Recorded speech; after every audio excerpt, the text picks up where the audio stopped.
Chairman, the live stream is now live. Right. Thank you very much, and welcome to this much postponed annual Crime and Disorder topic group. It's meant to be annual. That's a statutory requirement. I'm afraid it was delayed, first of all, because of the early stages of COVID, before we got our heads around how to manage these things. And then more recently in January, because of a technical failure beyond our control to do with Microsoft Teams. So here we are, and we're holding this meeting in the context of a year of Black Lives Matter. And if we had held the meeting on time in January, it would have been coinciding with the annual Holocaust Memorial commemorations. So these are real issues. Now, my name is Sandy Walkington, and I've been appointed chairman of the topic group for the duration of its work. And I've got a piece of boilerplate I now have to read out, which is a legal requirement, and I have to read it exactly as written. Due to the coronavirus pandemic, the Council will be holding this meeting electronically in accordance with the relevant regulations. Members of the public may also attend this meeting in an electronic capacity, and there is a link on the Council's website for them to do so. Members of the topic group are asked to keep their microphones switched off until called to speak, and to switch their microphones off once they have finished speaking. Cameras may be left on throughout the meeting if members wish. If you experience connection or other technical issues, it may help to switch your camera off. Cameras should be switched on if and when speaking in the meeting. To indicate a wish to speak, members should use the raise hand function, and this should not be used by members of the public. Officers and speakers are also in attendance, but will also keep microphones and cameras switched off until they are called to speak. The programme is planned to provide a balance of presentation and questions, and to facilitate this, please ensure that all questions and responses are succinct. At the end of the scrutiny recommendations will be formulated. A short report will be produced of members' conclusions and recommendations. The implementation of the recommendations will be monitored by the Impact of Scrutiny Advisory Committee approximately 6 months after the report's publication. To assist members, the scrutiny officer will summarise the contributions and the conclusions reached by members after input from witnesses during the programme. And there will be breaks today as appropriate. Now, I will ask as chairman members to introduce themselves, and I'll go round in order. So, Lynn. Thank you very much. I'm Lynn Chesterman, and I represent Welwyn Garden City South, the Labour Party, but honoured to be here today. Thank you. And Tina. Thank you, Chair. I'm Tina Howard. I represent Hemel Hempstead South East, and again, I'm honoured to be here today. Thank you. And Jonathan? Yes, good morning, everyone. I'm Councillor Jonathan Kay, Conservative Councillor for Ware South. And Ian? Thank you. It's Ian Ray. I'm a Conservative Councillor for Berkhamsted in the west of Hertfordshire. Thank you. And I'm Sandy Walkington. I'm Liberal Democrat Councillor for St Albans South. And just to say, and contextually, that includes Sopwell Ward, which is the most ethnically mixed ward in all of St Albans and has the highest percentage of Bangladeshi residents of any district council ward anywhere in Hertfordshire. And I also last year completed an MA in history at the University of Hertfordshire, looking at immigration into St Albans in the 20th century, and did a lot of oral history interviews, which actually highlighted some of the issues to do with racism and, shall we say, lack of a good response from the police. But that was the 20th century, and we're here in the 21st century, and we will now see how they are performing today. And Another quick comment. I'm very conscious that this topic group, the members of it, we are very white British, and that, I'm afraid, is slightly a reflection of the county council. But we do have, I think, a fair old mix of faith belongings and denominations. And that's, I'm afraid, anyway, we will go forward from that. So I've now got Chairman's announcements to do. So first of all, asking Natalie, do we have any apologies? No, you are all present and correct, Sandy, and we've had no apologies from any of the anticipated witnesses. And I will ask members, are there any declarations of interest? And I'm assuming not, right? So we will move swiftly on. So just again, some more boilerplate. I need to remind everyone that scrutiny is a councillor-led activity and all questions will be raised by the members. And so I will not allow cross-questioning by any witnesses, but of course people can comment on what they have heard before. I expect all questions and responses to align with the key lines of inquiry on the scope, and Natalie is going to remind us of those shortly. Again, I say, please ensure that all questions and responses are succinct, and at the end of the scrutiny, the topic group will review the evidence presented and consider our recommendations. They'll be formulated and a short report produced, as I said before, which will be published on the authority's website, and the implementation will be monitored and examined 6 months after the report's publication. So I will now ask Natalie to actually remind members of the group's remit, which I trust that you have all read in any event. Thank you, Chairman. This is hopefully helpful to all of our witnesses as well, and it's just to remind people about the objective of the scrutiny. As Sandy has said, it's an annual scrutiny that we and other local authorities are obliged to undertake statutorily, and the purpose of this is to test the effectiveness of the Community Safety Partnership across the various responsibilities that it has. And this year, you members have decided to focus in on race and religious hate crime. But in large, the motivation for that was prompted by Black Lives Matter, which emerged again in America and then moved to Britain. And there was a lot of discussion around the impact that racism was having on different groups within Hertfordshire, and what the response would be in relation to that. And there was also the background of the impact that COVID was having on certain BME communities, which seemed to be disproportionate to the general population. You will hear about the hate crime strategy. I believe that Kate will touch on that, and I'm sure it will come up at other points during the contribution from your witnesses. It's important to just remind ourselves of the key lines of inquiries.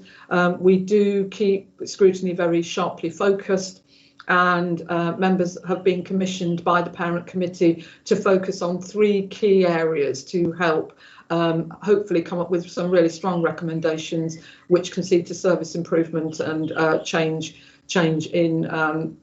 in this area. So the first key line of inquiry that you are going to want to find out from witnesses is about the effectiveness of the partnership in identifying and being able to share that information. And I think there's 2 crucial things there. It's the identification of the information, but then how is that used and shared with other partner agencies? Because there is a responsibility beyond the partnership in terms of delivering that.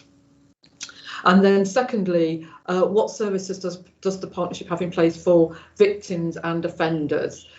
So you want to assure yourselves of what is already in place, any plans to improve on that or change it, and how the victims are supported, but also what is in place for offenders, both in prosecution and hopefully one would be seeking ways of ameliorating the offensive behaviour. And crucially, I think, is for the final line of inquiry, is how well does the partnership engage with marginalised groups. I think as county councillors, you are familiar yourselves in terms of how you reach out to your entire communities to hear everybody's voices and not just those who shout the loudest. So this is familiar territory for councillors, and I'm sure that you'll want to drill down into that from the witnesses that you've got appearing through the day to find out more about that. The recommendations, I would urge you to remind yourselves of the anticipated impacts, that you're looking for assurance that partners are working collaboratively to identify and prevent race and religious hate crimes and incidents. And it's the effectiveness of the partnership to work together to deliver on improving results on this. And it's also to say that what I mentioned earlier about keeping a very clear focus on the issue on the table, which is race and religious hate crime, this topic group will not be looking at all hate crime, but will have that linear focus on race and religious hate crime. And I believe that Sandy may say something further to that effect. And that was all I was going to say, but I'm happy to take questions if there's anything that doesn't quite stack up or isn't clear. Any questions? No, but just to pick up on what Natalie just said there, I mean, yes, we are aware that hate crime covers a range of criminal behaviours, and it's not just about race and religion, but we decided to focus on those two issues this year. But it doesn't mean that in future scrutinies, this council should not be looking at issues around disability, sexual orientation, and some of those other issues of concern. So we're going now to move on to witnesses. Just to say, we're going to begin with Kate Moore, but then we're going to hear from victims, and we were very concerned that we ought to hear their voice first, if you like, before we go in and hear how the various institutions are seeking to address these issues. We felt we should have that as a context. But initially, I would like to invite Kate Moore to say a few words. I'm sure that you have all read her report, but to say a few words and then for us to ask her the questions that we feel we need to ask. Kate, over to you. Thank you, Chairman. Thank you. My name's Kate Moore. I'm Programme Manager for the County Community Safety Unit, which is a joint unit hosted within Herts County Council. It's a joint unit between the council and the police. So we have mixed lines of responsibility. I manage a police member of staff who is our hate crime policy officer, and we work very much in partnership around everything that we do. So I just wanted to start really with a little bit of an outline of our vision statement really for Hertfordshire, which is that in Hertfordshire we believe there is no place for hate crime. Everyone has the right to be safe and to live without fear. Hate crime can spread messages of fear to our communities, causing mistrust and having a lasting impact both physically and emotionally to individuals and families throughout our county. The experience of living with this fear must not be underestimated. Nationally, hate crime is monitored under 5 strands, and it's the 5 strands that we monitor in Hertfordshire as well. Hate crime is defined as any criminal offence which is perceived by the victim or any other person to be motivated because of hostility or prejudice towards their race, religion, sexual orientation, disability or transgender identity, and appreciate that the Chair has kindly outlined that we are focusing on race and religion today. A hate incident is defined as any incident that does not constitute a criminal offence which is perceived by the victim or any other person to be motivated by hostility or prejudice towards their race, religion, sexual orientation, disability or transgender identity. And throughout the work we do, it's vital to recognise that we must all work together, both with partners and communities, to effectively tackle hate crime. So just to give you a little bit of an overview, appreciate you've had the background report. Within Hertfordshire, the strategic direction of the hate crime is managed within the Hate Crime Partnership Board, which is chaired by the Office for Police and Crime Commissioner. An updated strategy 2021, which at our last meeting was being consulted on, has completed its consultation, and it focuses on the following objectives: that people are aware of what a hate crime or hate incident is, that people have confidence to report hate crime, they can choose where and how they choose to report hate crime, people receive the right support when reporting hate crime, and hate crime or hate incidents will be tackled robustly. The hate crime analysis that was recently completed from Hertfordshire Police identified that there have been an increase within hate crime reports of 95. 71% of reports relate to racial hate reports, which is in line with national reporting. Reports relating to the Black Lives Matter movement, particularly concerning protests held in Hertfordshire, contributed to a 40% rise in reports during June 2020 compared with June 2019. We have a number of ways in which people can report hate crime, not only to the police, but also via third-party reporting centres. And I appreciate that this will be covered, but I'm just going over a little bit of the background so that we understand what might be discussed today. We also use Safety Net Plus, which is Hertfordshire's joint case management system, which officers and our partner agencies use to report and record high-risk victims and repeat victims of hate crime. We have Beacon in Hertfordshire, which is the Victim Care Centre, and it's staffed by professionals from both Hertfordshire Constabulary and also Catch 22, which is an independent organisation. We will hear from the Crown Prosecution Service, who not only will discuss the work that they do around prosecution, but they will also discuss the community work they do with, in particular, listening circles that they do with Black and minority ethnic communities. With regard to engaging with marginalised groups, we have 5 hate crime officers, and their roles are to support victims of hate crime, but also to engage with the communities within the areas in which they serve. The hate crime officers also use the KINS system, which is Key Individual Network System, which details contacts for hard-to-reach communities that the police wish to engage with. Within Herts County Council, recently a Black and minority ethnic network has been set up by the Equalities Department, and this has been in development since the end of November. So that's just a little bit of background. Would it be helpful, Chair, if I just run through the programme and who you will expect to hear from and when? Yes, I think that'd be very, very helpful. Yep. No problems, thank you. So obviously you've just heard from myself. You will go on to hear, as the Chair rightly pointed out, for our hate crime victim witnesses, which is essentially very important, and we really want to make that the part that we remember throughout today. After the break, you'll hear from Amy Berkhamshaw, who's from the Police and Crime Commissioner's Office, to talk about the Hate Crime Partnership Board and some of the strategic direction for hate crime in Hertfordshire. Then we have Matt Phillips, Superintendent, and Pete Frost, Chief Inspector from Herts Police, and Helen Whitehead, who's the Hate Crime Policy Officer from Herts Police, to discuss some of that sharing of information, identifying hate crime, and some of the work that the police do. After lunch, there'll be a short summary from Natalie, and then we'll go on to hear from our Beacon Victim Services about the work they do to support victims in Hertfordshire.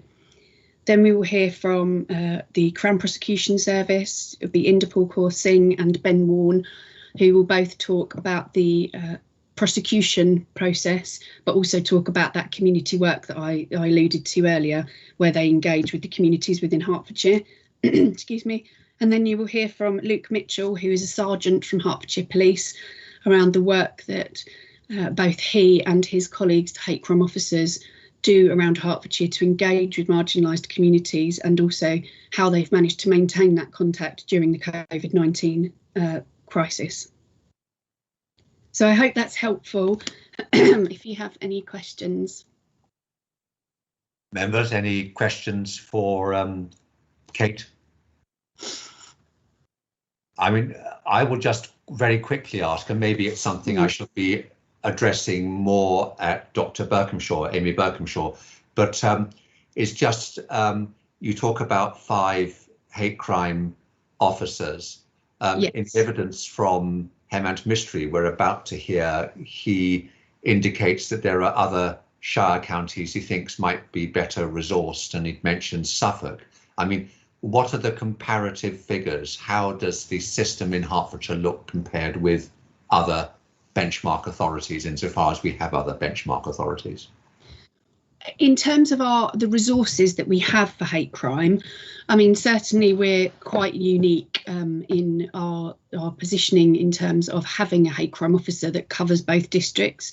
In some other areas, I appreciate they have hate crime champions, which means that there are champions throughout the organisation, but we have 5 dedicated officers which align with our community safety units across Hertfordshire, where there are double districts. So we have a hate crime officer, and their sole focus is to work with victims, to investigate issues around hate crime, and to obviously go out and engage with communities.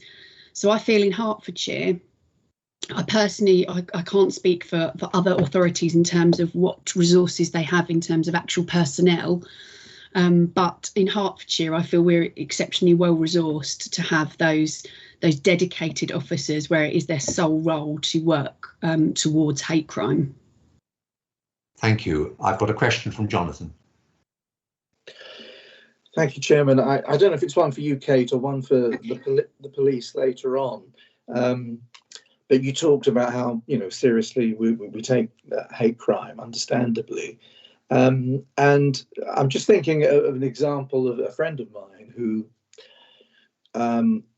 is Jewish and was coming out of a kosher bakery. He doesn't look Jewish, he doesn't cover his head, and somebody made an anti-Semitic remark, which, you know, stunned, is very unpleasant, but just sort of shrugged his shoulders. Mm-hmm. And went home, didn't report it, you know, that was it. And he is about my age. And when I think people have gone through that occasionally and have had remarks made to them, you know, during the 1960s and 70s and 80s, you may just shrug your shoulders because things like that were not taken as seriously as they are now. How do we set about capturing those sort of examples, which are not necessarily, you know, recorded in it? Yes. Yeah, thank you, Councillor. Thank you for that question. I think that's really pertinent to remember that actually what we're dealing with is obviously we are aware that hate crime is underreported. It's similar along the lines of domestic abuse, where there is a level of underreporting. And the work for us is to really continue to appeal to the public and to promote awareness about what hate crime is. And that actually, like you said, your friend there may have shrugged their shoulders and thought that's just a comment I have to put up with. But actually, it's about that awareness that it isn't something they have to tolerate. No one should have to put up with a hate crime because of any of those, you know, the 5 strands that we discussed. And actually that it can be reported to the police. And it's about that continual building and continual awareness raising that we do throughout all of our work that we do in terms of campaigning, in terms of the hate crime officers going and reaching out to you know, ethnic communities and also the religious communities, and just continuing to make aware that it doesn't matter if you've had these experiences before, that actually they are valid and you need to continue to report them.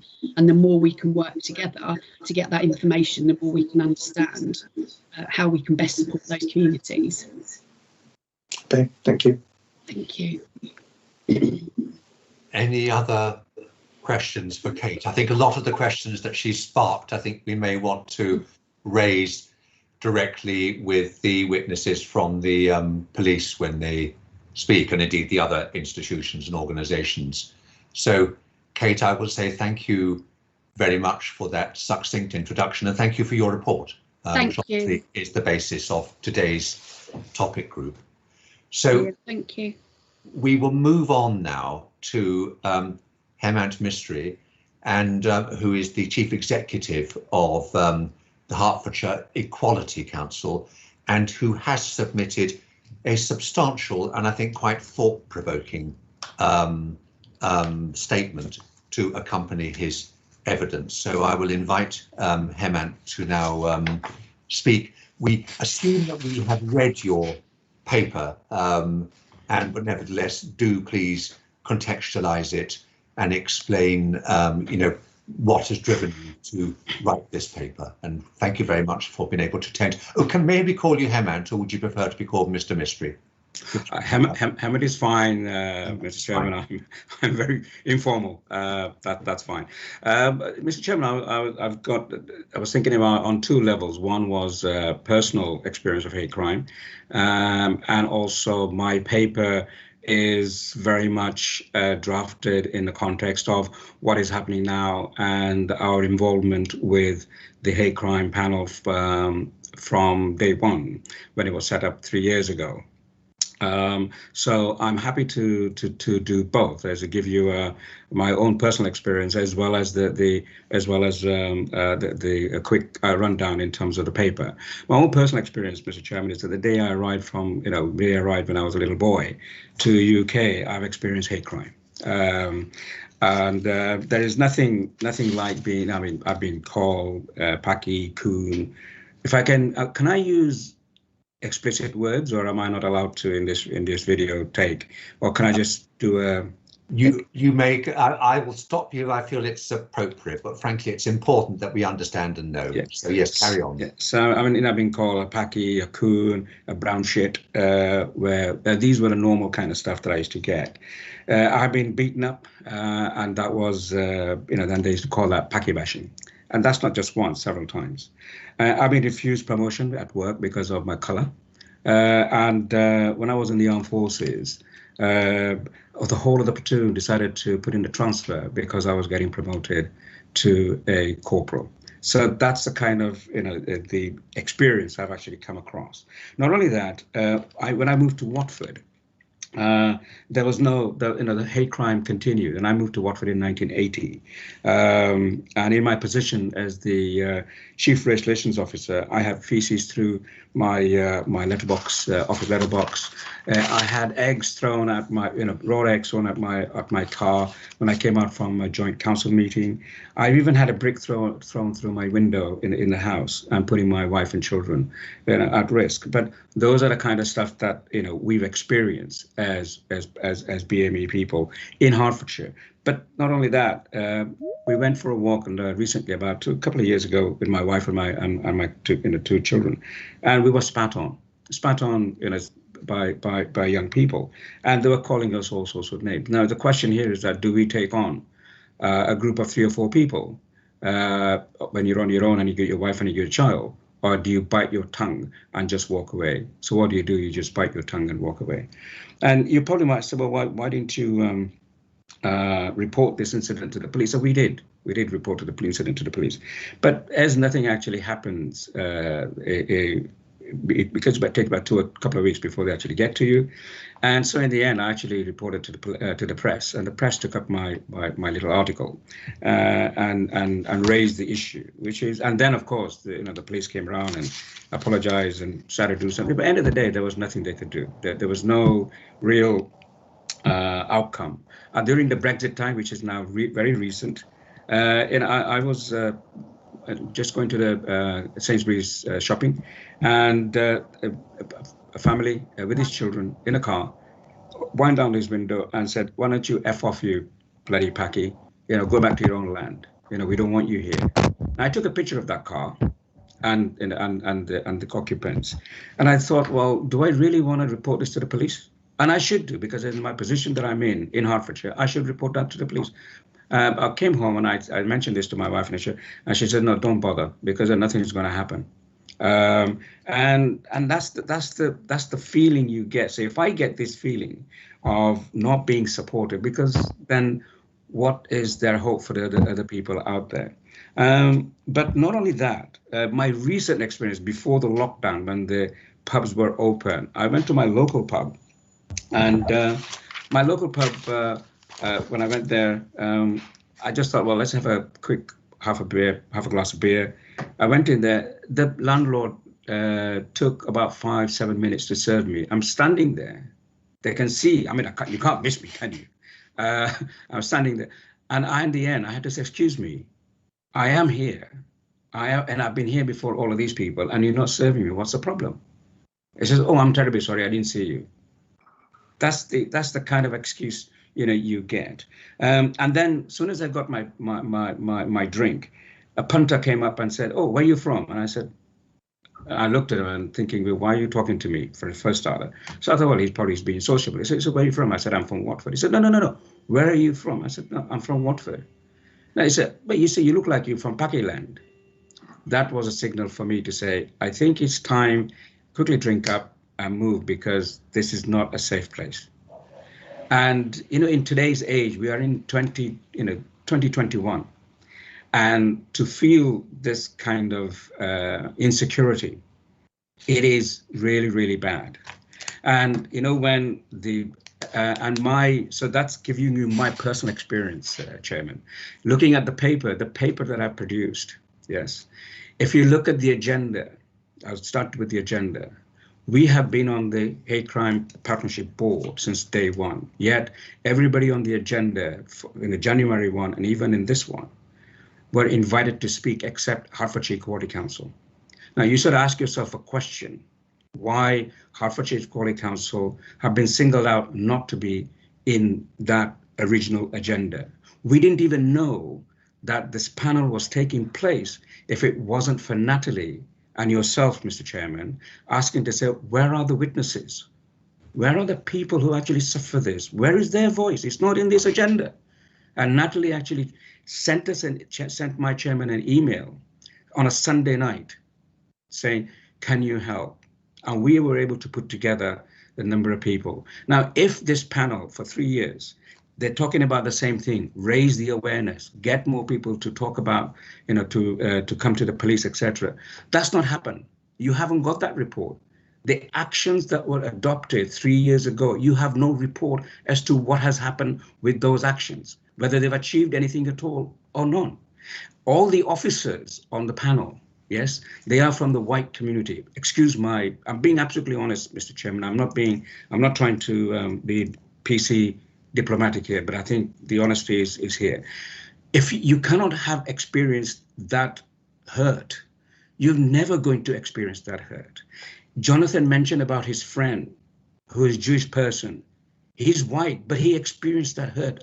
And for Jonathan, when his friend said what he said, he must have thought, what the hell's going on in this world? Yeah.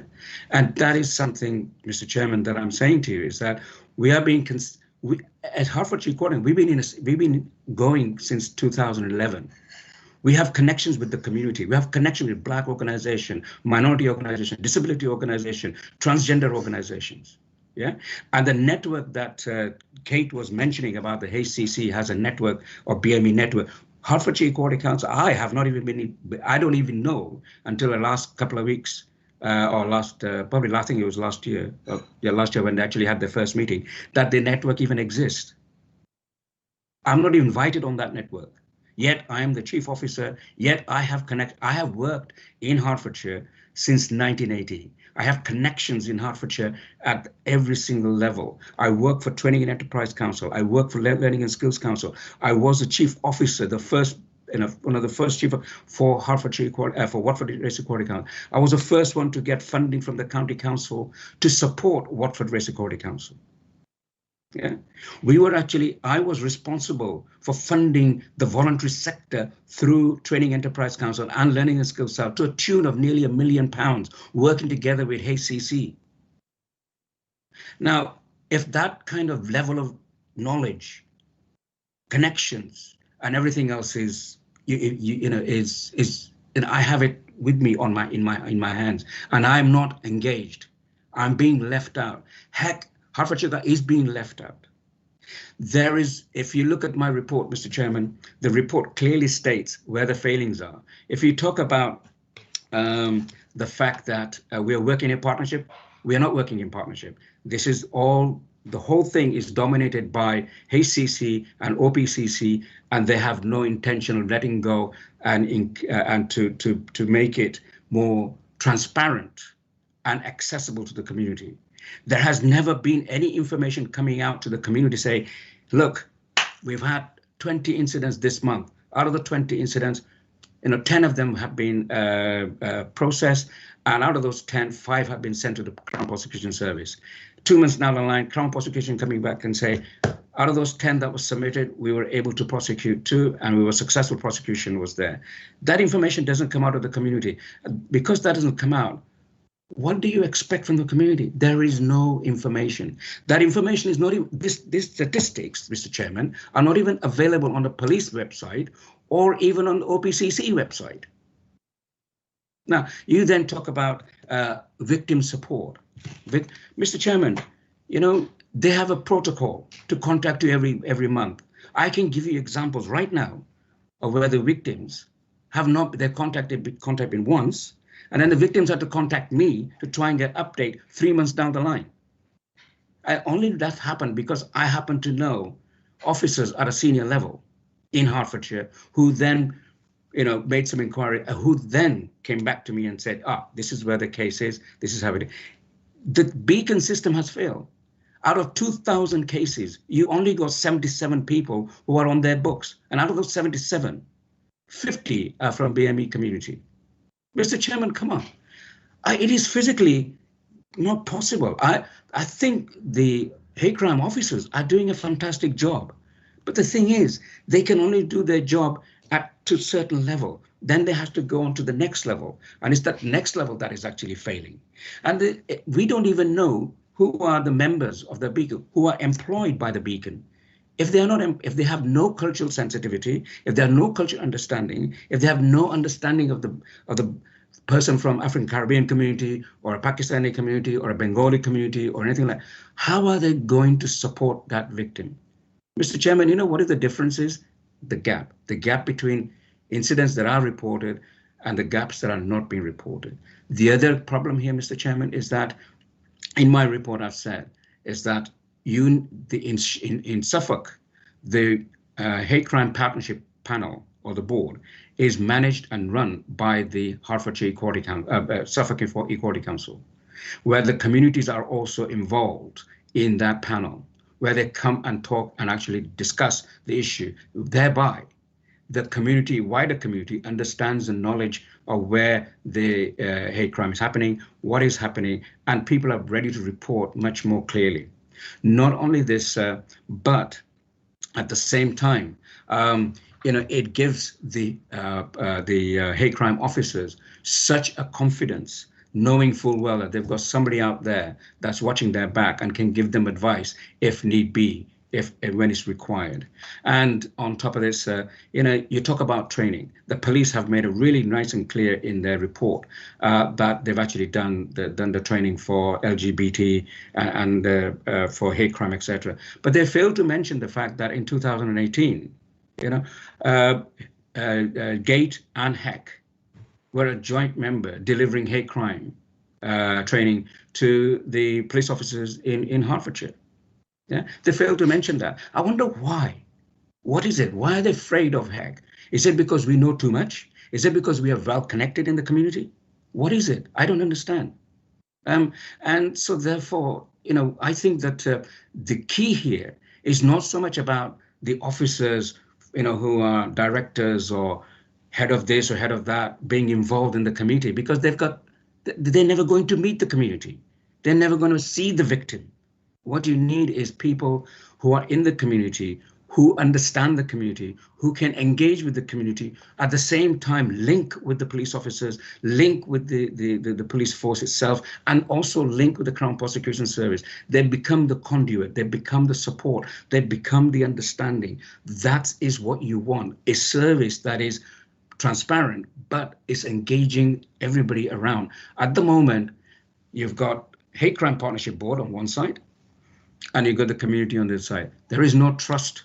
There is no trust in the police. And I think it can easily be repaired, Mr. Chairman, and it can be very, very easily repaired if we prepare to put. And when you talk about resources, Mr. Chairman, I'm not just talking about resources of the hate crime officers. I'm also talking about resources. If you think about when you talk about Kate and her team, when you talk about Dr. Amy Berkshire and her team, yeah, you talk about police and their team. You then talk about the county council and their team. If you multiply per hour how much they are each costs for doing this particular piece of work, that goes into thousands, not hundreds, but thousands. Hertfordshire Equality Council is the only one who is on that panel who doesn't get paid. I'm a part-time officer. I don't get paid. My trustees who go there, they don't get paid, but yet we bring the community voice. We bring the community element. We bring what is necessary. And you talk about this hate crime strategy, Mr. Chairman. Trust me, one thing that has been missed out is the fact that our contribution on that hate crime strategy is of the highest level possible. If we didn't interject and insisted on the questions that should be asked for that part of the as part of that strategy, then trust me, Mr. Chairman, that strategy would not have gone anywhere near the quality and the standard that it is now. And I'm saying that with a hand on my heart, with total confidence. And you can ask me any question, Mr. Chairman, and I'll give you the answers that you need. That's how confident I am, Mr. Chairman. I'm so passionate about Hertfordshire. I love Hertfordshire. My children have gone into Hertfordshire. They've gone to school in Hertfordshire. They've done exceptionally well, and I have been a Hertfordshire person since 1980. That's this has been my home since I left India as a little boy. And Mr. Chairman, I'm so sad today that I'm sitting here in front of you, actually giving you my passion, my frustration, sorry, Mr. Chairman, if I use my anger, yes, perhaps. And we can make it better. For God's sake, we can make it better. Just give us your support. Our recommendation is there, Mr. Chairman. If you take those on board, I trust you. I will deliver your next 3-year strategy and his action plan, whatever you put. We can deliver that for you in Hertfordshire. Sorry, Mr. Chairman. Well, Mr. Mistry, thank you very much. I do want to apologise that initially you were not included, but I will say that the elected members of this council were the ones who actually said, where is the victim's voice? And indeed that said we wish to have that voice at the start of today's proceedings. You've said a lot there, so I will ask colleagues if there are questions that they wish to ask before we go on to the other victim representatives. Any questions from Jonathan, Lynn, Tina, or Ian? Am I? Well, yeah. Tina. Yes, that's fine. So Tina first, because she's put her hand up in the proper way, and then I'll go to Ian and then Lynn. Tina. Thank you, Chair. I have to say, I'm lost for words, and I think Lynn is as well, that you have voiced all the things that both Lynn, I and other people have been thinking for a very long time. And my experience, I was actually a head teacher of a school of 500 children where the only white faces were the deputy and myself. So I have all the strength of feeling that you have, and I've had staff go through all those things that you have actually mentioned. So I think it was very brave of you to say all those things. And thank you very much for bringing it all to us in such a very positive way. Thank you. Thank you, Tina. Ian?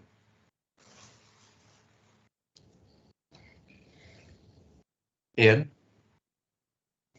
You're muted, Ian. Sorry, I got distracted. Something fell off my desk. Yes, I've got a question for Mr. for Hemant. It was mentioned earlier that a lot of people don't actually report incidents. I mean, we have to distinguish, I suppose, between hate crimes and hate incidents. And a lot of incidents don't get reported. I think everybody's clear about that. But it also struck me, looking at the data that you and others have provided, that the number of referrals to the support services to Beacon is also much less than the number of hate crimes reported.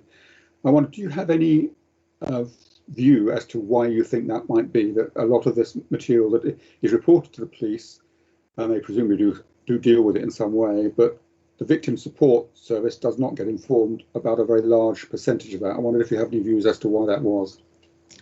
I'm afraid, Mr. Chairman and Ian, we don't know how the reporting system works because we have no access to that information, and we got no idea what the protocol that the police apply as soon as they get an incident or a hate crime case. what do they do? How do they inform the beacon, and how do the beacon actually? And this is what I am saying is that you've actually asked the right question, Mr. Ray, and that is, how does that work? Why is it so few? And I don't have that because it's not transparent. We don't get that information, and we don't even get that information at the Hate Crime Partnership Board of how the incidents are reported. So I've been on the panel for a while, and the last 18 months, my trustees have been on the panel, and I've never had we've never had any reports at the panel to say this is how the reporting system works. So I'm sorry, I'm unable to answer your question, Mr. Ray. Apologies. I suppose we should put that question to the police, which will be seeing the witnesses later. So yes, sir. Yes, I think Ian, I think you should. Yes. Yes, thank you. Lynn. Thank you. Just to say that Tina was absolutely right. Part of me, when you started, I just wanted to apologise for all you went through, because I actually felt not guilty, but I felt ashamed, and I think that's probably the only word I can use. Having been brought up in Stamford Hill, where it's an area that Jonathan would be aware of, and having gone through nothing like yours, but gone through something similar in a way because I was female, and the promotion issues brought home an awful lot. So you have empathy. I've never walked in your shoes, but let's just say I did toddle for a little while in your shoes. And as an ex-chief exec of a charity, I understand your emotion. We all get very emotional. And I suppose what I would ask is, looking at all of us, we only have one member of the Black and ethnic minorities, really, as a member of the council, and that's probably Asif, as you know, from Watford. I think I would really like to see something. How do we make sure that we get other representatives onto Herts County Council so that your voice and the voice of other people can be heard? And I think that is one step forward that we also need to bear in mind. Thank you very much. And I think that's a very good question, Lynn, for us to answer rather than, yes, anyway, it's a totally valid question. I will ask Jonathan now. Yes, I mean, thank you, Mr. Mystery, for your presentation. And at the end, you said sorry. You've absolutely got nothing to be sorry about. When I first moved from North London to Hertfordshire, and I said to my partner, I said, being Jewish, I said, I don't think there's many Jewish people here because East Hertfordshire is not terribly diverse.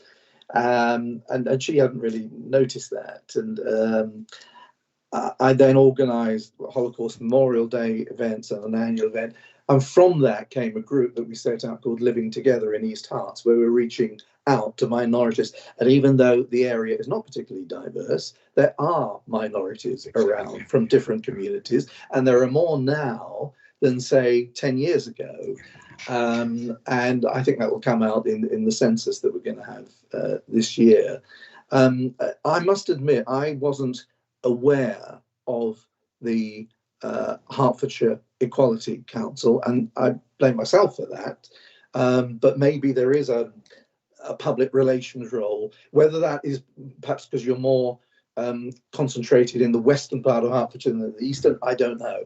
But it's, you know, you're clearly a great resource, and for what you do to be interweave with the structures within Hertfordshire County Council and other organisations, I think is essential. So I haven't got a specific question, but I think it was very illuminating what you said, and thank you for that.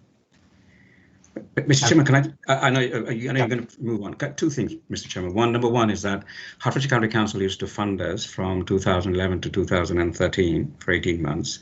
And when a senior officer came into the position of funding the race equality, because the other senior officer left.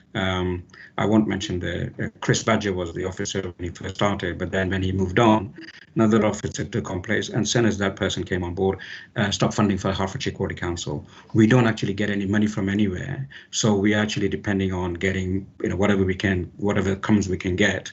We use that just to survive and to do a bit of work that we can. So that's we don't have any resources. That's why we are not as out there as we should, where we would like to. But all the equality officers in each of the district council, they are fully aware of us. And Mr. Chairman, the last point here is this, that in the Black Lives Matters in Broxbourne and in Harpenden, videos were captured of the right-wing element at that meeting. And to be honest with you, the police have failed to even question any of those right-wing people, or call them in. Just a question whether they are the people who said it or not. But you can see them, social media, they're on the media and everything else. None of them to this date have been called to, I'm not saying they were arrested, but just call them in to question what the hell's going on. And so when that happens, why should there be, the trust is not going to be built, full stop. I'm not saying they have to be charged and prosecuted, but at least if they can be questioned like a normal person, that the police question anybody for anything, even for walking or spitting on the street. Why can't they do that? So that's just an observation, Mr. Chair. Well, I feel we got 3 other witnesses in this session, but I do want to say, Hemant, thank you very much. That's quite thought-provoking. I'm sure that you have raised these issues directly with the Hate Crime Partnership Board in meetings, but if not, then they must now be fully aware of a certain frustration. And we will hear, of course, from Amy Berkham-Shaw shortly. But yes, that is a very, very thought-provoking opening session. I hope that Josie O'Driscoll is here, and I wonder if would she like to say a few words, and then she'll be followed by Patsy Spears, and I hope that Fakili is here as well. But is that, there we are. Have I got Josie? Yes, Josie. Yes, I'm here. Yeah. I got you down as being Josie O'Driscoll, and you're there as Josie Gate-Harts. Was Gate-Harts the organisation? Gate-Harts is the organisation, yeah. Right. Well, Josie, over to you. Just a brief kind of coverage summary of your perceptions of this issue. Chair, just before Josie starts, we've got a lot of mics on, which is making contribution from speakers less clear. So to hear Josie effectively, could I suggest that everybody else just turns their mics off? Thank you, Natalie. I can't hear you. Your mic is off, Chair. Josie, far away. Yeah.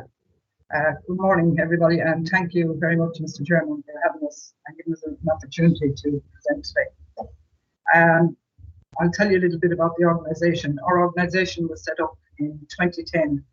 We're based in Ware, and we set up a Report Racism GRT project in 2016, which is a mechanism for gypsies and travellers to report hate crime. We're funded by central government, and in the first year we had 175 reports, hate crime reports, and this year we've had 500 reports. We also provide a victim service to people, and that victim service is from the time they report until whenever they need us. It doesn't end when they report the crime or the incident. I sit on HEC Equality Council. I'm a trustee of HEC Equality Council, and I have been at some of the partnership board meetings. If we talk about the sharing of information, it's non-existent. The only way that I will get to hear about that information is through HEC. We do not hold information sharing agreement with the police. We should be, as a third party reporter, we should have an information sharing agreement. Sorry. Yeah, we don't have that sharing information. Now we will have one with the national, True Vision, with the National Police and nationally we're more known than we are in Hertfordshire. And we sit in Hertfordshire, we should be well known in Hertfordshire, which we're not. People do not engage with us. We are funded by the County Council to do some engagement work, and that's around COVID, and that has been going very well.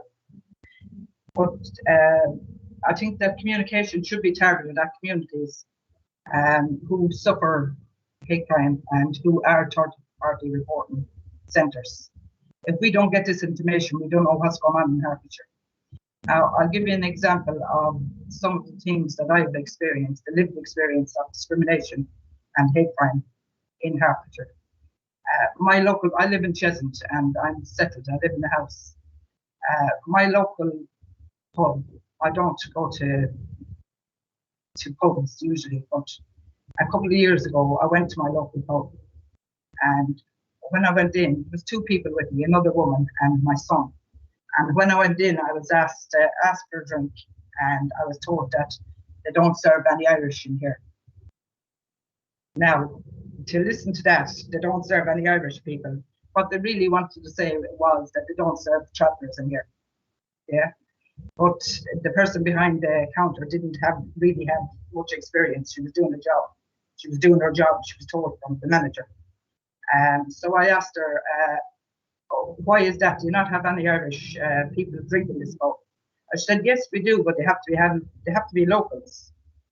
So I said, I'm a local. I said, I live 2 minutes up the road, and if you don't want to serve me because I'm Irish, my friend here beside me has an English passport. Take it out and show it to her. No, but don't serve me kind of people.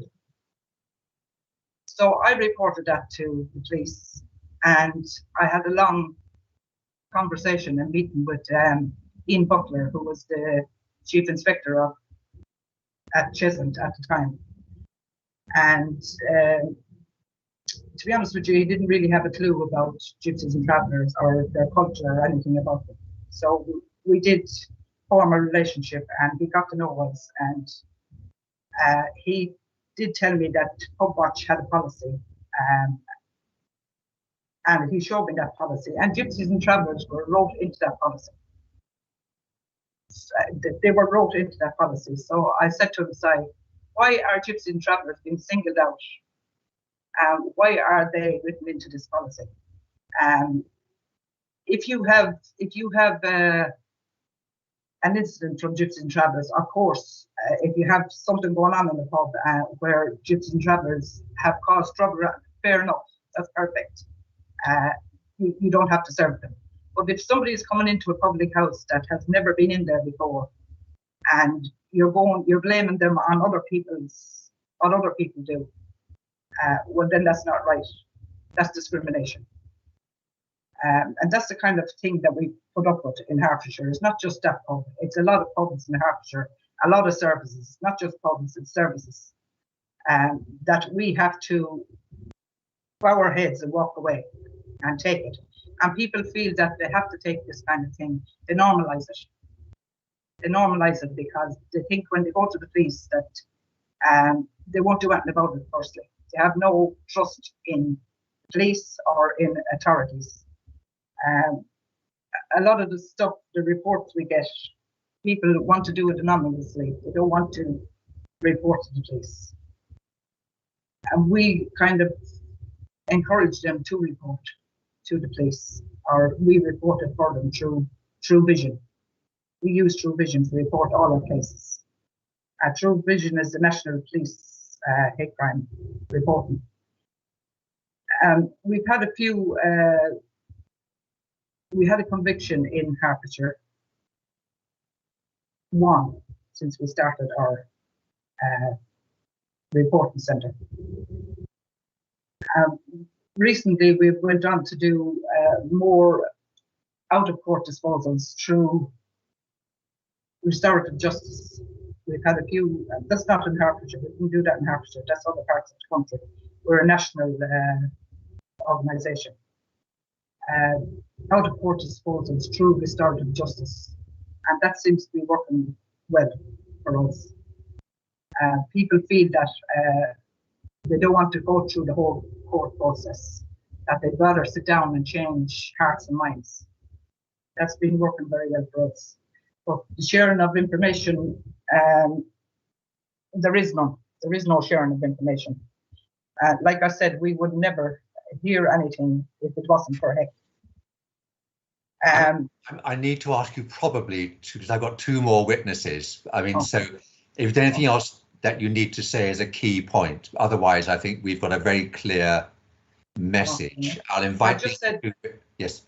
I'd just like to say that the voice of the hate crime officers, leads, are not heard at the hate crime partnership board. They don't attend the hate crime partnership board. So we're not hearing the voices, the hate crime leads' voices. Well, Rosie, thank you. Josie, sorry, Josie, thank you very much. I'm sorry I had to sort of slightly shorten you, but we will wait for questions till the next 2 speakers have spoken. So I'll ask Patsy now, who I hope is here, to give her perspective. Patsy, are you still there? Yes, I'm here. Yes. Excellent. Thank you. Hello, everyone. I'm not quite sure how I follow Hemant's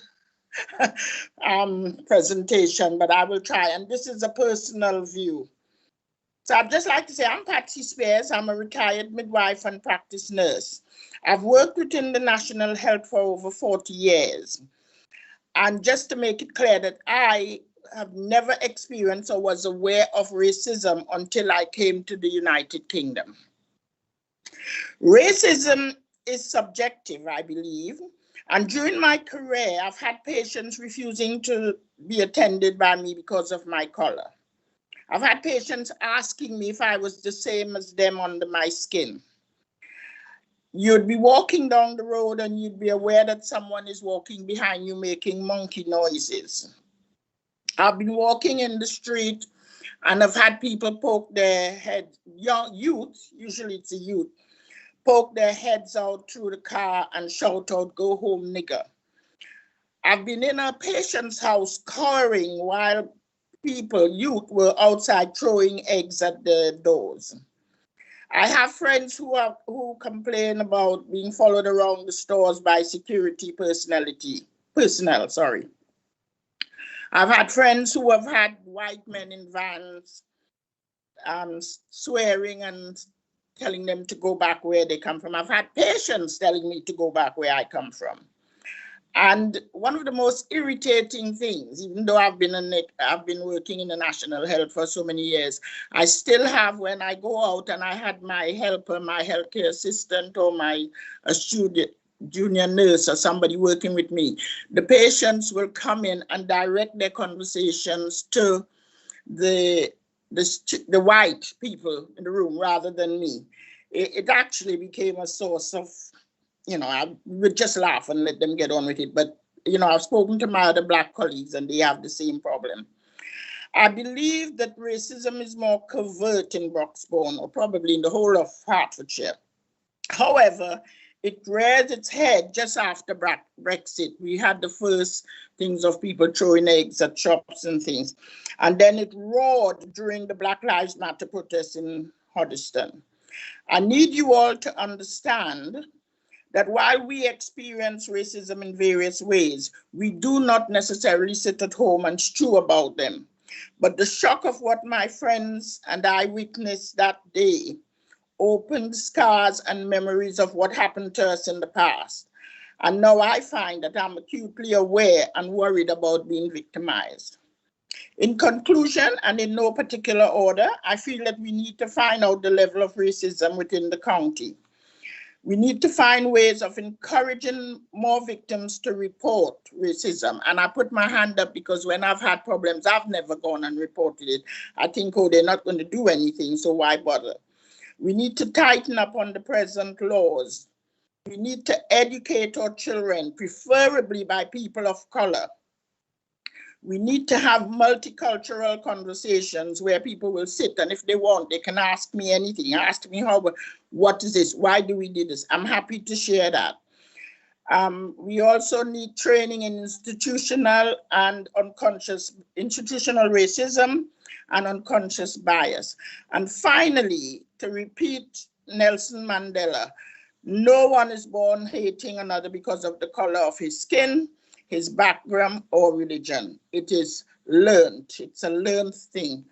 And that's me. I hope I've made my 2 minutes. I'm not sure. But I forgot to say, I'm like Hemant. I've had feces posted to my door also. I don't quite know what that's all about, but it seems to be that it happens quite regularly. Well, actually, can I just say thank you so much for speaking about that, and it can't be easy. I'm going to just check. Do we still have Sham? I see he's left the meeting, and I thought he was due to speak. Natalie, what? He was in the meeting when I checked last. I've just got a note on the chat saying that he's left the meeting. And if so, do we have anybody else from the victim voices, or otherwise I'll throw open to any questions or comments from my colleagues. Sham, are you there? I think he's dropped out, which is unfortunate. So in that situation, just turning to my colleagues, do you have any questions or comments you wish to make on either Josie or Patsy's evidence? Oh, Jonathan.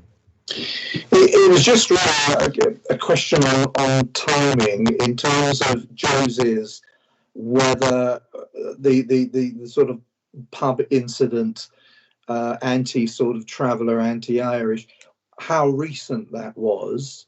And it was interesting what she was saying about the restorative justice, because sometimes if you can sit somebody in a room and get them to change their views and get them to change their mind, can be more effective than prosecuting them with a big fine, and they just stand their ground and they don't change their minds. And that was quite interesting.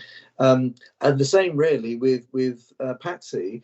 The dreadful example when somebody comes into a room and they talk to the white people and ignore the person who happens to be black, thinking that they're not, can't give a decent answer or whatever. Was that recent, or was that some years ago and perhaps things have changed? No, that was recent, and I say recent, I am now retired, but up to when I left. In fact, I spoke to one of my colleagues last night, just checking, and she said, yeah, the same thing. It was really weird. In the end, I kind of would sit and let them hang themselves, because at the ending of the day, I was the professional with the knowledge. But if you have people working with you long enough, they pick up some of the stuff you say. So they would talk and talk and talk. And then finally, when they couldn't answer the rest of the questions, they would sort of kind of turn to me, and then I would do what I have to do. So it became a bit of a joke, because, and I think people do it unconsciously. This is the unconscious bias bit, where they do it and they really do not think, and it's only afterwards you think, oh. But it became a joke with us, and we just laughed and let them get on with it, because inevitably they tripped up because they didn't have the knowledge that we had. It's a bit like when, somebody's in a wheelchair and somebody able-bodied is standing next to them, and they'll talk to the person standing up rather than the person in the wheelchair, perhaps. But nonetheless, yeah. Okay. And still too often men and women, I'm afraid. But just very quickly, I see that Ian has got a question. So Ian. Yes, thank you. The question I have is, it's a question for Patsy Spears, but it may also be something for the previous speakers. I would have thought, we've had a large immigrant population now for 30, 40, 50 years. I would have thought that people will be getting more used to it, and I would have expected over time these kinds of incidents to have decreased. But in your experience, has it decreased, or do you think it's getting worse? Because certainly with the various demonstrations that we saw last year, there seems to be a spike in it, whether that's a one-off spike or whether it's a part of a general trend, I don't know. I just wondered, do you have any views as to whether this is something which is gradually getting better, or is it actually getting worse? It's getting worse. I think, as I said, particularly here, I don't know about the rest, although I've lived in Hertfordshire for over 40 years. In Broxbourne here, it really is covert. It's not in your face. You might have the odd throwaway comment or something, but it's a bit weird. I was thinking about this last night. You know, when people say and do things, we have this inbuilt sense, and I can't explain it to you, and I don't know if Hemant would have had this. You kind of know when you're being, when they're kind of gently attacking you, because you get this funny sensation. It's really difficult to explain to someone who's not Black, but you kind of know that they're dissing you, or you think. And in a lot of times we tend to just ignore it because, you know, it's too much. But certainly since the death of that gentleman in America, it's kind of really, as I said, opened up little scars and made us feel slightly different and uncomfortable. And I certainly am more aware of it where I go. But the thing is, as I said, we don't sit and stew about it until you're asked the question. I'd come home and rail at my husband and say, you know what, and then you park it and forget about it. So certainly in my generation, we do not walk with it on our shoulders. You just live with it. And for that reason, I feel that I know that they're trying to introduce more Black history and things into school, but these lessons are being taught by, and forgive me for saying, but by white people, and they do not have our lived-in experiences. You need to talk, and you know, I went to do an assembly in one school, and in the end I just stopped and I said to them, okay, ask me questions. And the thing is, the children will ask questions, and some of them is a bit close to the bone, but you know, if you can explain and say, well, this is what happened and this is why I think it's happened and this is how I think that's the way forward. I think you know, if we're going to be doing Black history and stuff like that, or if we're going to be doing anything, get some Black people in there who can tell you, this is what I lived, this is how it feels, this is, you know, this is how I feel when you come and touch my hair and say to me, oh, I didn't know you people had hair like that. And real nonsense that you think, really? You know, and it's just that we just get on with it.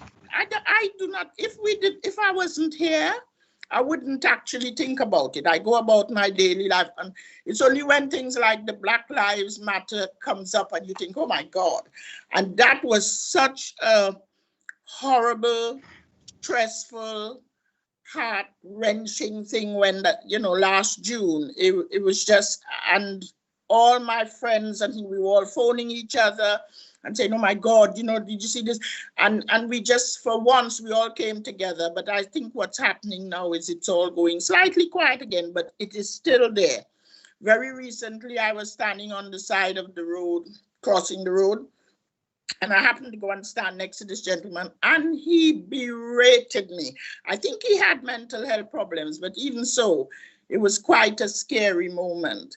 So you never can tell when and how it's going to happen, but it happened. It's still happening up to very recently.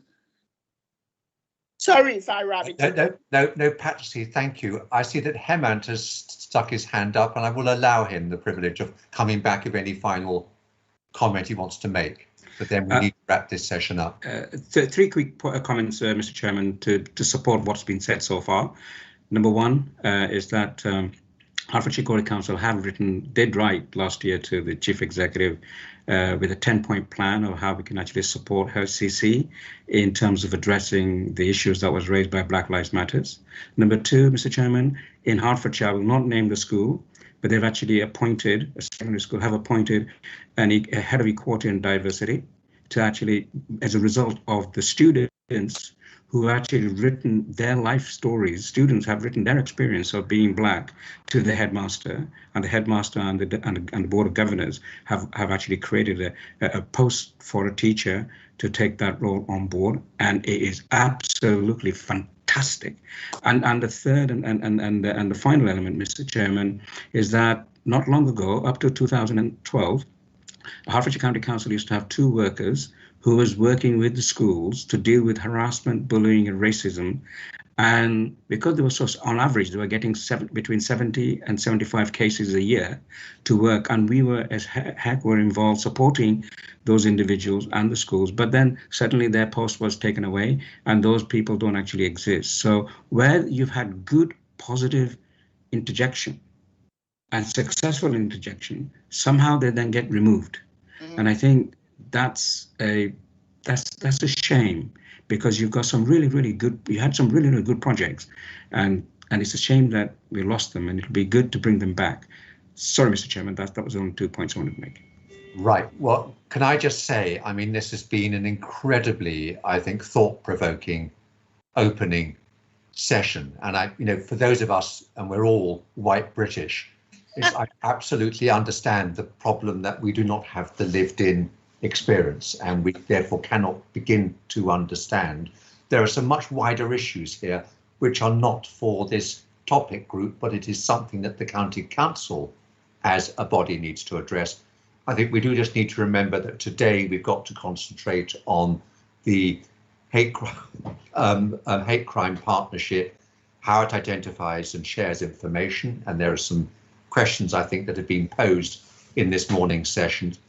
And then what services does it have in place for victims and offenders? And then how does it engage with marginalised groups? And I think that the 3 witnesses have actually posed a lot of points for us to ponder as we go through the rest of the day. So I will thank you all very much. I hope that you stay and listen to the rest of proceedings. We will take a break now and we will reconvene. I suggest we reconvene at 11:30. Thank you.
Chairman, your live stream again.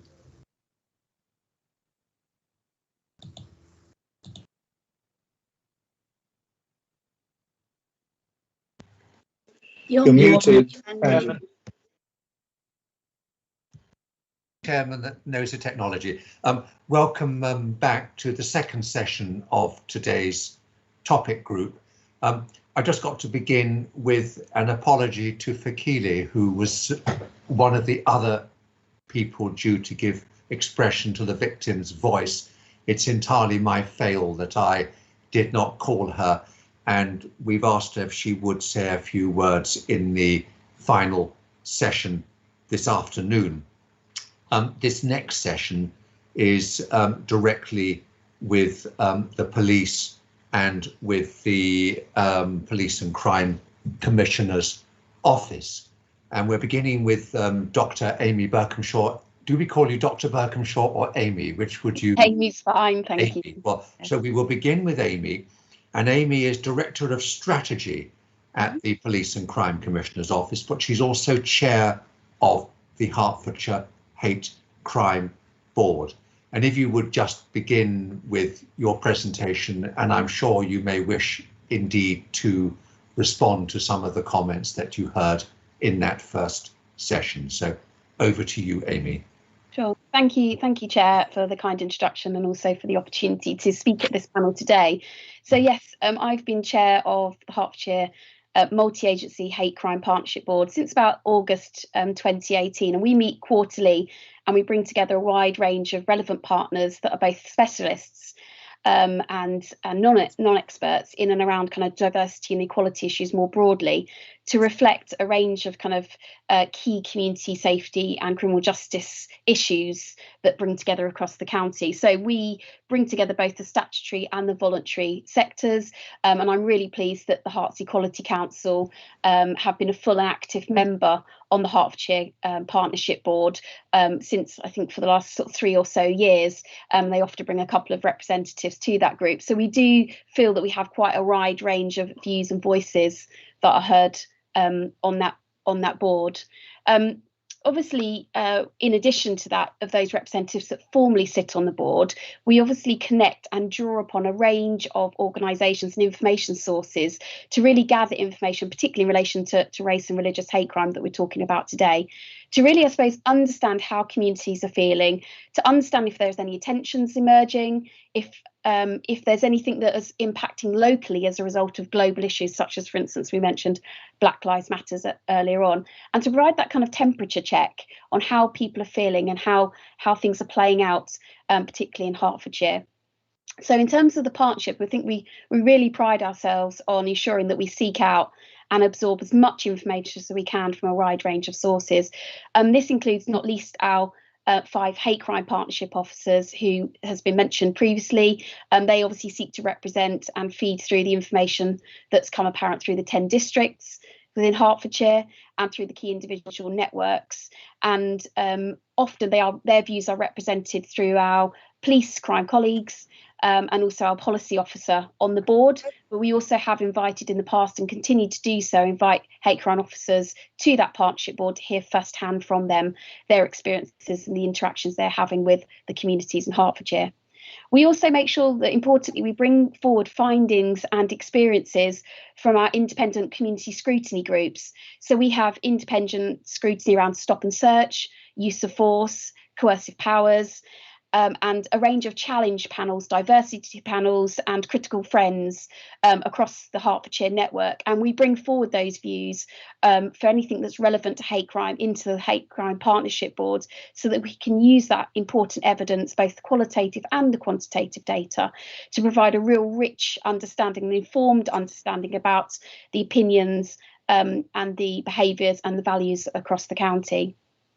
In addition to that, we obviously use quantitative police data on hate crime incidents and hate crime crimes.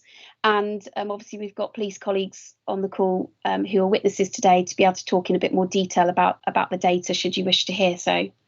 We also have information coming into that board on the CPS, so the Crown Prosecution Service conviction rates all hate crime across all strands.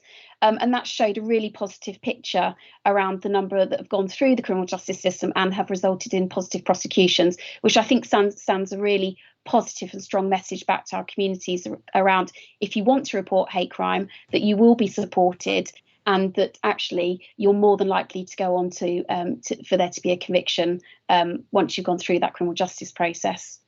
We obviously have Beacon on our hate crime partnership board, and in addition to that, obviously they bring forward data on the number of referrals that have come through Beacon, and indeed the kind of insights and experiences that brings. So it's not only the kind of hard quantitative data, it's also telling the story and telling the voice of the victim. So understanding some of those case studies and what does that help to shape the partnership board in terms of where the strategy focuses and what we should be looking at in terms of the delivery and the action plan. We also review the findings published from local and national inspectorate reports. So our main inspectorate is Her Majesty's Inspectorate of Constabulary, Fire and Rescue Services, HMIC FRS, and they most recently in July 8, 2018 published a national report called Understanding the Difference, the initial police response to hate crime. And whilst the report, the inspectorate report, didn't focus on Hertfordshire as a site for their case study work, there are some national learnings which we've been able to bring back into the partnership, and that is being actively managed and tracked by Hertfordshire Constabulary officers. They have a dedicated board that looks at all the areas for improvement around HMIC inspections. So again, we bring some of that national learning around hate crime more generally into the local Hertfordshire context to almost do that kind of check and balances, that kind of test and challenge around, you know, are we seeing this in Hertfordshire? Have we got action plans in place? What do we need to do about it? We're really pleased that Indipal, who's going to be one of the witnesses today, who's representative from the Crown Prosecution Service and sits on our board, she brings back feedback from their listening circles. So again, able to provide that kind of community test bed of what's happening in a kind of CPS world through the criminal justice system back and feed into the Hate Crime Partnership Board. And then I guess it's worth mentioning our third-party reporting centres, of which we have about 22 across the county. Some of these are sitting in our sort of citizens advice bureaus and some of our other areas across the district. And these obviously provide a safe place for people to report crime should they not wish to do so to police. And what we know some things about what goes through the third-party reporting centres, and other information we don't know.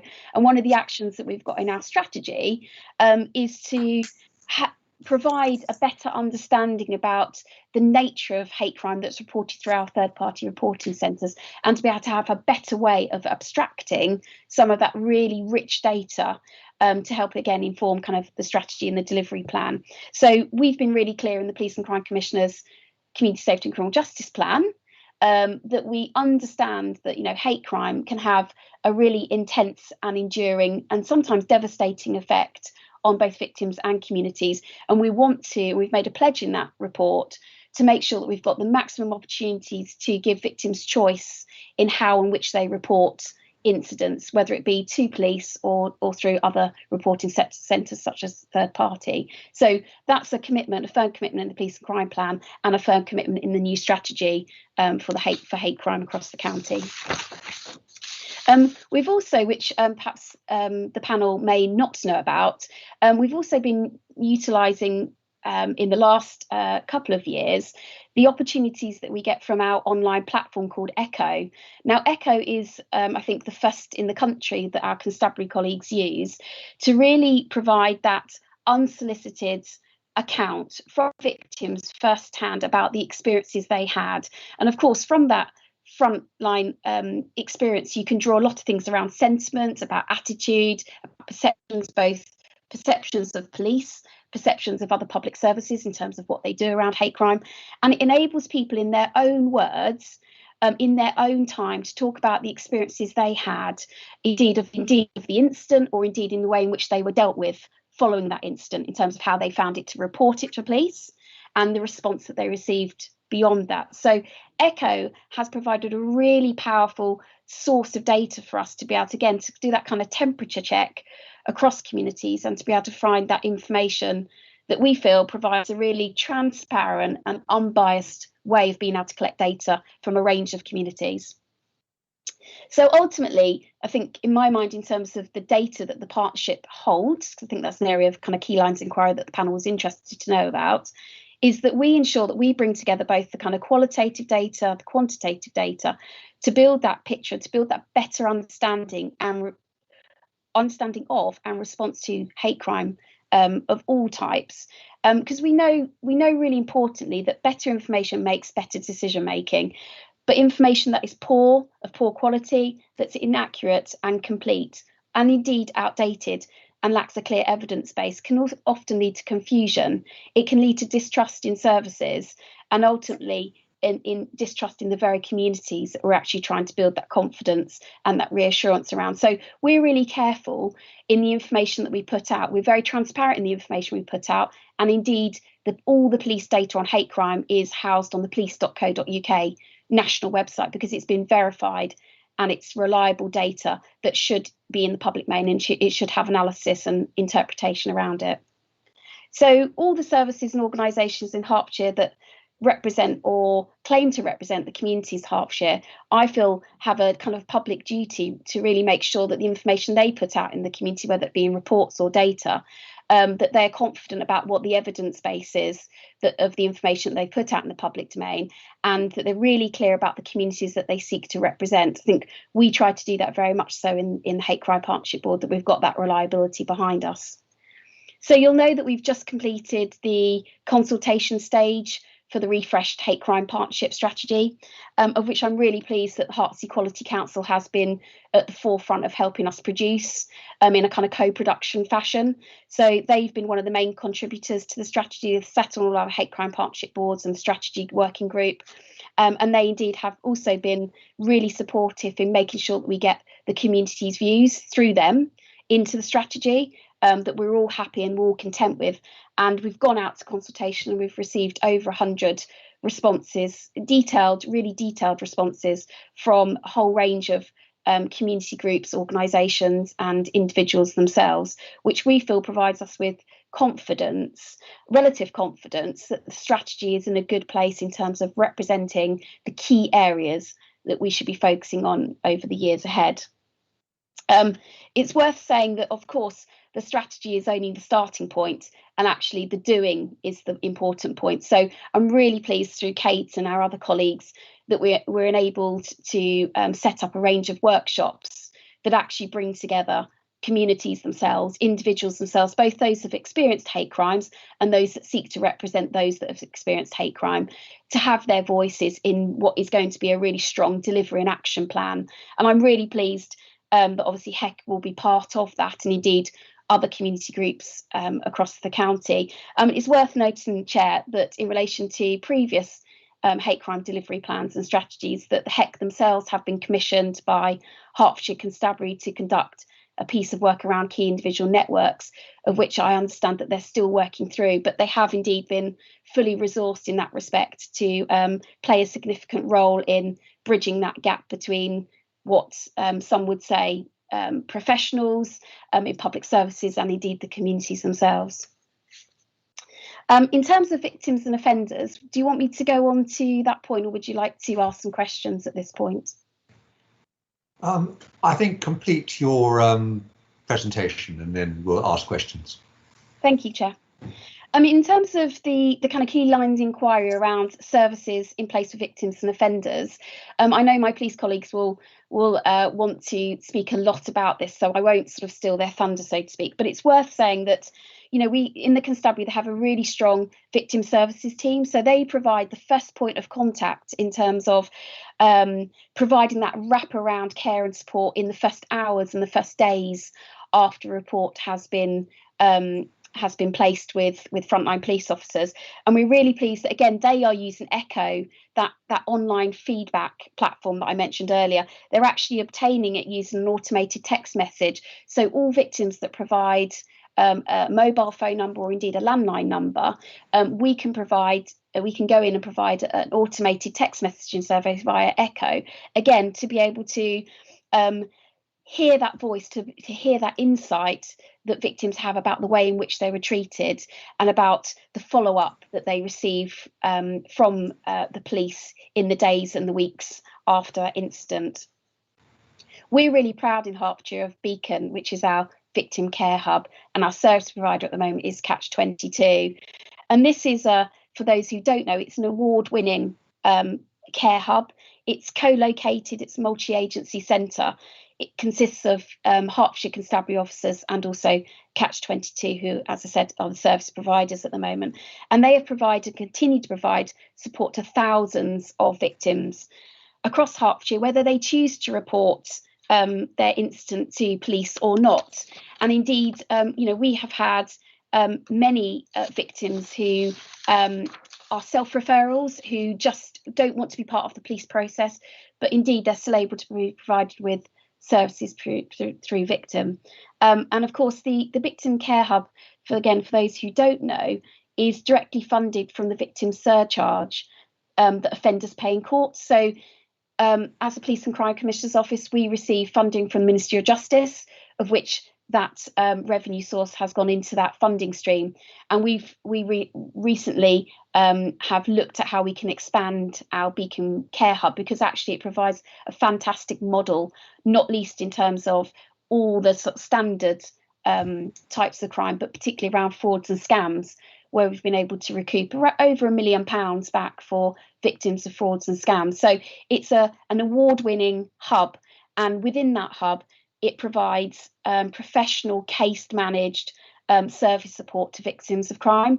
And I know later on you'll hear from Rebecca, who actually sits within the Beacon Hub, to provide a bit more detail about that.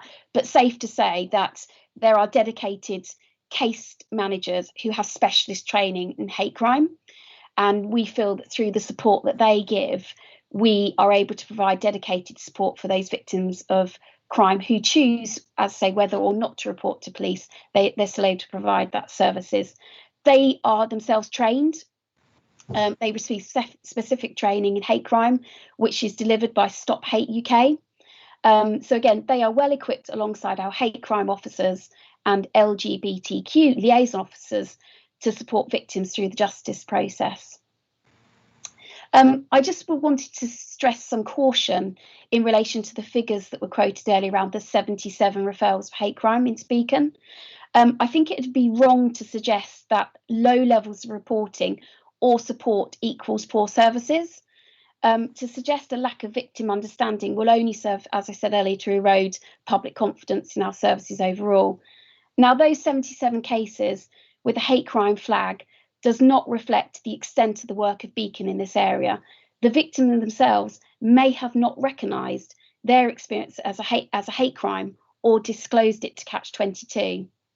And it's important to appreciate that victims of hate crime can seek support through other community-based organisations, such as religious, of LGBT groups, who we seek to work with wherever possible. The key here for us is that victims have choice, and that hate crime victims in Hertfordshire have many avenues that they can explore to get the help and advice that they need. So I think we just need to bear in context that when we're just looking at small numbers through one reporting channel, that may not reflect the extent and the breadth of the interaction that we have with hate crime victims. In terms of the offender side, again, I think it's really important to recognise that whilst victims should indeed go through the criminal justice process where that's right and proper to do so, that we're really committed to using the powerful opportunity that out of court disposals can have, particularly for the community, for the victim and for the offender. We know from victims, we've heard their stories, that actually having the opportunity to meet an offender face to face when it's appropriate to do so, and to receive an apology and hear from them as to why the hate crime incident happened is really important in terms of helping that victim to cope and recover. So we're really keen that we should maximise the opportunity that community resolutions and conditional cautions can have in both breaking down those barriers and producing a better understanding about why hate crime happened in the first place, and indeed then put measures in place to make sure that it doesn't happen in future years. So that for us, in terms of not criminalising people where they don't need to be, but actually providing that closure to victims is a really important part of the kind of restorative justice process that we're well embedded in Hertfordshire, and I think we're well placed to do. Thank you, Chairman. Thank you. I mean, just one quick question before I hand over to colleagues, and that is, do you have any sort of failures where you look and you think, gosh, we really did get that wrong? I mean, what is there one area you think I really have learned and wish we'd done that better? I wouldn't sort of class it in those terms. No, I feel that we've got the contacts, we've got the avenues of which we can draw down information, expertise across both the partnership and the wider key individual networks, support groups, charities, voluntary sector, VCS out there, to be able to do those checks and balances and to be able to receive a rounded view in the work that we do. As you'll have seen, the key lines, the kind of key aspects that the strategy talks to has been endorsed by the partnership and by those of which we've consulted with and have indeed taken the time to express a view. So I feel that we've been able to, and not just indeed in terms of producing the strategy, but of all of our meetings, we're able to bring forward that rich array of information to provide that rounded view. So I don't feel that we have huge gaps at the moment. I think part of what we're going to do in the action plan that falls out the strategy is to look at those areas where we have strengths and those areas where I think there's more work to do. So I think we're on this journey of improvement. I think we've come a long way in the last sort of 5 years. I think we're in a very strong position to be able to elicit that feedback firsthand from communities, to learn from it and develop strategies and actions from that. Thank you. I've got Lynn. Thank you, Chair, and thank you, Amy. That was very interesting.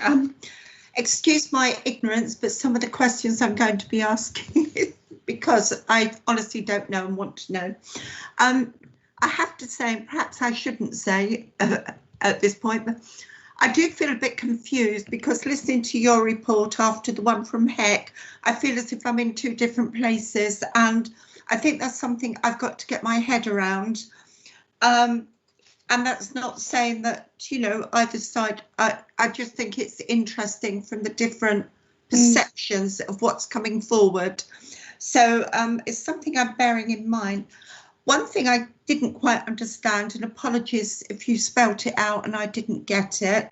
So if I tell you my questions first. One was about ECHO. I wasn't quite sure who inputted that. Is it something that's done by the police, or is it something that's a public thing that can be inputted? And data is brilliant if you've got the right data, and where do you get that data from? And I think, having heard the victims where they were all reporting things that had happened that they hadn't taken on. So I suppose my other bit is around, I've done a few of these now, not only on this, but I haven't heard of a lot of the things that you've been talking about today. And I think you said yourself, as a panel, we probably hadn't heard of ECHO. So I would feel, as a local representative in the community, I would be quite at a loss to know where to refer people to if they didn't want to go to the police. And I wonder how that information does get out there, because if people don't know where to go, you're not going to get the right data and things aren't going to move on. So I think that's my last point, sorry Chair, is we're doing so much as an online platform these days. An awful lot of people in the BMA, in fact any community, are not computer savvy. And how do we get the information out to those who are not online or who do not choose to have that information indeed on their history, on their computer, in case somebody else sees it? Which is, I used to work with kids that were abused, and that is something that we always worried about, was people's computer history. So sorry to chat those few questions, but if you can help, that's great. Thank you. Thank you. I'll do my best to answer them, and do prompt me if I've forgotten. So I'm probably already thinking about your first one and not your third one. So in terms of Echo, it's an automated process. So if any incidents come into the constabulary, crime or non-crime, because we've just expanded it to non-crime, the person who's reported an incident, it may just be that they've seen something suspicious. It's not necessarily they've reported a crime. They have the option of receiving a text message on their phone to be able to give feedback both on the service that they receive. So for instance, if they phoned into the force control room in the police, there would be some questions around, can you tell me about the experience you had with the operator? Do you feel that they understood what did they ask you the right questions? Did they understand what you were telling them? Is there any additional feedback about how it made you feel? So they have an opportunity to kind of make comment on the service that they received, for instance, from the force control room, but there's various channels of which Echo can be used. So if I give you a very community-based example, all the Safer Neighbours teams across the county are able to use Echo in their local priority setting forums. So for instance, on your text message on your phone through a text message number, or if you want to go online, you can provide feedback to the constabulary on anything and everything 24/7. Any day, any time of the day of your choosing. It could just be, I saw police down the street and I felt that they shrugged me off. I mean, it could be absolutely about anything. And what Echo is able to do is to be able to bring together all of that vast array of data. I think they've got now something like 55,000 pieces of data on attitudes, experiences, general information about policing, or indeed about crime and criminality in the county, and they're able to theme it, and they're able to code it, and they're able to be really specific. So Echo has a really brilliant way, an automated way, so there's no cost in terms of human cost to do this process. It's all automated, to be able to pull out keywords. So for instance, first of all, it'd be able to pull out where the person is talking about, so Broxbourne for instance. It'd be able to pull out sentiment, which is really good about values and behaviours, because not often do the public, or indeed victims or offenders, talk about things in the language that professionals would want to hear, that is in terms of being able to be easily coded.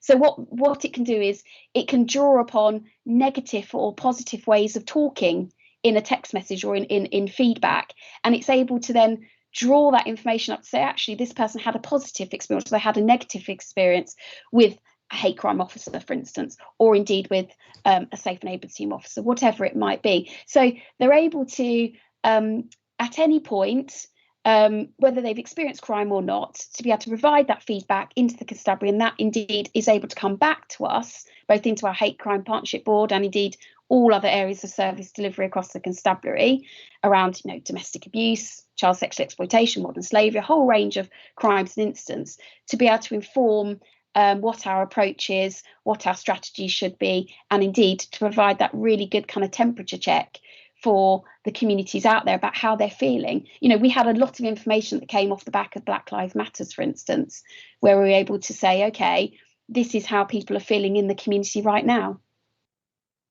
Can we keep questions and answers succinct if possible? That was really interesting, but I'm conscious of time. Were there other points, Lynn, that Amy needs to address? Mainly around people who do not have online presence, or indeed mobile phones and text. Thank you. Yeah, well, as I mentioned earlier, I think our third-party reporting centres, of which we have 22 across the county, these are services that you can walk through the door. Most of them are based in citizens' advice bureaus, libraries, and other kind of public offices, of which, I'd say, you don't need to have text message, you don't need to have online services to be able to go and get the support that you need and report crime should you wish to. Not much walking through the door at the moment, but I think I will ask Ian next. He has a question, I know. Thank you, Chairman. Yes, Amy, thank you for responding to the point that was made earlier about the referrals to Beacon and the apparent disparity between the hate crime incidents and the referrals. You did say in your response that there are other places that people can go to for support. But my question is really, can you take us through the process? If a hate crime occurs, you speak to the victim and you take down the details. What is the next steps in terms of pointing them in the direction of support services? Do you tell them the names and addresses of where they can seek support, or do you notify the support agencies themselves so that they can approach the victim? How does that process work? So if a report comes in, of course, it'll be a frontline officer who will go and take the details, but then they pass on the details to our specialist hate crime officers. So, obviously they are trained and have the expertise in understanding in more detail the impacts of hate crime. So they will get in contact with the victim, I think within 24 hours of an incident coming into police, to provide that specific kind of triage system. At the same time, the report obviously will be logged with the victim services team. So in terms of any kind of follow-up care that needs to happen in the kind of immediate aftermath of that incident, their case will get referred to Beacon, and then it'll be the dedicated Beacon case manager who will provide that longer term support, particularly if the person has experienced trauma or needs counselling or other kind of forms of support, that they can provide that more detailed kind of wraparound support. So we've got the kind of front end with the immediate response from police, backed up by the dedicated hate crime officers, and then you've got the kind of back office service, which is the victim support team, victim services team, and the referral to Beacon. So it doesn't require the victim to have to specifically go and call a telephone number or to make that referrals themselves, as long as the victim themselves are happy for that process to happen, i.e. to get the referral into Beacon, because of course there's no obligation for them to do so. That will happen in a seamless process. And I've got Jonathan. Thanks very much. Amy, in one of our documents, 4B, under 4.2, it talks about a hate incident rather than a hate crime. And it says any incident that does not constitute a criminal offence, which is perceived by the victim or any other person to be motivated by hostility. It is a hate incident rather than a hate crime then dealt with very differently? And if so, how is that dealt with? And the other question was to do where you said that you didn't think there were any huge gaps in terms of the way you work and perhaps the way to make it even more effective.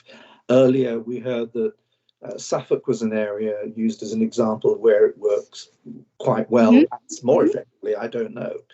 Perhaps you could just, add a bit to that. Thank you. If I take the latter point first, I mean, as a sort of both an officer and obviously the OPCC and indeed colleagues in the county council, I feel that we're quite well connected with our counterparts in other constabularies and in other OPCC offices. So we're quite well connected in terms of other hate crime strategies, in terms of, I suppose, providing some level of kind of benchmark, if you like, as to make sure that we're not, that we're not completely missing something in terms of the data and the kind of information that we would seek. Because obviously, there's always more to be done. There's always a journey, of course, for us to go on. I think at the moment, as I say, I feel as chair of the board that we have quite a rich source of data from a range of sources of information that provide us with the ability to be able to progress the actions where we've highlighted the gaps. So you'll see when over the coming months, when we develop our action plan, we will obviously have taken stock from what the strategy and from the consultation has revealed to be able to say, okay, we're in now 2021. What does this mean in terms of some of the opportunities for developing us further? So I feel that we can provide those checks and balances in terms of the other counties out there across the country where we've provided some information. We've indeed shared our information with to make sure that our partnership board is broadly aligned with how others can abstract their information. And incident as opposed to hate crime? Thank you. Yes. So we want to make sure that, in a sense, if you think about it like this, that a hate crime incident almost hasn't gone to be categorised as a crime. But to our mind, anyone who reports hate crime, if you like, at the starting point, they all receive the same response. in terms of that wraparound care around the ability to get the voice from the victim around their experiences and the challenges that they have. So at that point, they would get exactly the same care and support from our hate crime officers, from the frontline officers, and indeed into the victims services team before a hate crime has almost been categorised as a hate crime rather than a hate crime incident. So to our mind, there's no difference in terms of the experience for the victim, which I think is really important, because we always just want to put the victim at the centre of all that we do. Could I just ask that everybody turns their mics off if they're not speaking? There was some feedback at points there, but I hope people heard okay. A couple of quick questions before I move on to the police, and that is just how many BAME people work at the OPCC, and are any in senior positions? We have 2 people from the BAME community who work in the Office of the Police and Crime Commissioner. We don't have how many? What's the size of the workforce? Oh, sorry, 30 okay. 30 establishments. Obviously, some of those are part-time roles and so on, but we have 30. We have 2 representatives from BAME communities. But not in senior positions? Not in the 4 senior positions that are held in that office. Okay, thank you. I think we ought to move on to the representatives from the constabulary now. So I will invite Superintendent Matt Phillips, Chief Inspector Pete Frost, and Helen Whitehead, the Hate Crime Policy Officer. And I think you're doing a triple act, so we'll let you do your triple presentation, and then we'll pose questions at the end. And I guess we're seeing Matt at this point. Oh, we are. Yes, right. Good morning, Chair. Good morning, everybody. Yeah, so I'll kick off on our side. So first of all, thank you for inviting us along this morning. It's really important that we have these conversations and air people's opinions. I'm new to this role from August this year, and Pete landed in October, but we will answer everything as we can. Firstly, apologies as well for the previous meeting that we couldn't make because of the ICT failures, but we get a whole day now, so actually it's worked out better than anything else, I think. I've been a police officer for 22 years. I've dealt with victims of murder, DA, violent crime, and I'd like to feel that my colleagues and we do have sufficient training and empathy and personal skills to be able to deal with all sorts of victims of crime, having not been a victim of that crime type ourselves in the first place, because of those skills and experiences that we have. I think it's important to remember that here as well, that we have a range of officers and skills to be able to support victims and witnesses as best as we can. Firstly, I just wanted to cover what drives our continual improvement into how we deal with hate crime. And Amy touched upon a lot of these. So obviously there's government strategy that feeds down into local strategies, into our Hate Crime and Partnership Board. We look at Her Majesty's Inspectorate of Constabulary's recommendations and incorporate those into our strategies locally. We've not been inspected by HMIC for a little while, but other forces were, and those recommendations that come out nationally, we adopt those, even though they don't relate specifically to Hertfordshire. We'll still incorporate that in our own strategies for best practice. And we proactively sought peer reviews from the National Lead Force for Hate Crime, so that's Greater Manchester Police, and invited them to come into our force to look at how we run our processes and our structures, and to do a dip sample of our hate crimes to ask, how are we doing? What do you think as you look nationally? So we're proactive around seeking feedback and seeking views from those experts, if you like. That's a little bit of a mini HMIC inspection, I could probably term it like that. And all of that combined with all the work Amy does as well, that helps us focus our strategy, which drives our continual evolution of hate crime. And then we formulate all of that into a standard operating procedure, an SOP, as we call it internally, which is a bit like an operating manual for all our staff that gets distributed to everybody, and we include in all our training packages. So all our staff know exactly how we expect for them to deal with a hate crime. So all our staff normally receive an annual refresher training course, which is a day in a classroom with a trainer at the front running through changes, so they're all up to speed. COVID has made that rather difficult in the last year, but there is training being developed, and we'll be delivering it by teams because we've had to be responsive to make sure that people still get it. And that's key for so many different inputs that we need to make sure our staff have. It's like stop and search, etc. That's another area there. We're really fortunate in Herts to have Kate and Helen as well, who oversee a lot of that and structuring that work, and a huge amount of other work to scan and identify best practice nationally that we can incorporate into Hertfordshire.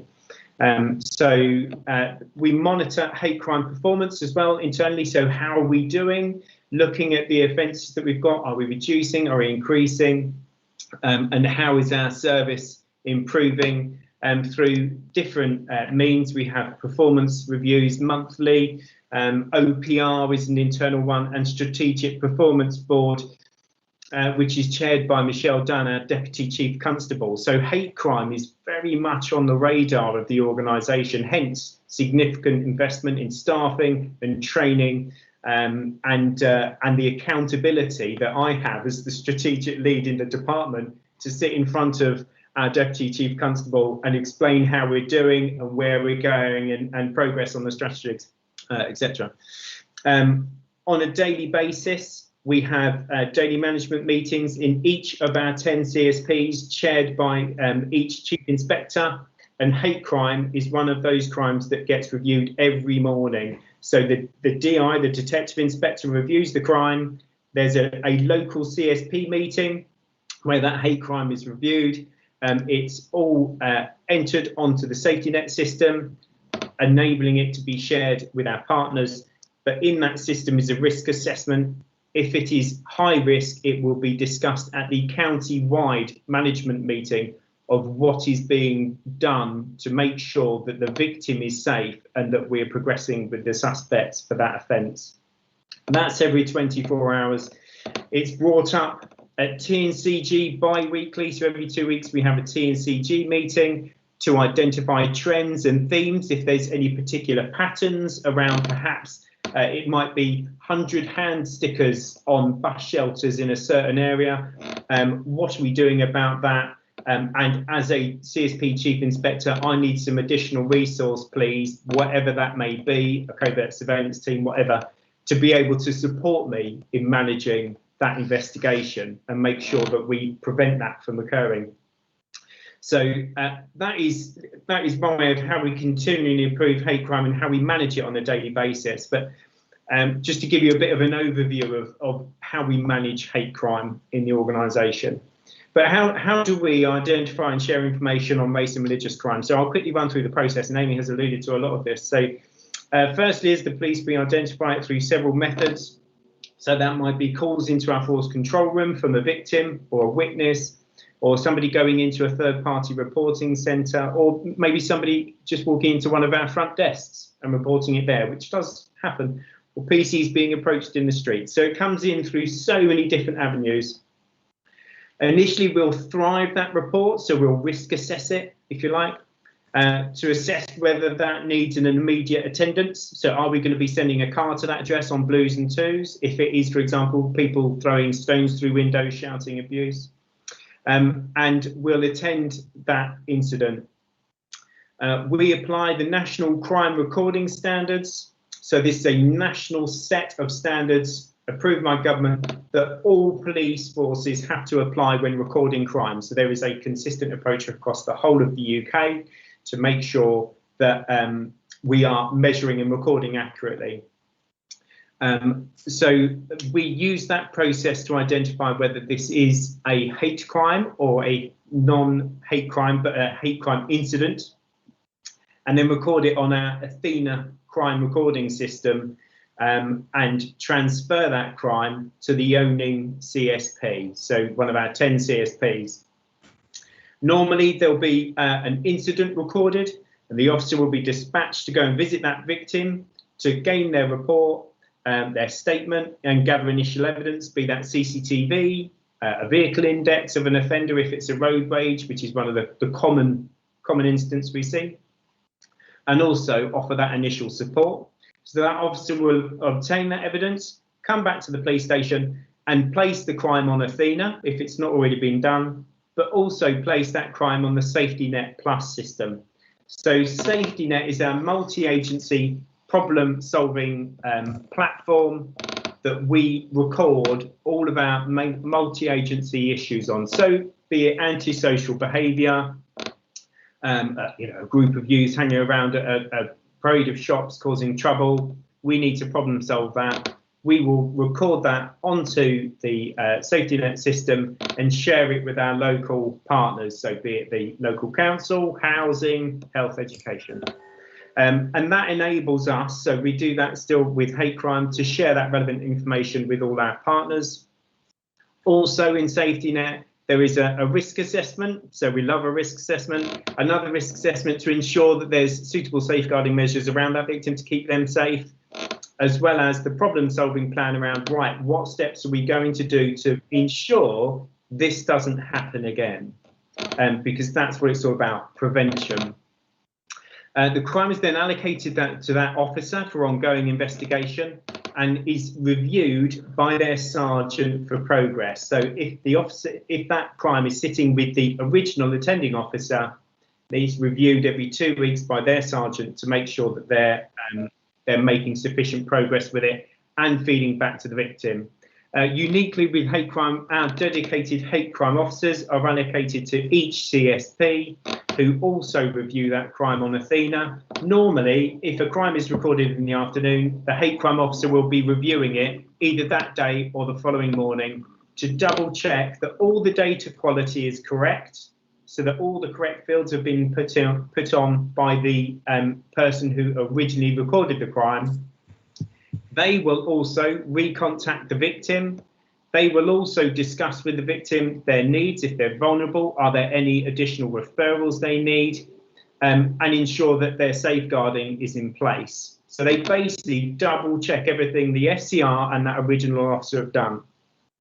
They will oversee, yeah. Can I just check? I mean, we've got two other speakers from the police and need a chance to answer questions. Yeah, so sure. Are you wrapping up reasonably? I will wrap up. Yeah, okay. So that's generally how we share our information with our partners with SafetyNet. If a suspect's identified for a hate crime, if they are prioritised, and they will either be arrested or dealt with out of custody as a priority. And as I said, all hate crimes are reviewed at DMMs, and we ensure that there is traction on all those cases. We share hate crime data from those offences from Athena in those performance meetings, as I've said, with the Hate Crime Partnership Board as well, and on police.co.uk. So it's out there, it's nationally available. What services does the partnership have in place for victims and offenders? I won't go on about this too long because we have somebody from Beacon coming shortly to explain that in more detail. But as I've said, we already capture the victims in the force control room with the attending officer and with the hate crime officer. So it's almost like we have 3 contacts with the victim before Beacon contact them as well. So we have lots of wraparound support around our victims. But what about our offenders? So depending on the level of the offence, this dictates the action that we take. So we have Code G of PACE, which is all around necessity to arrest. We can't arrest somebody willy-nilly. There has to be a necessity in law for us to do that, and that depends on the severity of the offence. So if it's a serious assault with hate crime involved, they will clearly be arrested and taken to custody, and that will be for the CPS to decide on an outcome. Sometimes if it's a lower level offence, we can deal with it out of custody, which we've touched on, and we can give someone a community resolution or conditional caution, and we do that as often as we can. It is normally the outcome that the victim wants, and we can deal with it by way of an apology, a letter, or for somebody, perhaps paying for a broken window as compensation. So we certainly do use out of court, and we have used that for a long time. And we find that when we use a community resolution, in the last year, none of our offenders have gone on to reoffend. So they are really effective both ways. We really do believe in that as an outcome.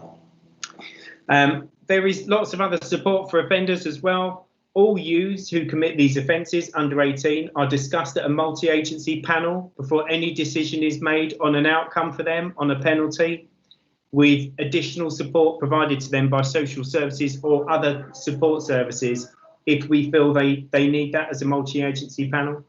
Adults are also considered for referrals into support services by the hate crime officers, alongside the decision making around any community resolution or conditional caution. And all hate crime offenders, whether youth or adults, are all considered for a prevent referral by the hate crime officers and referred into channel accordingly, because we know how important that is as well. So how do we engage with marginalised? I'll ask you to wind up quite soon, I think, if we're going to hear from Pete and Helen. Yeah.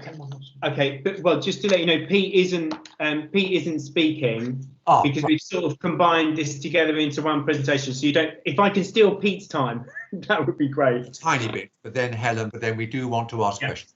Of course. Yeah. Okay. So how do we engage with marginalised groups? So improving engagement with communities is vital for us as the police to demonstrate legitimacy, building that trust and confidence in the policing communities so that communities will report crime, share intelligence, enabling us to ultimately keep everyone safe from all the threats that are out there. And we've learned a lot from Black Lives Matter and COVID, but it's wider than just hate crime. We need to be engaging with marginalised communities for all crime types. And we have, under our neighbourhood policing, a whole new engagement strategy, which used to be us getting people into drafty halls to talk about what's important for them in their community around what offences are going on and what we need to deal with. Now we do our community priority setting all online in digital forums using social media, our OWL online watch system, which has access to over 1/3 of the community. And all of the results from those surveys goes into ECHO, which Amy has spoken about, that gives us analysis and breaks down what our communities want us to be dealing with in the next 3 months in their community for our neighbourhood teams to go and address. And hate crime does feature in that. All of those efforts and lots of other efforts that we're doing around community engagement is building that confidence and building our relationships with marginalised groups. We've touched on the KINS database. That is part of that. That's being completely refreshed and revamped at the moment with new systems. And I can assure you that more than, well, our existing KINS database is not 98% white. I can assure you of that. We have lots of other work going on, and we are actively targeting those communities, which we know we need to build those relationships with. And we've been doing that through Black History Month as well.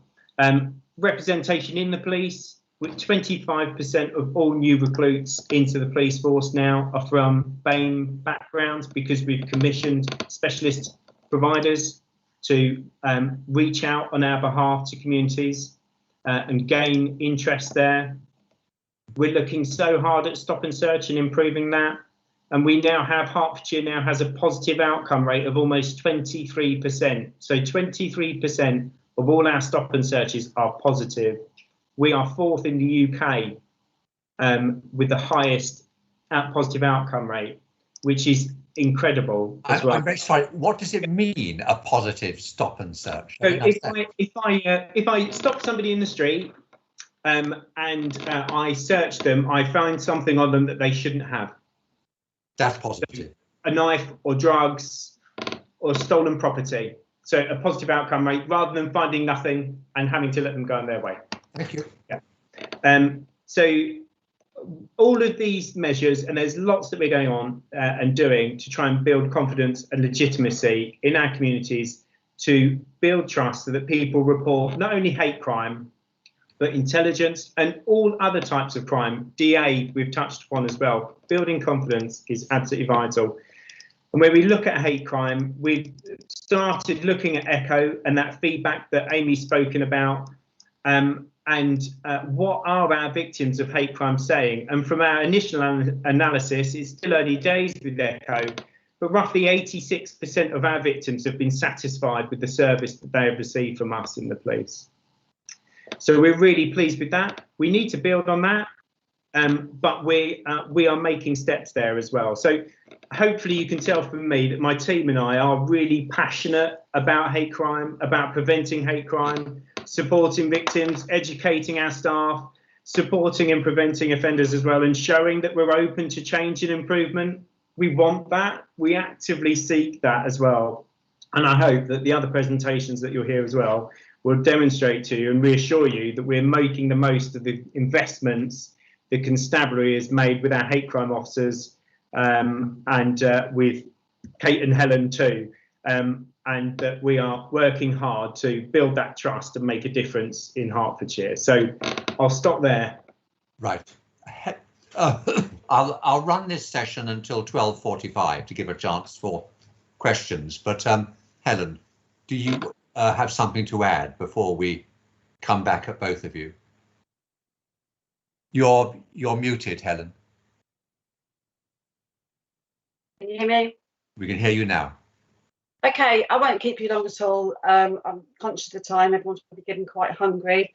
Third-party reporting, you're probably already aware that recommendation 16 of the Stephen Lawrence inquiry back in 1999 was to provide an alternative place to report a hate crime or hate incident other than going direct to a police station.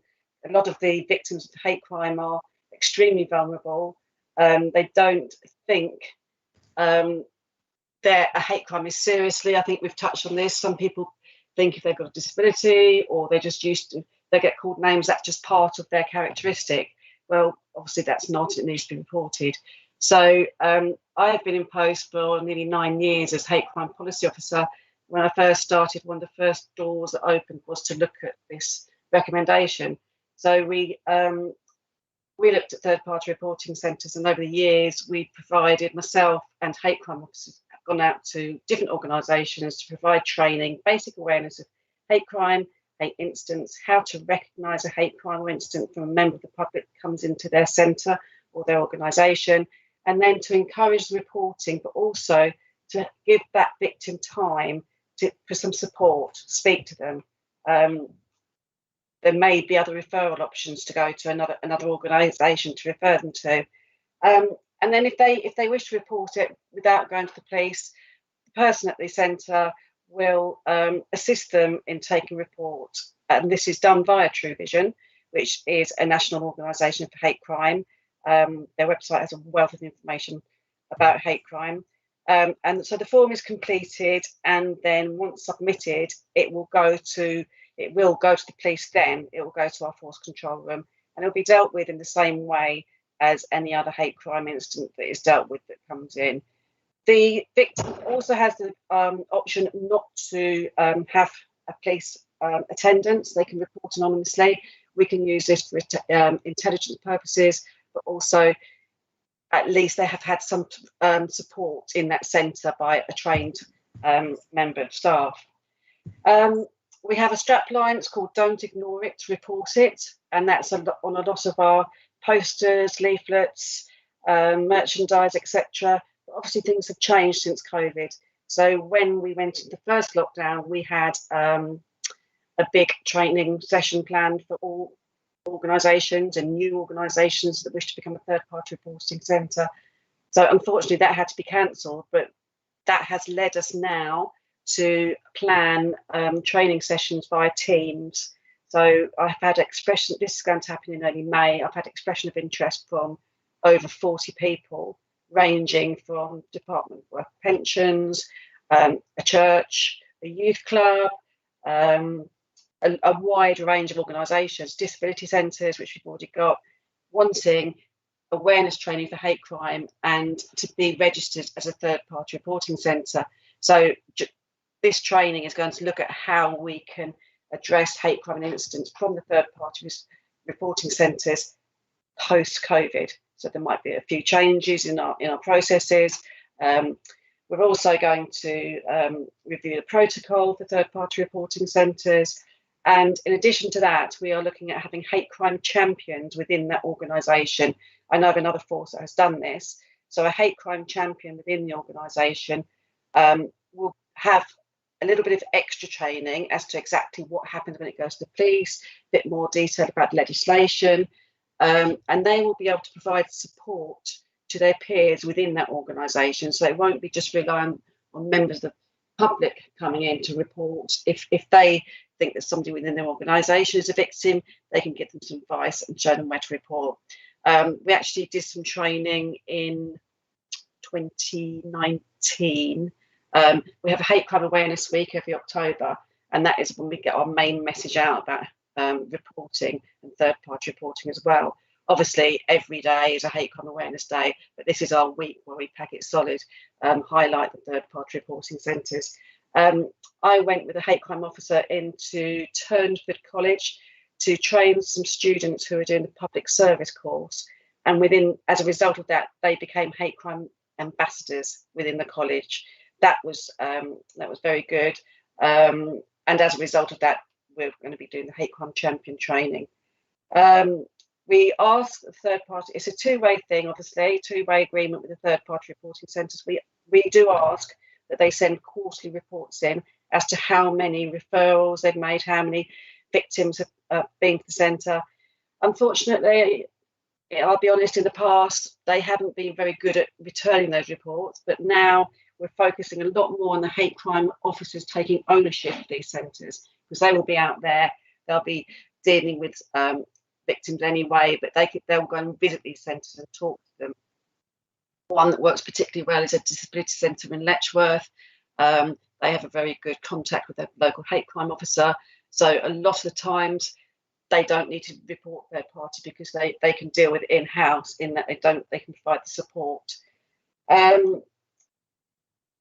We've also been commissioned to do some additional work with third party reporting with Stop Hate UK, and they have been into the force to provide training, and we have a meeting with them next week to see what the outcome of that will be, but we're hoping that they'll be able to assist with the third party reporting as well. So what we're doing really is at the moment is looking for new centres, getting the message out there how important it is to report, refreshing the training and providing additional training.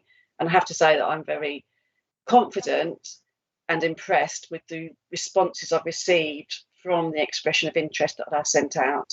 I think I will stop there because it's 12:30 and then we can go to lunch soon after the questions. Oh, sorry, can I just want to mention one more thing? So we also have a website called Hearts Against Hate. It's owned by the Hearts County Council. We've worked in partnership with Hearts County Council to set this up.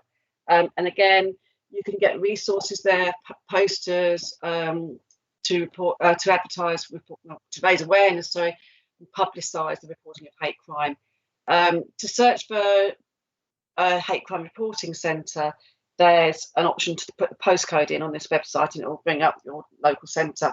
There's also an online form. I appreciate everyone can't have access to a computer, but there is an online form that you can report on that website, and again it will come directly through to our force control room at the police.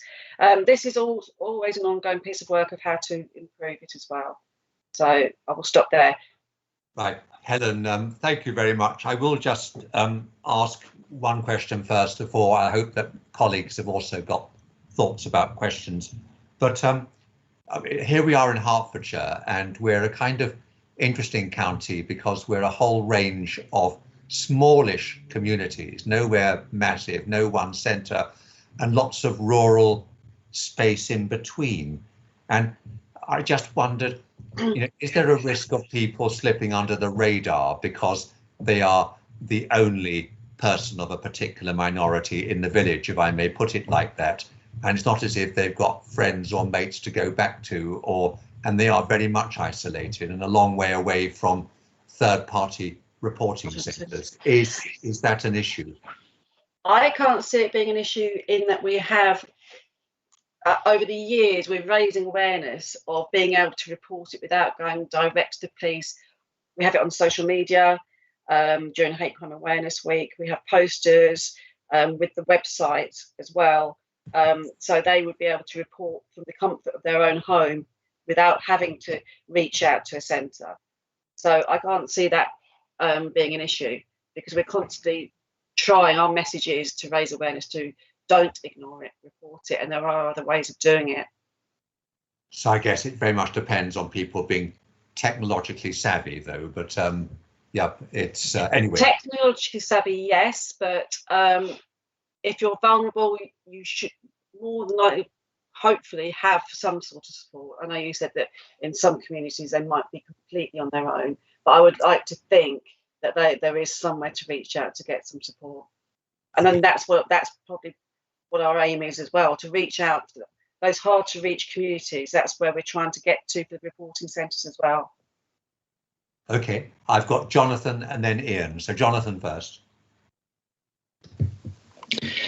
Thanks, Chairman. In terms of the actual victims, when something happens or they report something, and I don't know who this is for, either Matt, Pete or Helen, what feedback do they get? Because there must be a feeling, and there probably is when anybody reports any crime, whether it's burglary or anything, that they just want to know what's going on and what's actually happening.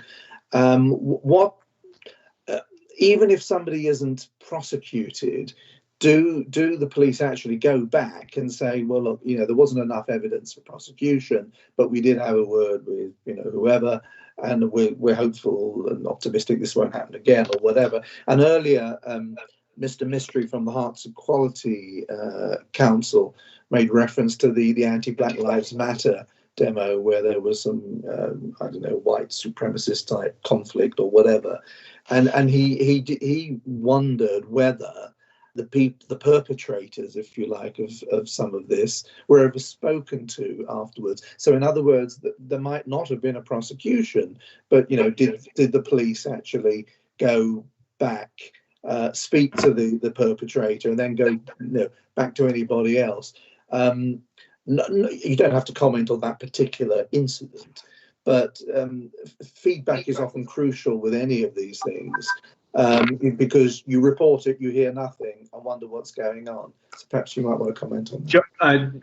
John, if I can answer that one for you. So we have the Victims Code of Practice that is a contract between us and our victims, and as part of that victim contract, we have to agree timescales of how often we will update victims on their case. That's for all offences, and it's a minimum of 28 days as policy in Hertfordshire. Plus, if there's any significant events, like somebody gets arrested, charged, bail, the victim has to be informed within 24 hours. But to be honest with you, it's almost as soon as that event has occurred. So they should be, if a victim is vulnerable, then it will be more frequent than 28 days. Certainly when a crime is finalised and an investigation is complete, the victim is notified prior to that crime being finalised. Speaking around the Broxbourne Black Lives Matter protest, that was investigated, and I know ACC Jeffson put out lots of comms. There was a statement.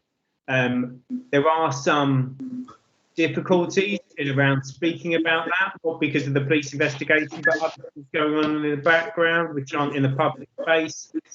But ultimately, the offenders who were pointed out to us on the video were all wearing face masks. So it's extremely difficult to actually identify them in a traditional manner. Those, the victims who came forward will be updated, and that is fed back into the last Hate Crime Partnership Board, which was attended by HEC as well.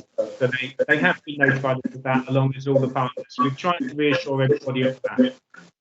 Okay, thank you. Ian. Thank you, Sandy. Yes, I wanted to pick up the point that Sandy was raising earlier about the victim third-party victim support centres or reporting hate crime centres, and you mentioned the fact that it's possible to do it online as well. I mean, from my experience with dealing with public bodies online, it can be quite a frustrating experience, and you're never sure whether you're dealing with a robot or a real person, or what's going to actually happen to the data.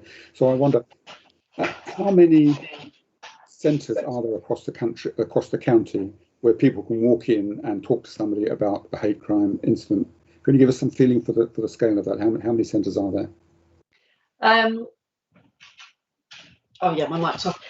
We've actually got 22 listed centres, and from the top of my head, you could probably walk into any of those, provided they were pre-COVID, provided they're in operation. So we have disability centres.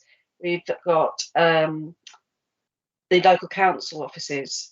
So if somebody's going in to report about a new bin or something, they might mention that they're being harassed because of their colour of their skin. So somebody will pick up in the council office that they have been a victim and encourage them to report.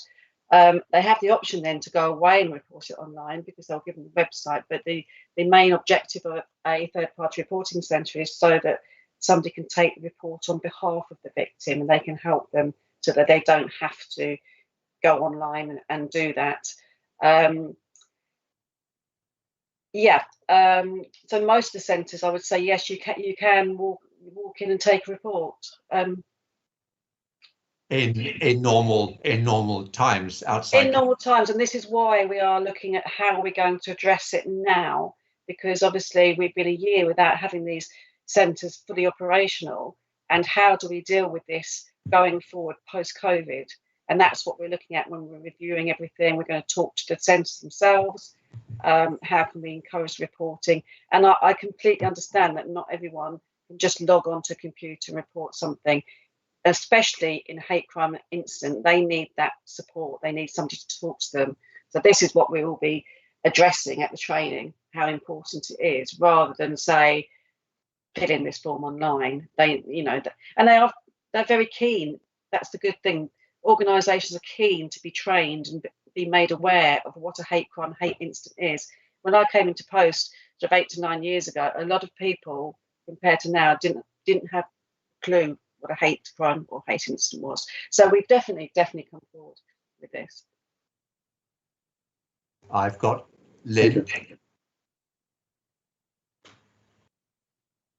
Lynn, over to you. I'm coming. Thank you. Broadband's being slow, is it? It sort of follows on from Ian, really. But I was interested in what both of you have said. And I think, Matthew, you mentioned OWL, which I think is absolutely brilliant. And I know it goes out to a great number in the community. But I never worry. I think the information going out there is fantastic. It's what comes back to you. And I've just looked something up, and the last OWL response was about knowing your local police station. And this is relevant, yeah. So, and out of the county, 6,000 came back, and 58% of people in Welwyn Garden, there was only 58% who knew where the police station was. Now, I find that quite interesting. So I'm more worried about what comes back rather than what goes out. And I think when we do priority setting, I just wonder what the makeup of those who are responding, because if you get, which you often get online, you just get a list of, here are the things that we think are important, tick 3.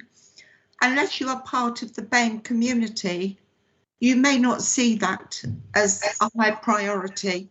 So that's sort of a comment come question, really. And I suppose my main question is, because of that, will we be bringing back, or will you be bringing back, sorry, I did the royal we there, but will you be bringing back face-to-face meetings? So back to what we were saying, I'm looking for the marvellous future in front where we can go out, but so that those who don't like the internet or just can't use it can come and speak to you, and we get perhaps a slightly different feedback.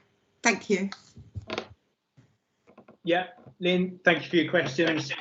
Firstly, OWL, we have a dedicated team of 4 OWL officers who respond to all of the, as we send out the OWL messages and people respond back to us, our team reply back to them and have that personal interaction. So we try and build that relationship with them. So we respond to every message and use the information that comes back to, help reassure them or provide them more information that they may need. Echo, your question around Echo, all the surveys that we send out to the public are anonymous. So, for example, we'll put the link into an OWL message, and when you click on that link, it's completely anonymous when you go into OWL. That's important because some people may not want us to have their details. And so we want them to have the confidence to put that in. And we don't give a list of these are the 3 things. It's completely blank. Tell us what's bothering you. So they can give what is a priority to them. That's, that's really important, and we completely agree with you on that one.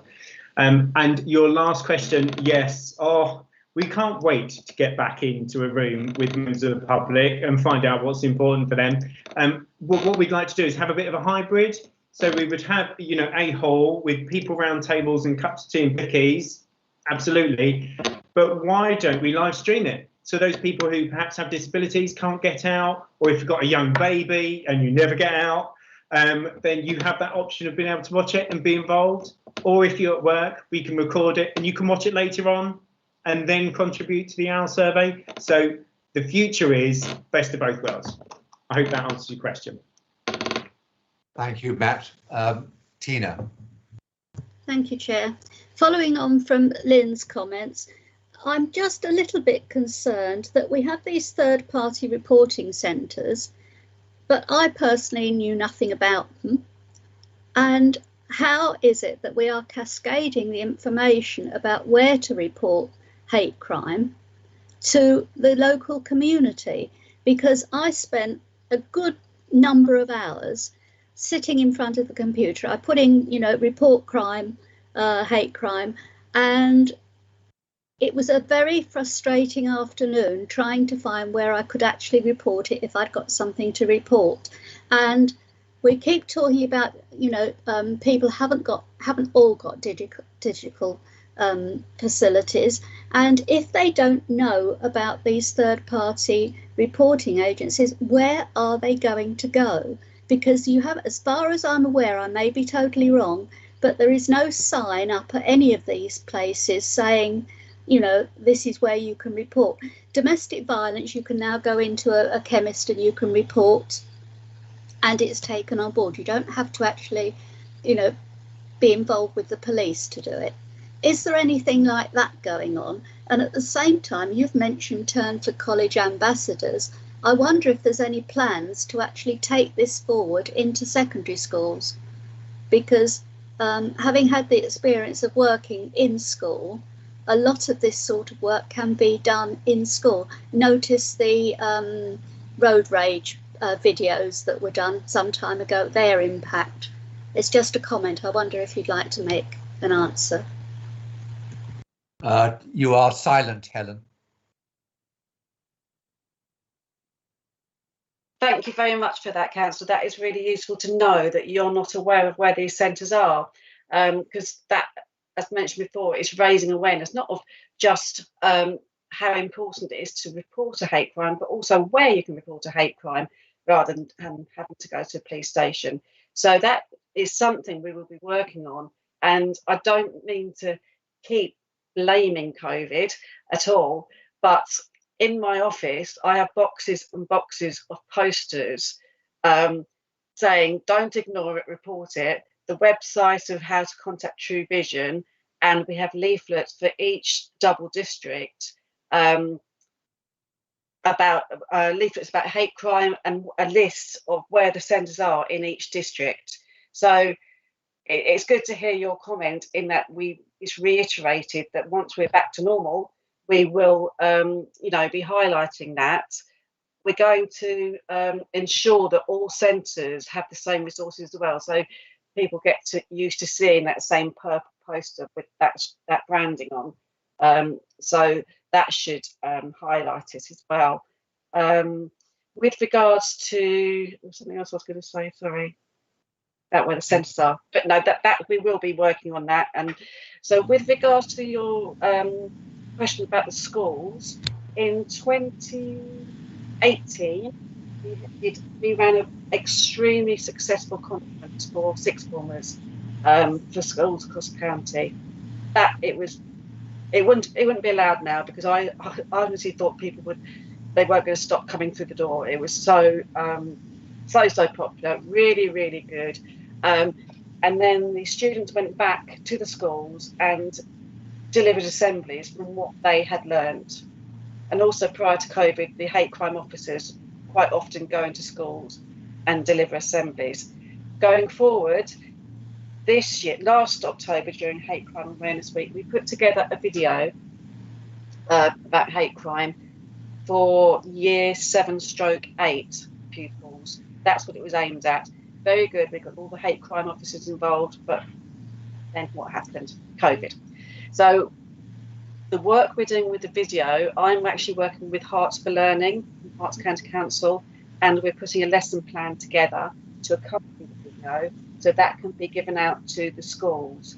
It's not something we think is suitable to deliver via Teams. It's quite a sensitive subject, and so it's best delivered face to face. So once all the schools are back to normal, we can get working on that package for the schools.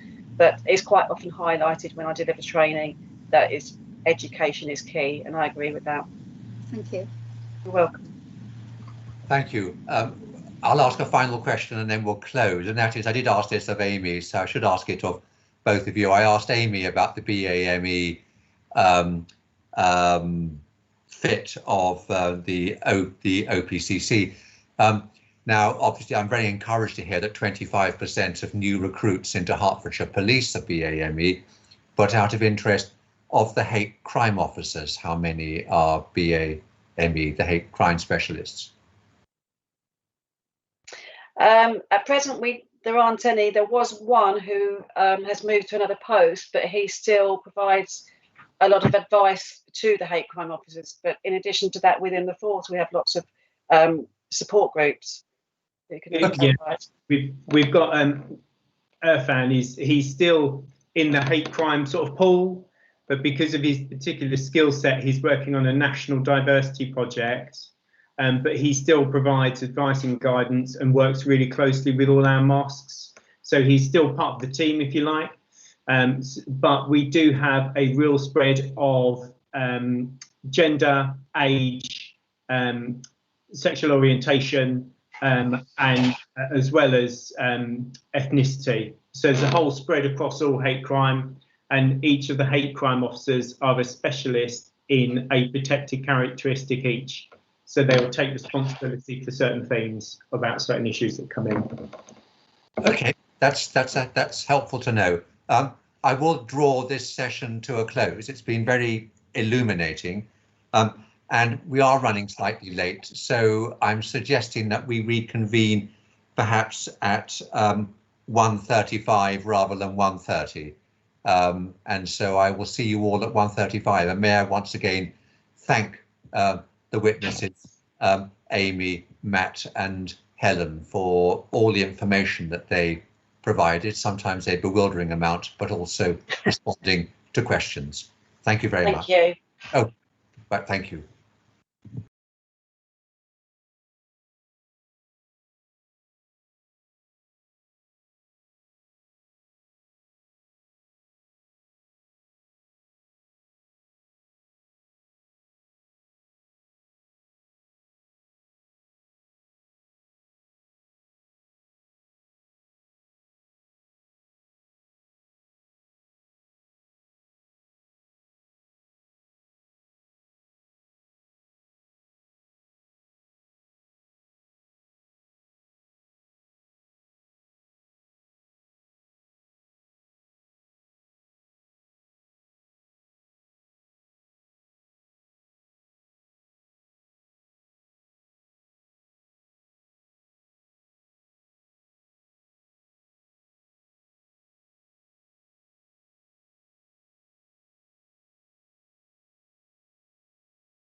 Chairman and other members of the topic group, we are now live.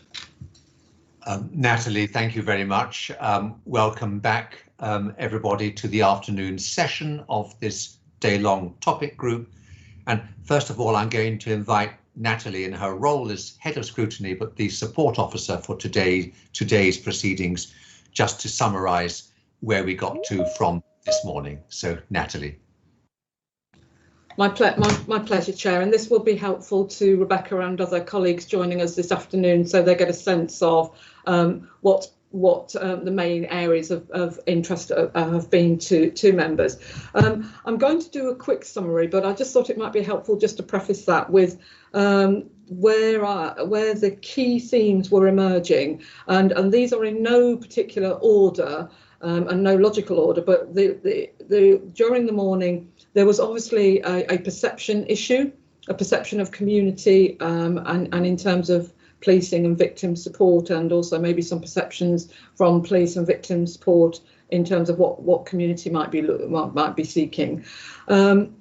Obviously, community engagement is part of that perception, and a plea from community members to consider how that might move forward and gain those perceptions and community involvement to help with addressing hate crime and incidents. And something that seemed to come across the board from everybody, including our councillors, was about raising awareness. So that was raising awareness about how people go about reporting, third-party centres, victim support, a lot of those areas, and how councillors can be better informed so that they can assist their communities as well.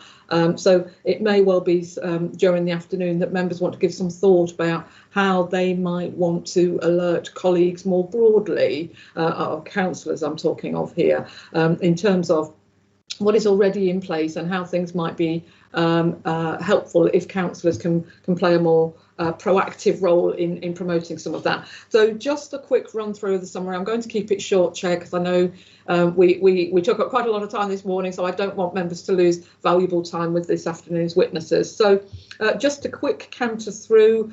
You heard from Kate about hate crimes and hate incidents, and that there are 5 strands, of which you are looking at one today, which is the focus on hate crime and religious crimes and incidents.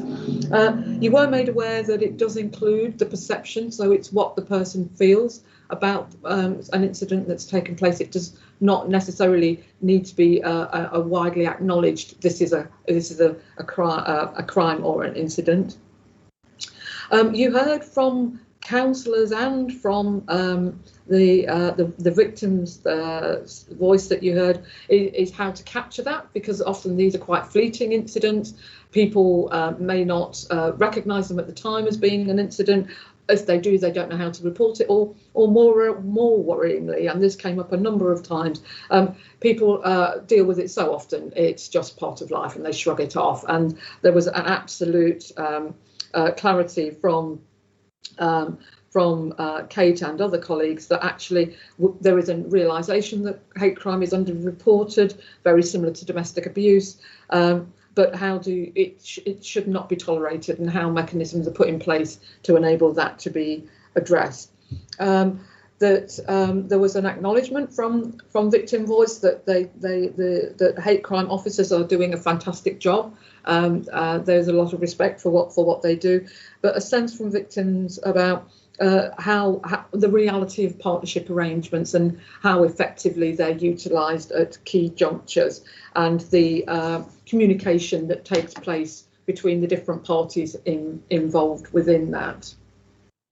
A plea from victim representatives that perhaps more targeted information and advice to specific communities would hit more regularly and be understood and taken on board. And also sometimes, particularly, I would imagine more for frontline colleagues, an awareness of the understanding of the issues affecting some of our more marginalised communities.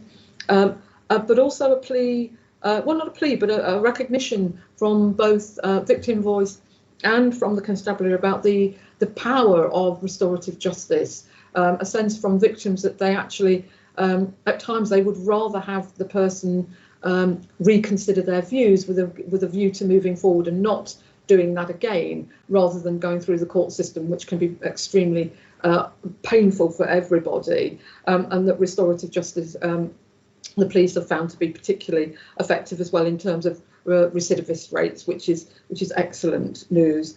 A sense from our victim voice that racism in Hertfordshire is often covert, so it's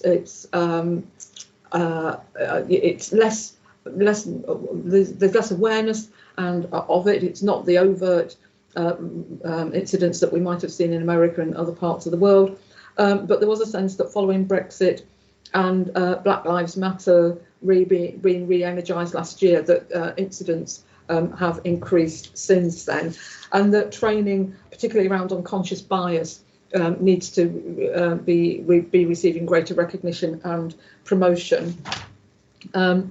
You heard about the Hate Crime Partnership Board, that it draws on a range of other organisations and data to assist with its work, and that it has independent scrutiny groups and panels who are engaging with community to ensure that that information gets fed back into the work of the Constabulary and the PCC's office, and the use of Beacon, for instance, in terms of bringing soft data, that kind of insight from victims plus hard data.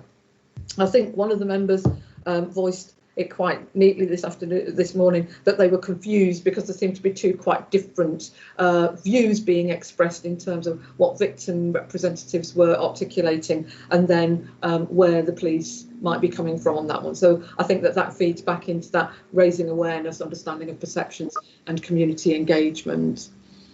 You heard from the police that welcome news that 25% of recent recruits are representative of BME communities, which is absolutely fantastic. But clearly there's a bit of lag in terms of that affecting the composition of the force in its entirety. You heard that the constabulary welcome inspections of their own, but they also proactively seek to work on recommendations from inspections of other forces and seek peer review to ensure that they are delivering best practice within a constabulary framework. In terms of hate crime, you heard that it's monitored. The performance against hate crime is looked at diligently, receives significant resourcing, and that there are daily updates on hate crime in localities. Talked about restorative justice. You heard from one of the hate crime officers about training that had been undertaken with college students a couple of years ago, and how brilliantly effective that had been in those students then becoming hate crime champions. And there was a plea from some counsellors that might be something that could be looked at post-COVID lockdown, because it seemed a really good way of educating people, which was one of the victim voice requests. You also heard that there are hate crime officers, etc., are actively looking out for more centres, so that third-party centres can be well known, and you heard that they can take reports on behalf of the victim, but they can also hand out a web links should that individual wish to do it discreetly, privately on their own. And again, there's been a lot of progress over the last 8 to 9 years in terms of organisations wanting to become third-party reporting centres, and that feeds right back into raising awareness and making people more aware of it, and how those can be used, and it's anonymised. I'm just looking through. I think that's where I would conclude, Sandy, but my 3 points are perceptions, community engagement, and raising awareness.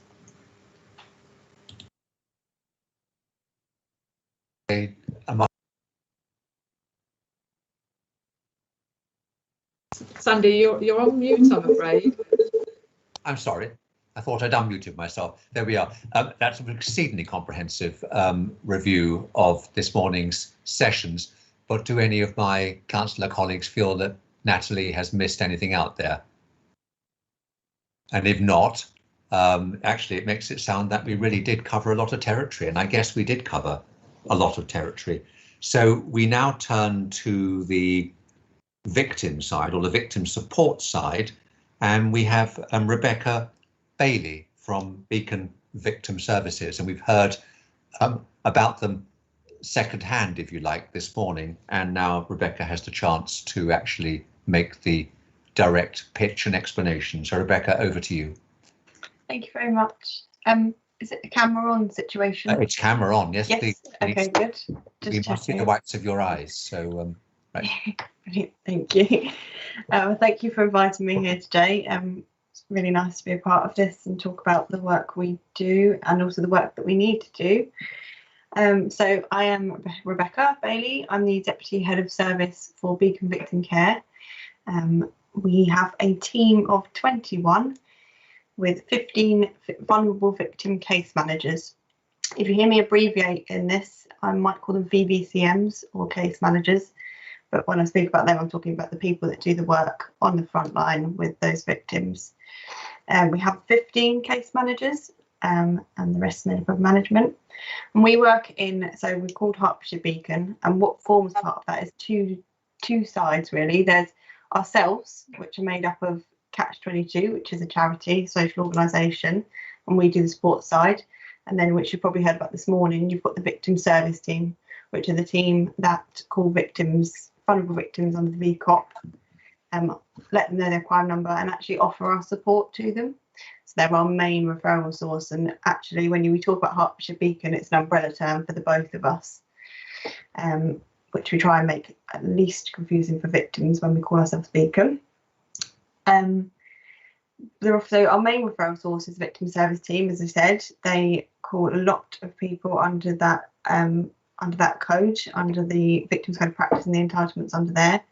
So unless it's a safeguarding victim, something that would be dealt with by perhaps a specialist police team, they call victims who are vulnerable and also send out information to other victims that are not quite falling under that as well. And they will send through the majority of our referrals. So I think the data that I sent through before this scrutiny panel, you'll see the majority there will be VST or victim service team. So that accounts for not just hate crime victims as well. When we look at our referrals in total across the service, it's majority them. We've also in the last year or two worked on increasing our Herts Police referrals. So although victim service team are police staff, that's a direct route we've got there. What we've tried to increase is actually Herts police officers working with victims directly, taking statements at scenes and things like that. We're looking at picking up those referrals, which has increased recently, which again, that's why they're our second highest referral rate on our hate crime data that I've sent through. We also take referrals from the members of the public themselves. They can self-refer into us, and as well from community services, sort of things like Hearts Help from referring to us, mental health services from referring to us. It's anyone or anyone. We also operate a helpline, which is open to victims and professionals to call in and ask us about the service, have a conversation, see if it's suitable, and where we can do that. We've done some work with hate crime officers as well. Again, it's brilliant to connect with people talking to the victims that might want our support.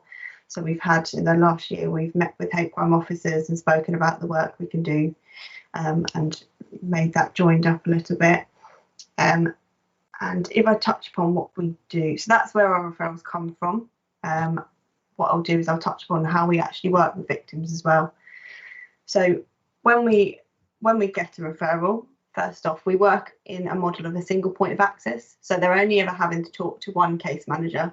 We're not passing them to different case managers where they have to re-explain their story or the impact or anything like that. We are only giving them one case manager, and that's their case manager for the duration of their time with us.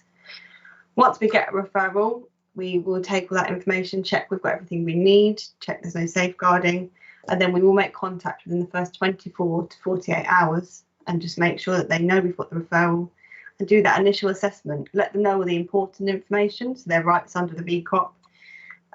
We will let them know about restorative justice. We will let them know about confidentiality in our service. And then we will look at a needs assessment with them. So we'll talk about, so what has the impact of that crime been for you? So especially for a hate crime victim as well. there's, you know, that degree of impact can be quite substantial. So it's looking at that, the impact that has had. So that first conversation is us finding out what they might need from us. So that's very, it can be quite a big conversation there. And again, we allow for the building of rapport, because we know that picking up a phone to a stranger and telling them the impact then and there might not be the right thing. So it's again about spacing out those calls if we need time to build that rapport and find out what they need. Well, then from that, make a support plan about what they might need from us, or what, if there's something we can't provide, where we can signpost onto, or make a joint referral or work alongside another agency. And then what we'll do is we'll follow that and review that throughout their support with us. There is no time limit, so it's open-ended. All we do is we work towards that support plan. So when we can no longer provide useful support to them, we will work with them around closure. And normally that's agreed between two parties. And again, if there's something left that we can't help with, we'll make sure that need is met before we close. And again, if they have one call with us, change their mind, and then don't want support, that's fine. But then 2 months later they change their mind, they want to come back, again, absolutely fine. It doesn't have to have been straight after the incident. It could be a historic incident which has happened 2 or 3 years ago, which still has an impact. It's just there. It's not just victims as well, it's witnesses as well, the impact it's had on them, and also family members, which in the next bit we'll talk about the direct impact we tend to pick up on with victims. You can see why it's important. We also offer support to family that have been affected as well. So when working with victims, the things we pick up, obviously the targets a lot of the time, especially with religious and racial hate crimes and all of them, all of the strands, there's been a target about that person's self, something within them that is them, you know, and it's that specific targeting on that factor that tends to have the potential for a lot more impact, and we're very aware of that, along with other crimes. And the main things we tend to see with our hate crime victims is there's been an impact on their well-being, you know, the mental, not just the mental health in general, because when you say that, that sort of implies it's there, but even just the mental well-being, the impact that's had on them in sort of the after effects and the shock, all those different emotions that come with it. You have an impact on their safety, you have an impact on their outlook as well. Obviously that's happened in their community, that's happened to them, and it's how that plays into how they feel in their community, in the world, in the country. So what we often find, the specific impacts we find is, so sometimes a lot of the time it's an unknown offender, it's someone it can be people they're not close to, someone that's randomly picked them out off the street, and a lot of that time that leads to a lot of fear, a lot of questioning of why they've picked that moment, why they've picked me, a lot of why questions. And it can also be in their own community or neighbourhood or near their home, which we found especially a lot in lockdown. Obviously, with people being in lockdown near their homes, hate crimes are happening near where they live. And often, I think we've had cases where it's been in a housing estate and they don't know who the offender is, but they know they've been targeted through malicious communication through their letterbox. They don't know who that offender is, but they know that someone in their community doesn't want them living there.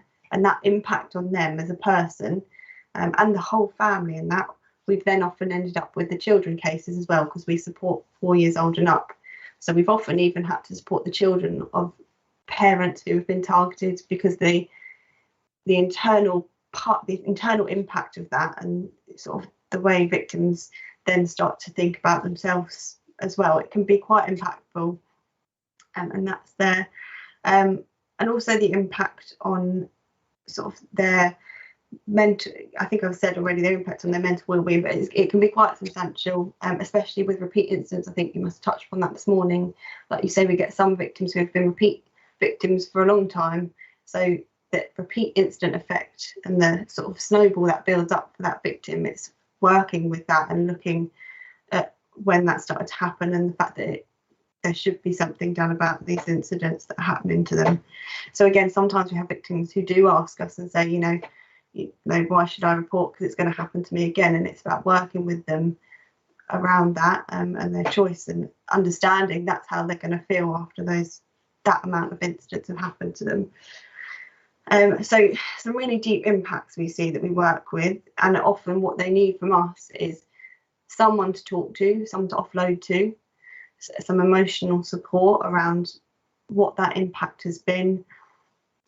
You know what's been different for them since it's happened. A lot of the time there's a lot of it's, you know, fear, shock, all those different things, and as well dealing with if they have reported and they're going through that process of the investigation with police, or if it's been near their home and they're dealing with housing as well, all those different agencies.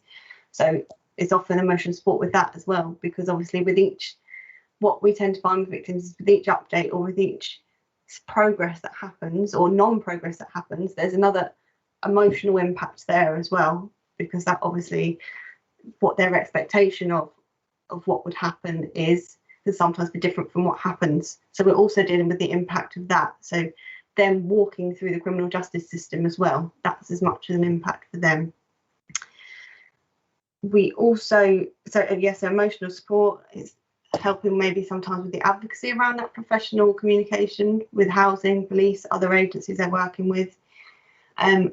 It might be stuff to increase their safety, so it'll be things like personal alarms that we provide to them, especially if they've been out about, you know, walking around in their community and it's been a random targeting. Often the times it's having that safety with them. It might be referrals onwards, so if it's mental well-being, or they need, you know, that extra level of care with counselling or some mental health support, it's referring onwards there. For safety, we might refer on to Hertfordshire Home Security Service, who they come around and check the property and make sure it's all secure. So often the time they need that because they want to know that they're going to be safe in their own home. It's a horrible thing for them to have to feel as well. And also it's sort of things like signposting as well. Some victims come to us, and I think I'm talking here about the massive impact. It's important to recognise some victims come to us with a different level of resilience, and they, you know, they don't need as much of that, but they do still need us to acknowledge the impact it's had, and show us the strengths they have. And sometimes it's about they just want signposting and information so they can go away themselves and work on the things they need to, because we are all about what we really try to do when we work with victims is also that empowerment side, that to help them do the things they need to make their own lives better, because sometimes they want to do it for themselves because they feel they're resilient enough and that they've got that capability at that time. So we work with that balance of empowering and making sure we're there for them, and offering the right support at the right time. So that's often the support we do. So what we've tried to do, especially with hate crime in general, is we've tried to always make it a goal to work more with the community and raise that awareness of that we're out there, especially for those self-referrals who, like you say, might not have reported because there's been so many incidents. They think, why should I report? But they might want that support. So we're trying to increase our community awareness. Obviously, with lockdown, that's been impacted somewhat, as I imagine most services have probably said. However, we reached out at the beginning to a few community groups, but I think what we've decided we need to rethink how we approach different groups, because I think we want to come from a point of more asking, what do you need from us as a service? What would you need for us to be more accessible, and things like that. We try and keep our training fresh. So we've recently done some Diversity Matters training, which was really impactful, and we do that with all staff, just so we're always thinking about how we are being accessible and inclusive, because it's really easy to get complacent and not think about those different things. And then let's have a look. I do have a case study which I will go through as well, but I'll finish on the growth first. Wait, so, and then we've also give time for people to ask questions, by the way. So just sorry, yes, I will be. Yeah, please. Yeah. I mean, it's interesting, but people have to ask questions. It's the purpose of today. Okay, yes, I'm nearly finished. Sorry. And then we've recently set an internal equality, diversity, inclusion work group to look at how we are being accessible, not only in the support we're delivering victims, but our recruitment and other things. And also we've worked with the victim service team around stats, because obviously I know the amount of referrals that come through to us can look quite small, but actually the victim service team are calling a lot of those hate crime victims, but it's just recording that and making sure it's evidence there. And we also have had talks with police to become a third party reporting centre as well ourselves. So yeah, and also reaching out more on social media this year where lockdown has had that impact and we haven't been able to do the community work there as well. And also engaging with the Hate Crime Partnership Board, which I think has been mentioned, and just making sure we're sharing the victim impact with the communities and the professionals we are working with. Yeah, I think that's everything. Yeah, I can do the case study or I can open for questions. I think we'll start with questions actually, yeah. But thank you very, very much. Before I turn to colleagues, I'll just ask one quick question. You talked about diversity training and you work on the basis there's a case manager. I mean, how many of the case managers come from the BAME community? I'm not sure. I think we've had that question to us on our social media before. I'm not sure how much I can specifically outline because we've got a small team, but we do have members from the BAME community on our team, more than one. But I know we've been challenged before as a company about when we've had that before, HR advisors not to identify, if that makes sense.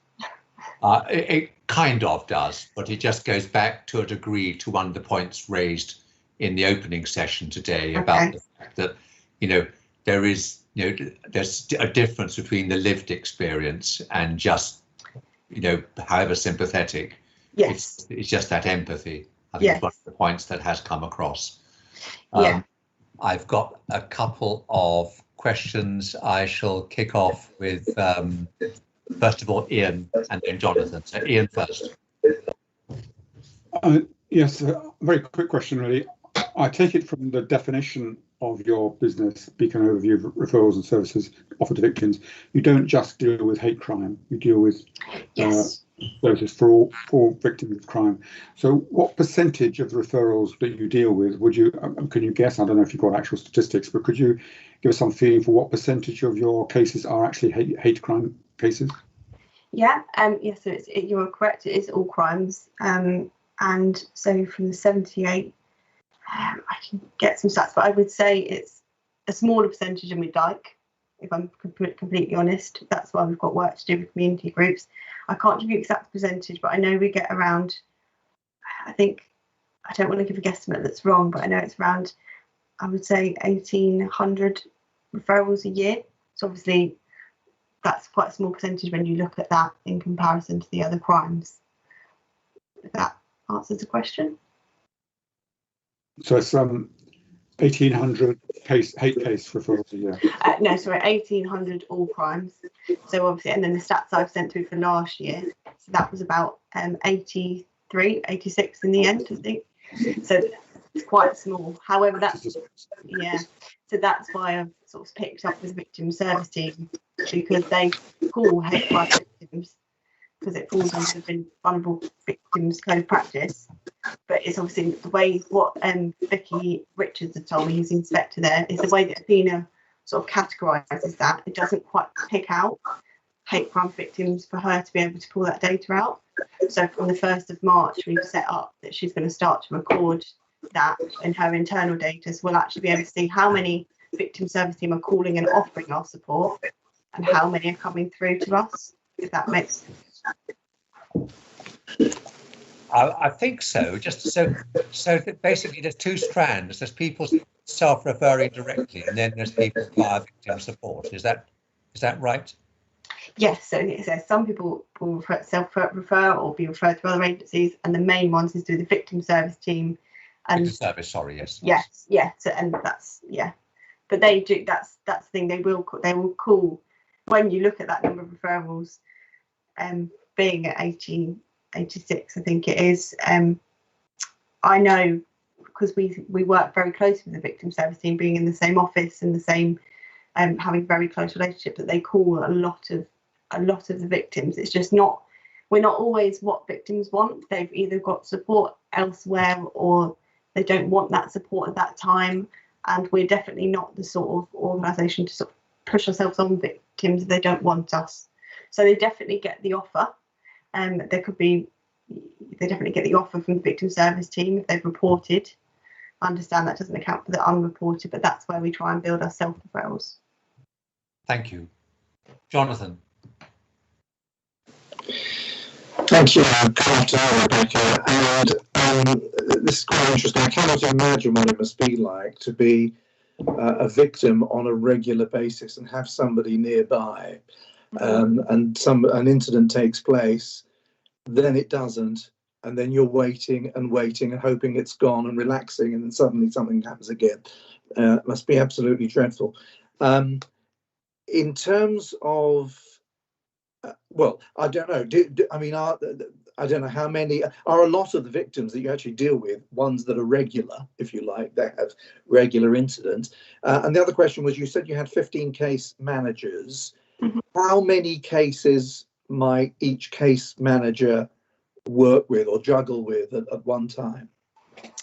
Yes, of course. Yes. So I'll answer that last question first. So not all hate crime cases at all, but at any one time, case managers will sit with about 30 to 35 cases. Sometimes when we get busy periods, they'll fall a bit higher to 40, but they're very well managed by the team.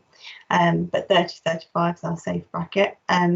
Probably should have said actually a lot of the work can be over the phone, but we do, before lockdown, we were doing a lot more face-to-face. So obviously with under 18s, we work a lot with face-to-face. Any vulnerable victims who need us to come and see them in the community, anyone who prefers to communicate face-to-face. So 35 is quite manageable when you've got that split of phone and face-to-face.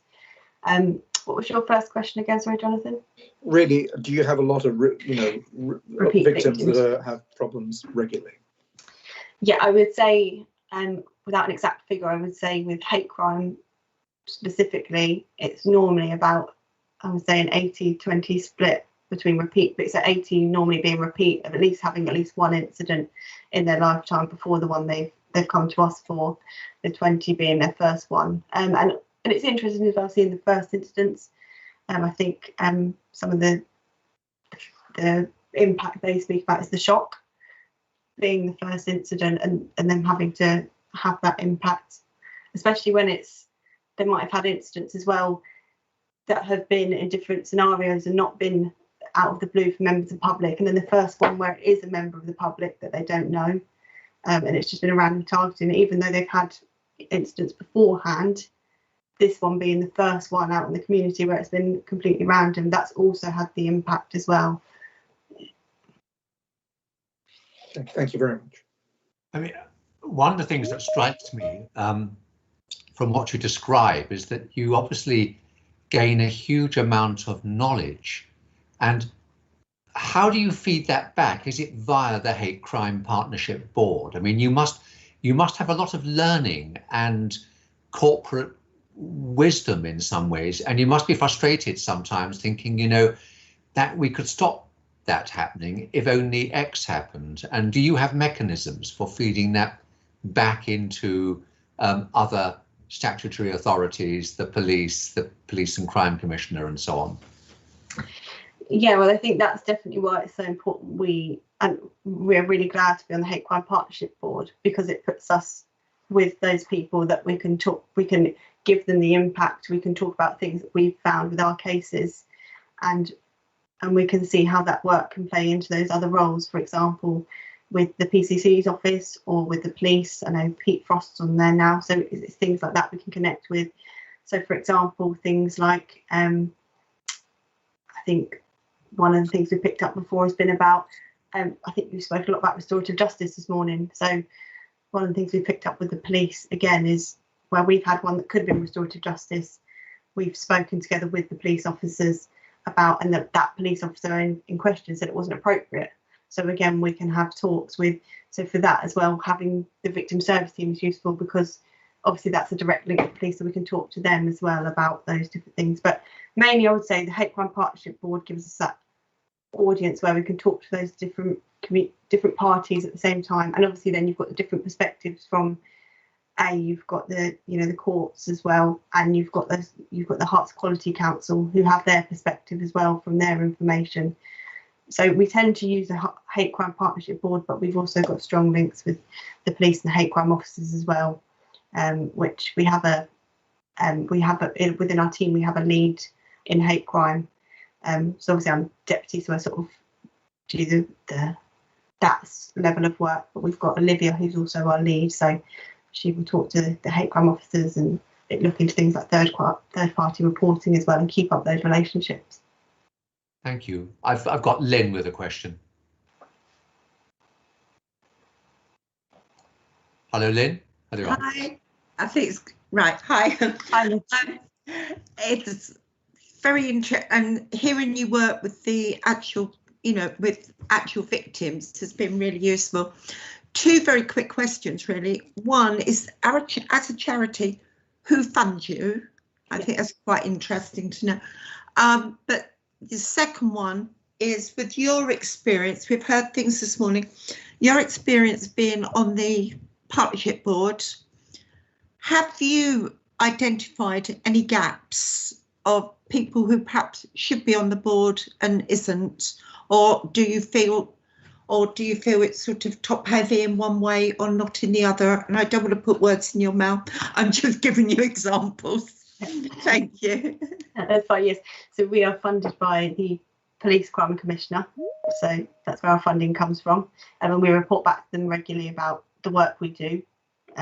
We have, performance they want us to have as well. And the second question, from our perspective, I wouldn't have said that I can identify a gap. But then I know we've spoken before about victim sort of, having community roles that sort of guest speak in there and have the opportunity to come on board and also give lived experience, not just from us using them. I mean, a part of our organisation's role is to give a victim's voice, and we want every victim to have a voice. But again, having that direct victim lived experience has been brought up on the panel before. One final question, perhaps, unless if I've got no other colleagues asking, is the impact of COVID, and clearly in one degree, of course, it means that you're doing stuff over Zoom and things like that, presumably rather than face to face, but also in terms of getting final closure in terms of court cases and so on. I mean, there's this huge backlog in the Crown Courts, and we'll be talking about that a bit more with Ben Warne in the next session, I suspect. But is that having an impact on victims because of the frustration that things are not coming to closure because of all the delays? Yes, yeah, no, definitely. I think what we see is there's some cases that we probably would have, that would have closed a little bit earlier. They wouldn't have needed support as long, but now we've got some victims who are waiting for court, so we're sort of holding while they wait for that period. And in that period, obviously, it's as well the court dates get postponed. I think we've had victims frustrated with that. Obviously, I think they get geared up for those dates and then it gets postponed. So we do see that side of things coming through. So I would say it just means that sometimes we've probably got a few more victims who we are holding because they're waiting for those court dates. And yeah, so they want the closure, like you say, but they're waiting for that. So but then we tend to have, I would say, less regular contact. It might be every month we're speaking to them and just checking in. They don't always want to talk to us because otherwise we're just bringing it up for them every time. If we're speaking to them every 2 weeks, it's every 2 weeks. Let's go through it. We can be a reminder sometimes of what's happened.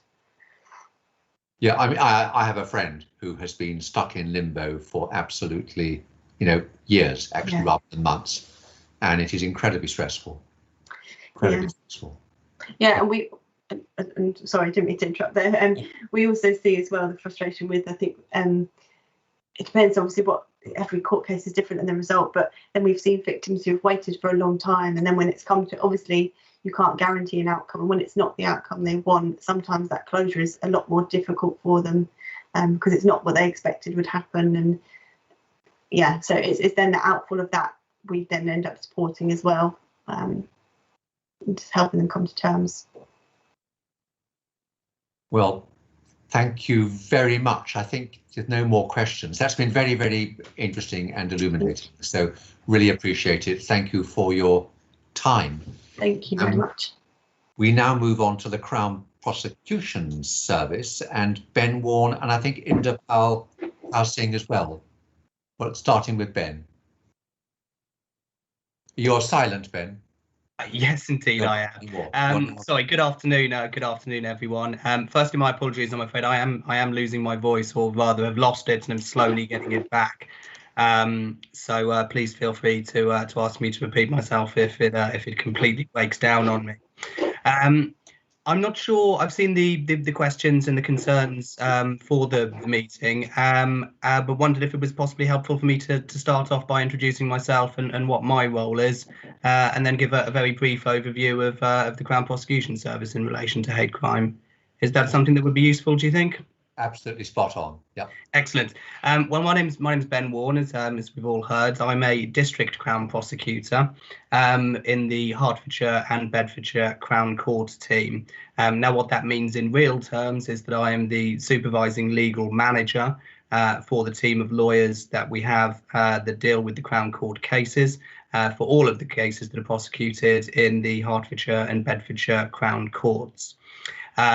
That team is made up of a number of lawyers, together with paralegal staff and also administrative support officers, and we work very closely with the currently police-managed witness care units that are strictly joint units, but fall primarily under the remit of the police. Prior to starting the job on the Crown Court unit, I'd spent 3 years doing the same job on the Magistrates Court unit, and that job really rarely involves direct involvement with owning a caseload. What it involves is a supervisory oversight of the prosecutors that are on the team, offering them guidance and support, and ensuring that they are progressing their cases as they ought to, or as best they can.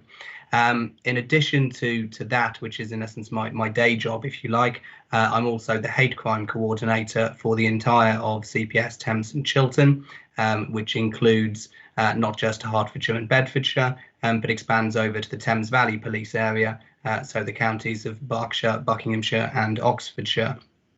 As part of my role as the hate crime coordinator, I dip check casework that is completed on hate crime cases, ensure that appropriate decisions are being taken on them, that policy is being applied correctly, and that any lessons to be learned from any errors that have happened are acted on, so that we can avoid any repetition of those in the future.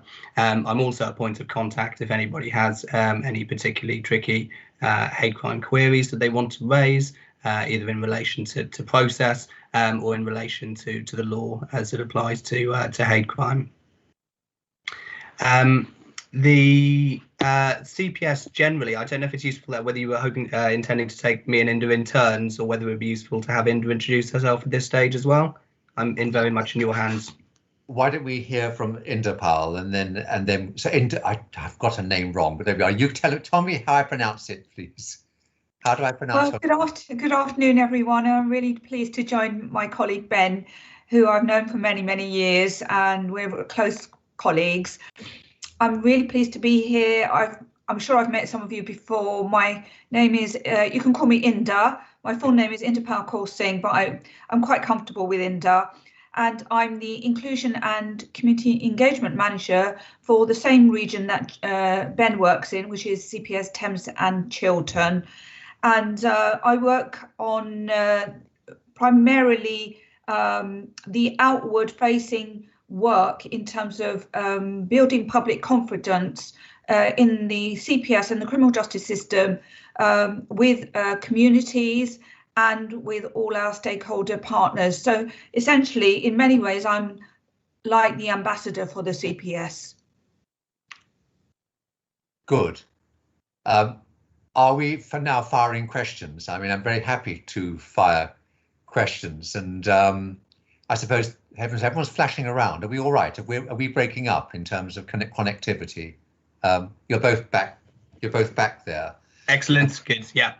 Was there more that you wanted to present, or are we now? Well, I'm sure there are masses of questions, but is there anything more that you wanted to put before us? Otherwise, I'm happy to fire the first question, which would be about the current delays in the whole court system, and they were bad enough before anyway, and they've got, on the face of it, to us outsiders, catastrophic since COVID came on. and it's bad enough for any crime and any victim, and indeed any offender who is stuck in limbo because you're innocent until proved guilty, but it's all hanging over you. And I just wondered what your observations were about this particular area, which is so sensitive and so stressful for people, and whether hate crime is in any way being, if you like, advantaged, or at least the cases are being pursued more vigorously than some of the other cases, or is it a case of every crime having to wait its turn and this long current delay?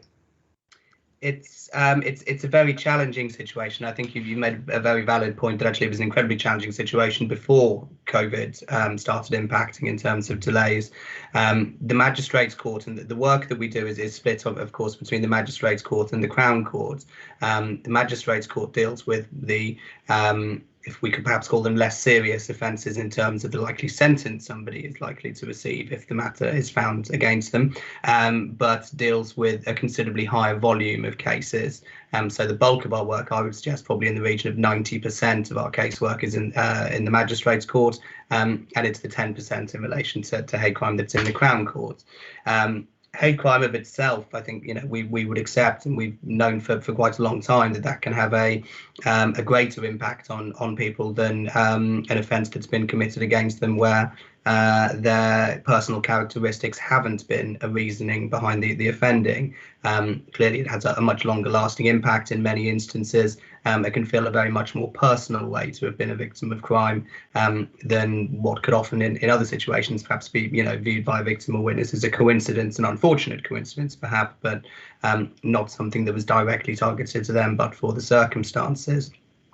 The delays in the Crown Court have been going on for a couple of years due to ongoing issues between the judiciary and the government in relation to being able to have enough resources to fund as many courts as are required to deal with the work of the Crown Court. It's probably not appropriate for me to make any comment in relation to that. Other than to introduce it as the background to the environment that we then found ourselves in immediately prior and during the impact of the pandemic. The delays in the Crown Court have become greater. The reason for that, of course, is that particularly in a Crown Court, there are a lot of parts that need to be played in an effective Crown Court trial. You will often have one, sometimes two lawyers for each party who's present. So the more defendants there are, that obviously increases the number of characters that you need in the courtroom. And of course, of incredible vital importance in the Crown Court is the jury itself. And what the Crown Court have found is that it is very difficult, particularly in Hertfordshire. The Crown Court there has very much struggled to ensure that they can take the appropriate steps to keep people safe while still maintaining the amounts of work that goes through. And quite understandably, they prioritise the importance of keeping everybody safe in this environment. And what that means is that they're running at a much lower capacity for trials than they used to be able to. There are currently 3 trial courts sitting. Can I just come in there? I mean, that really is that the Crown Court in St Albans, or it is, yes, yeah. And it's just so for particular reasons of architecture and design or whatever, it's proving very problematic, is it, there to run cases?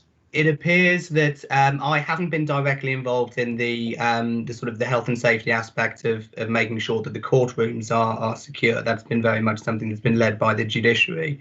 But what we have seen is that in comparison to other Crown Courts, it appears to have presented more of a challenge to get larger numbers of trial courts up and running.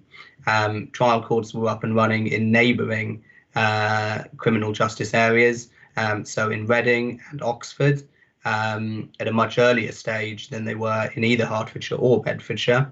And St Albans was later to recommence dealing with trials than Bedfordshire, which is Luton Crown Court. And yes, I understand that part of that is the architecture, if you like, of the buildings that are used. There is a main Crown Court in St Albans, and there's also an annex which sits above the Magistrates Court just across the road for anyone who's familiar with that part of St Albans. The challenge has been that the building, particularly the main building, I understand, is relatively confined in terms of space. So the idea of being able to open it up and ensure that everyone is able to keep a couple of meters apart has presented a particular challenge. The court have been very good at taking steps to ensure that they can hold trials, and they do things like hold them across more than one courtroom. So if there's a large number of people who need to be present in a case, the judge and the jury may be sat in one courtroom and the lawyers in the other with the defendants, and the video link connects them into effectively one combined virtual courtroom. Okay, thank you. In relation to the delays in the magistrates court, those were previously not significant delays. I dare say that if I was a victim of crime, I would probably like to think that my case would be dealt with sooner than it would have been. But in fairness, that was probably a relatively stable situation in the magistrates court. There are inherent issues in the magistrates court that they will multi-list cases, and therefore you can turn up on one or two occasions, possibly more than that, expecting your trial to go ahead and find out that another case has taken priority, perhaps because the offence is considered more serious.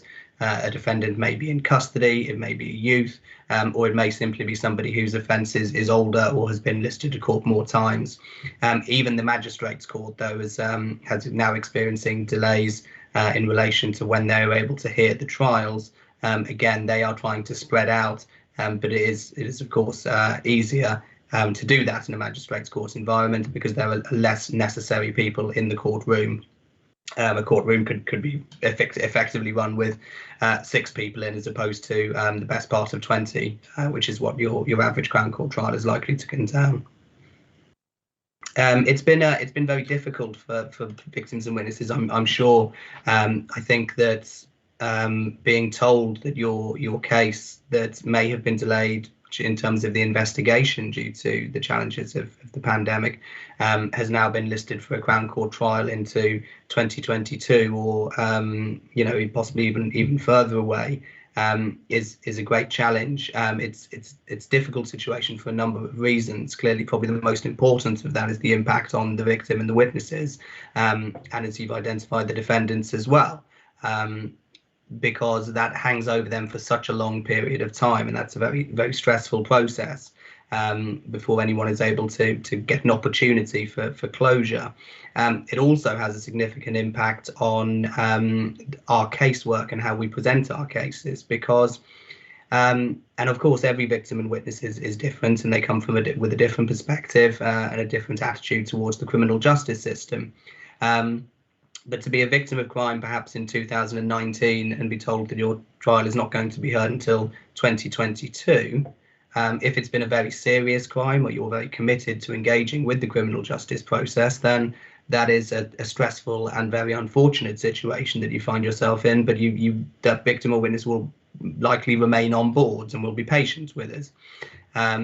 The challenge is that, particularly for the more low-level matters, because although hate crime is incredibly serious in lots of ways, there are some types of hate crime which are at the lower end in terms of the offence that's been committed or the likely sentence. And what we have experienced even before COVID, but it is becoming acutely aware now, is that the challenge of keeping people on board during the process. Victims and witnesses, of course, have very busy lives. Particularly with the pandemic, they may have 1,001 things that they need to sort out on a daily basis, and therefore, as time passes, the risk of somebody losing support or no longer wanting to support the case is increased. So for us, it's a case of doing what we can to make sure that cases are dealt with and resolved as early as possible. Probably, in my opinion, the key part of that is building as robust a case as possible, making sure that we get the charges right and we get the charges right the first time, because that is what is likely to encourage a guilty plea from a defendant. And the importance in this context of the guilty plea from the defendant is that it can shave off a couple of years worth of delay waiting for a trial. Because if there doesn't need to be a trial, these cases can be dealt with much more quickly. Now, of course, not all defendants will accept their guilt, even if the charges are correct and even if the evidence is very strong against them. But we have to do what we can do to increase the number of guilty pleas, which in turn brings forward justice for the parties that are involved in those cases, whilst at the same time not adding to the backlog of cases that are waiting for trial. Thank you. I've got Jonathan with a question, and I want to bring Inda back in a bit about community engagement. I'll ask Jonathan first. Thank you. I wonder if you can give me an idea of how many people have been prosecuted for hate crime. I'm talking pre-lockdown compared to, say, 5 years ago or 10 years ago. And how many cases of hate crime or alleged hate crime do you actually throw out because of the backlog and you think you won't get enough people to support it, or simply because there's not enough evidence there and they just disappear? In relation to taking the first part first, the overall volumes of cases, we have seen in Hertfordshire a significant reduction in the amount of cases that we've been prosecuting. I think we probably reached a peak of cases probably in around 2015 or 2016, and there's been a national decline. It's not exclusive to Hertfordshire, but there's been a significant reduction in the number of cases that are being brought before the courts. That is a national phenomenon that we work very hard to try and address, and I know Inda in particular will do a lot of that in terms of her engagement with the communities.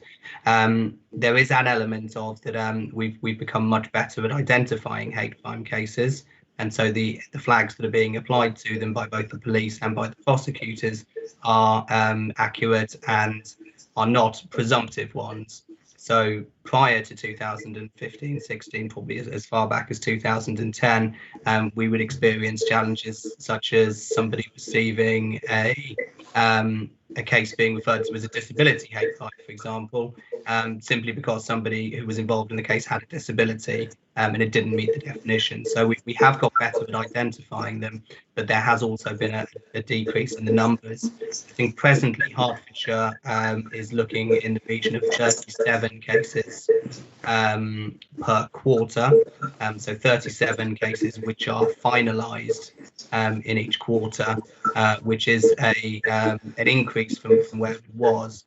At the beginning of the pandemic, we were, so for quarter one,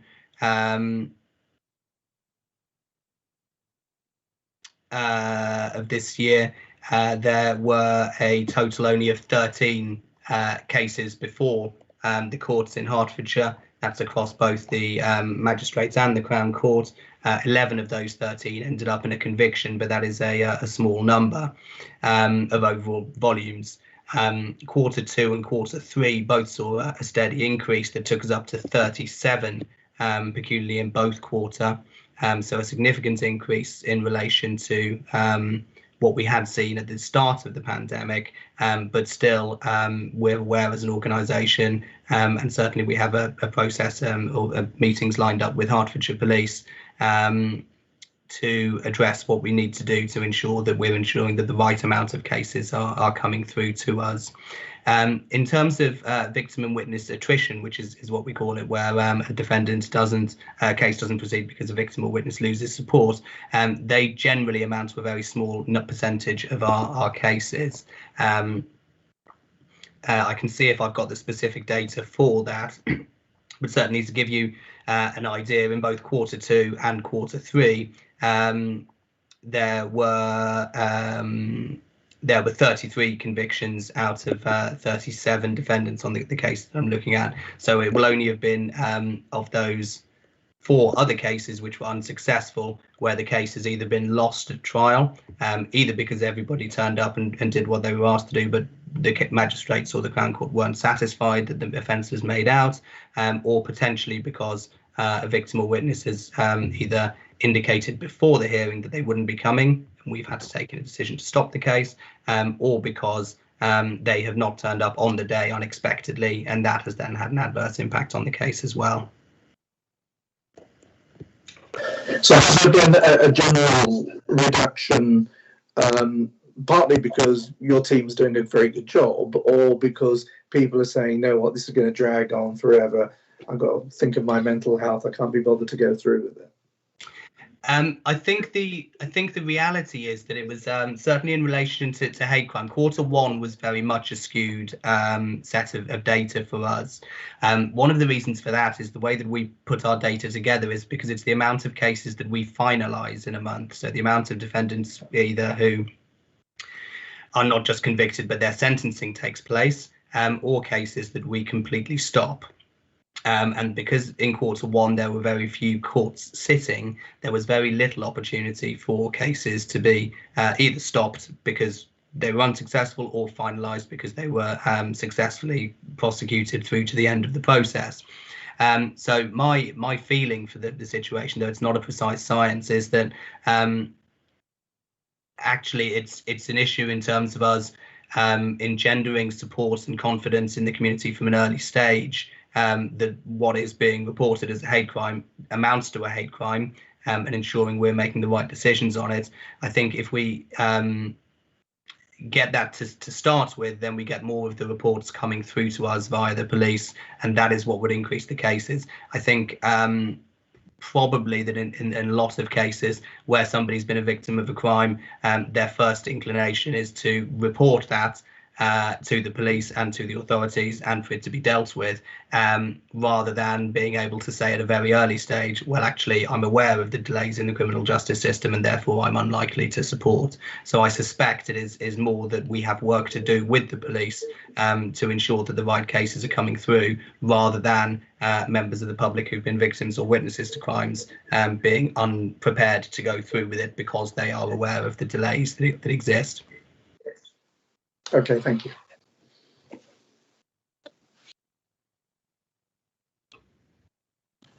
You're muted, Sandy. Always good to have technically able people to prompt the chairman. Thank you both for that exchange, which I think was very interesting. Inda, I think you've got more to say about community engagement, and that will segue into the final session anyway, but about community engagement of the CPS. So please, just tell us a bit about that, and then we may want to ask you some questions. Okay, thank you.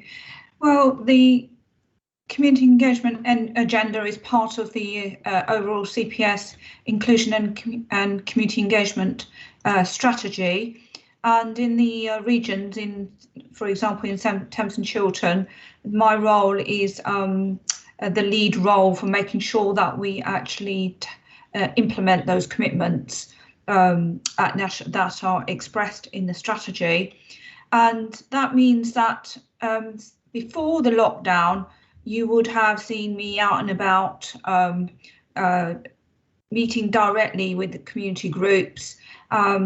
It is very much linked into the work of the Crown Prosecution Service, our business, and how we work on community engagement is to look at where there is, for example, in hate crime, we know that with disabled communities, with disabled groups, there's underreporting of hate crime, or we know that, even though, say, Black and minority ethnic communities, when you look at the numbers of cases reported are actually high in terms of the communities coming forward, but actually they don't have confidence in the criminal justice system.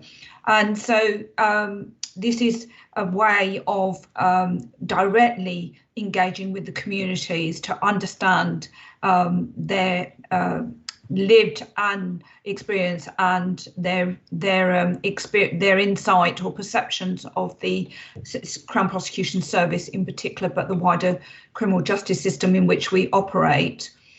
And the main thing is this is a reality check from COVID-19 lockdown, from the first lockdown. The key messages that came from Max Hill, the Director of Public Prosecutions, and from the senior leadership team was that our commitment, despite being in lockdown, is unwavering.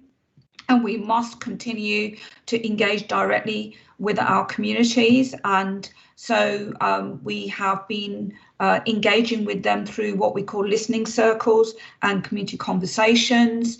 And the whole purpose of that is that one of the things that we know is that even though the Crown Prosecution Service has been operating for many years, still the public do not know who we are or what we do, and many people can't kind of decipher between whether we are part of the police or the courts. So they don't know what the different points are in the criminal justice system.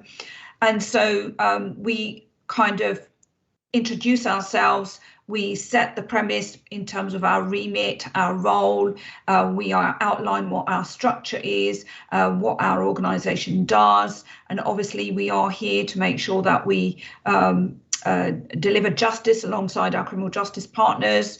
And once we've done all of that and we've shown them, for example, who the senior leaders are in the region in terms of Chiltern, what my remit is, what Ben's remit is, then we then go into, for example, in September and October, we engage with a young people's group who operate in Hertfordshire and Bedfordshire, and in African Caribbean group.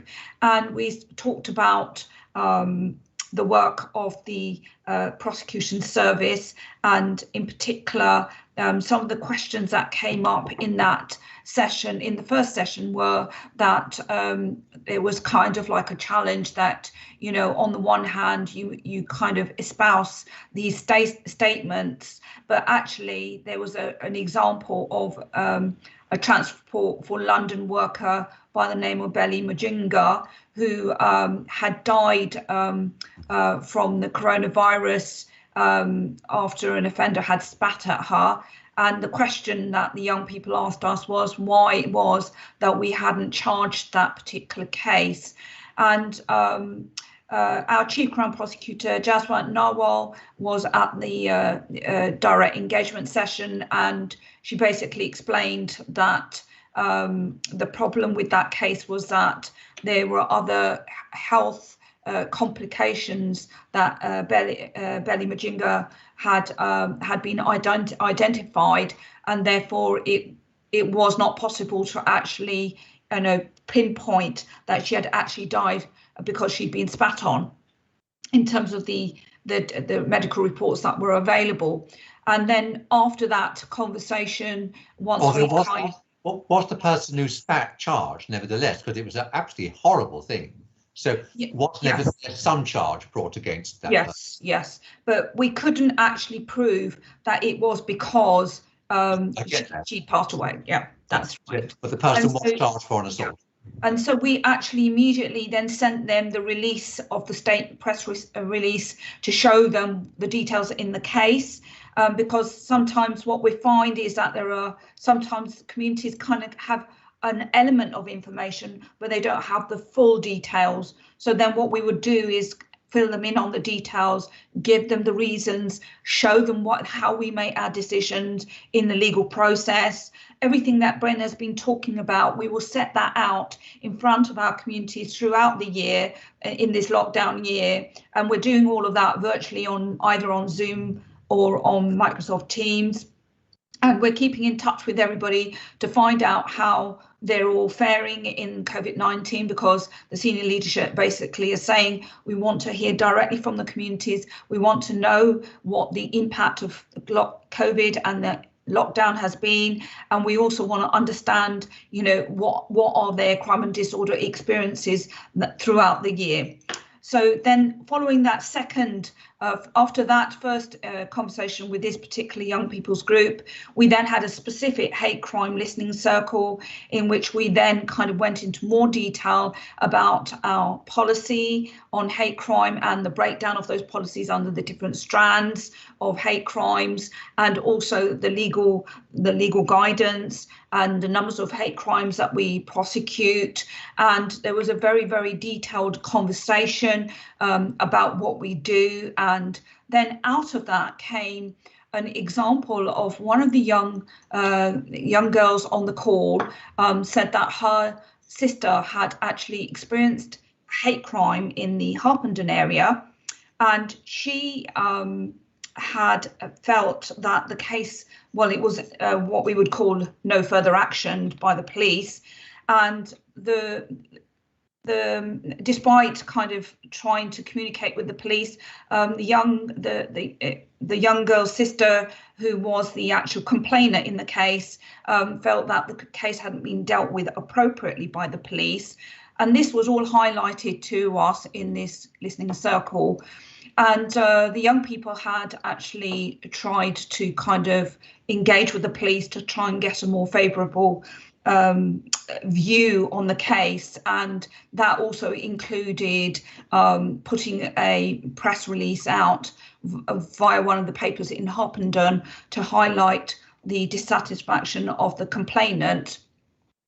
And the police position, I think, at the time was that actually they were finding it difficult to engage with the perpetrator because he was a businessman and he was too busy in his work.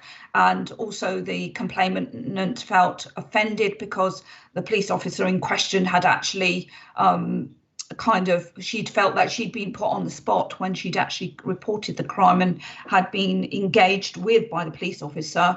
So all of this kind of came to light in this listening circle. And, you know, when I say, going back to the point that, you know, us as criminal justice partners, we, you know, make some very serious commitments in our espoused values and in our statements, in our policies and our procedures. But then the reality check is to actually see what's going on at the grassroots level with our actual, with individuals and with communities. And so this is an example of where, for example, there was some dissatisfaction. So although the Hate Crime Partnership Board in Hertfordshire is an oversight board mechanism, I still took this situation to the partners on the board, and it was agreed that we would work together to try and find a more positive way through this. And so Amy Berkham-Shaw, who chairs that board, then immediately sent to me through Helen Whitehead a link to the complete police complaints procedure. And then Herts Equality Council then became involved to support the complainant and to kind of take up an advocacy role and support role for the complainant. And so eventually, after some discussion over a number of weeks and months, then there was a discussion between the complainant, her family, and the police lead, I think it was, on this area in terms of hate crime. And I think the case, the original decision was reviewed, and then the case was reopened, and then further evidence was collated, and then the case was then recommended to us in Thames and Chiltern for a charging decision. So that is an example of how community engagement works, and there was some agreement that actually the police would then keep in regular contact with the complainant and her family to keep her up to date on how the case is progressing. That's an example of where you know, we can work both as an individual prosecution authority, but also in partnership with all of our partners, the community and the criminal justice partners and the wider stakeholder partners.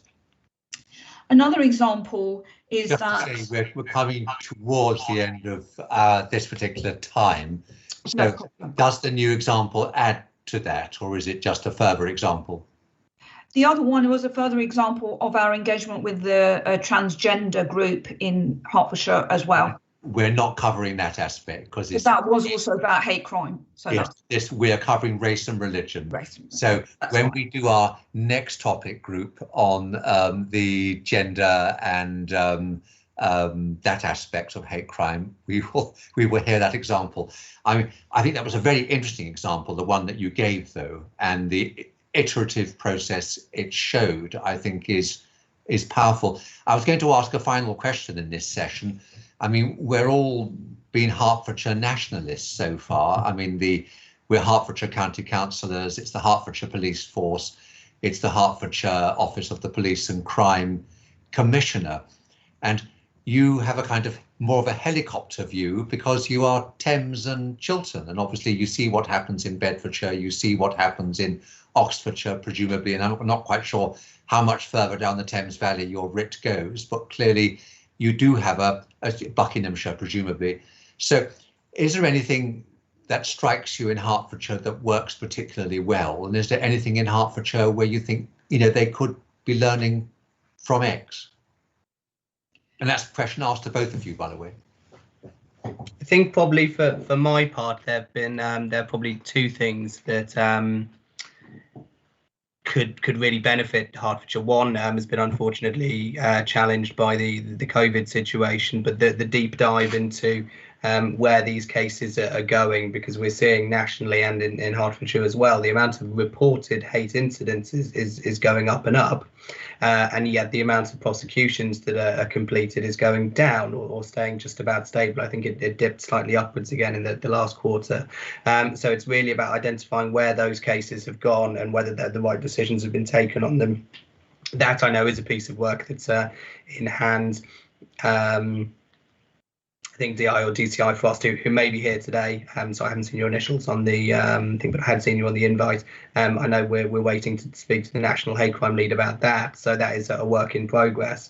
The other thing that I've had on the agenda to suggest for a while is in Thames Valley, I know they have specialist witness care officers who are the primary point of contact for victims of hate crime, and they are specially trained and more familiar with the issues that are posed.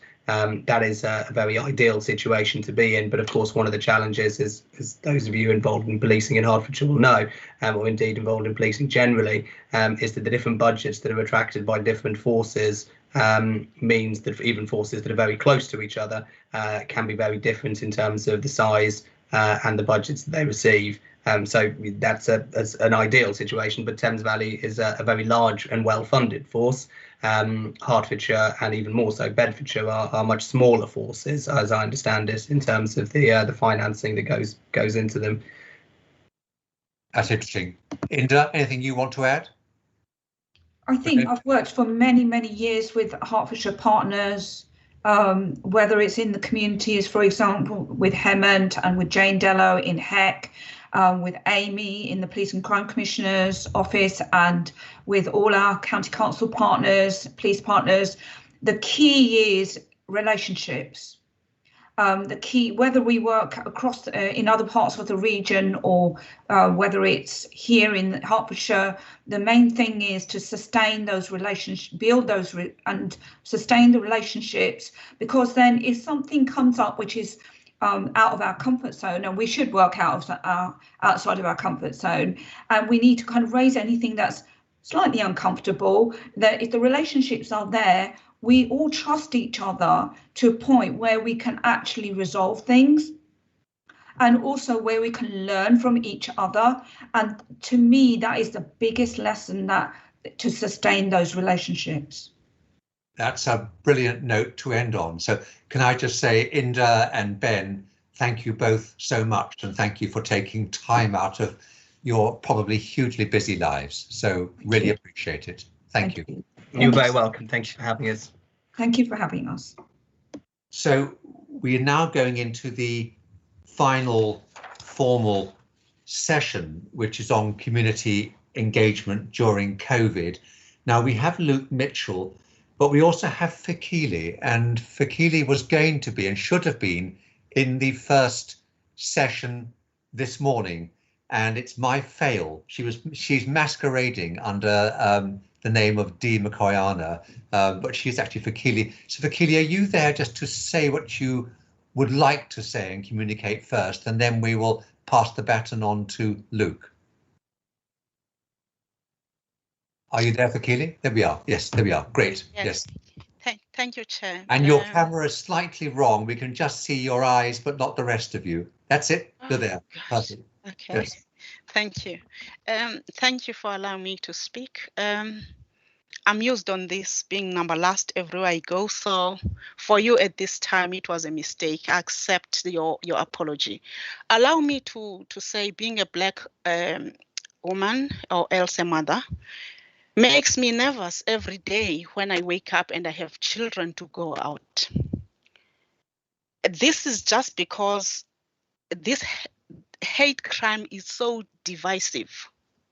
It dismally fails the purpose of Equality Act 2010. Why do I say so? A journey has been very long. For example, I will just go back historically saying I had severe hate crimes which were committed for about 9 years consistently. These were affecting my children, young children. But I was born and brought up in South Africa where racism was, it was legal. So maybe my approach has been different in many instances. But in my mind, I said, it cannot be right, cannot be correct, because we have the legislation that protects everybody. Because I'm a mother of many children. Sometimes one will come home saying, I've been told I can't play with so-and-so at school. If you are black, don't play with us. I had my house stoned just because I'm black, and they said, we do not want to see you and your children outside because you are black.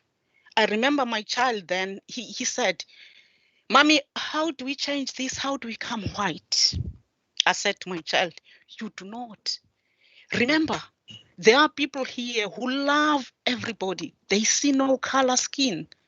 But the fraction, which is very, very bad, it pollutes the entire environment. And I said to my children, listen, I have friends who are white. My friends, they stand with me. I worked as a professional nurse with many people. People were different. And I remember it was the time even before the Human Rights Act was adopted. It was tough within the nursing profession. But we pushed forward because we knew that the law protects us. Subject to you approaching the channels, it takes time. I remember the time when I reported to the officers, I said, I cannot take this anymore. My children at school are being attacked, verbal gunshots direct to my black children being told, if you are black, you don't play with us. And I said, that is emotional imprisonment on the basis those kids, they spend more time at school. What do I do? The officer said to me over the phone, just don't complain and make things worse for your child.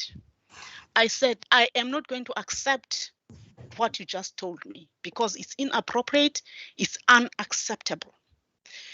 There was not even the time when they took or else they interviewed my children just to establish the facts. Maybe they thought this mother is making things up and she wasn't. It goes beyond that. When my children are being told you are made of African poo, it doesn't make you stronger. You feel slightly emotionally weak, but you have to balance this to be a parent, to be a counselor to your children, and also to be the member of the community and stand knowingly the truth. Proceeding from there, I was deeply hurt when I received the consultation document in 2017, the pre-conference police, police conference, the Hertfordshire Constabulary Conference. On the document I read, of which I think I was very lucky and I feel privileged. I'm not critical against anybody, but it did give me an idea to understand that even maybe some within our trusted only body, which is served by our officers, whom I fully support, when they do right, I applaud them. When they do wrong, I feel very disappointed. Their document had an element where it was saying, victims of hate crime, I will rephrase the wording because I can't quote, I don't have the document in front of me. But the content was, we'll never be satisfied on whatever is being done for us. I wrote, and I remember my response, I said, you cannot talk and erase the pain we go through because you will never experience it. So that opened my mind. It said, this is not just so superficially, it's so bad that even those who are supposed to be acting on protecting us, they have no idea about the problem. But I remain encouraged because when my door was stoned, the officers who came here. In fact, I will say PC Chang Lewis of the time, he came with no judgment. Great respect he gave me. My door was in pieces, the class. First thing he said to me, "What do you want me to do?" I felt so respected, so included on decision making. And I said to him, "We don't have to do any arrests. My approach to this is different. Can we please just agree that I, as a member of this community, despite of the pain, I'll go and tell the parents of the children who are involved because I know them." He was a bit concerned. He said, "Are they not going to hurt you?" I said, "They won't hurt me because I won't be fighting. I'll stand outside and the parents may have an understanding and they will understand where I'm coming from." Obviously, he respected me and he said, "We'll act upon your request." That was how it was resolved, with no arrests, with no confrontations, but I engaged the parents. I learned something out of that. The police, they have if they put all their hearts and empathy on whatever they do, I'm telling you, we'll be higher there on top. And I even wrote to the police in 2017. I said to them, "Listen, I'm available to help you. I was a nurse, or else rather I'm still a nurse. But you know, I started counseling long time ago. Those skills, when I put them together for my children, they work." Then I said, "I partially studied law and this keeps me going. And that speciality which I have in human rights, it just balances the equation. I have no problem on people who hate me because that is not my problem. I always tell my children, say to them, you do not answer back. If they hate you, I know. Come and tell me. We talk about this at home." It is just that talking, that dialogue, balancing the things. And we as parents, because if it's injected, hatred is injected at school at an earlier age, it affects them emotionally and psychologically. Then they grow up not being capable to understand the purpose of living. Sometimes you have a child thinking it's better to die because I can't take it no more. Then you have to step in and say it doesn't work that way. It works this way. Then you look back and say, those people who are perpetrators in the institutions, the schools, I'll quote an example. One of the teachers sometimes said to one of my child, in fact, she was not by herself only. They were the group of 8 children. And she had all the powers to think what she was saying was appropriate, saying, "We killed that nigger, Steve Lawrence." After I heard that statement, the following day I was at school. I said, I just don't want to accept that you can believe in an institution as big as this. The comment you made is appropriate. Your language is not even accepted on the streets. How much more at school? And I decided to go to the head teacher. And I said, you know, I downloaded these policies. Let's read them. Tell me, what do you think? If she cannot maintain the basics, I'm sorry, she cannot inflict the pain to our children this way. We are walking, looking ahead, thinking beyond the tunnel. There is success. She's dragging us back with the comments which are uncalled for. And I reported to the police. I said, that teacher has said this, but I don't know what happened. But every incident, with me, I'm saying 8 full years of hate crime. I remember when I even had a letter at my doorstep being told I was going to be killed. I said to myself, I fear no death anyway, because everybody is going to die. But it will be different as to who is going to enter my door and how are they going to enter my door. On those bases, I have no weapons. But I trust God, because I'm a Christian, that whoever enters my door have no right, because they cannot access my door. My first door was, they tried to open it. I remember that day, that night, midnight, somebody tried to force open my door, but the police officers, within 5 minutes, they were here. And the hinges of the door were broken, but I don't know who was it. That made me stronger and stronger, because I have my children to protect. But I get discouraged when I report to the officers things. I remember when the children were making monkey noises, saying, nigger, nigger, nigger, and I reported. I was punished by the officer because I didn't want to sign the statement he wrote for me. Because I said, you can't write a statement for me, and some part of this statement is incorrect.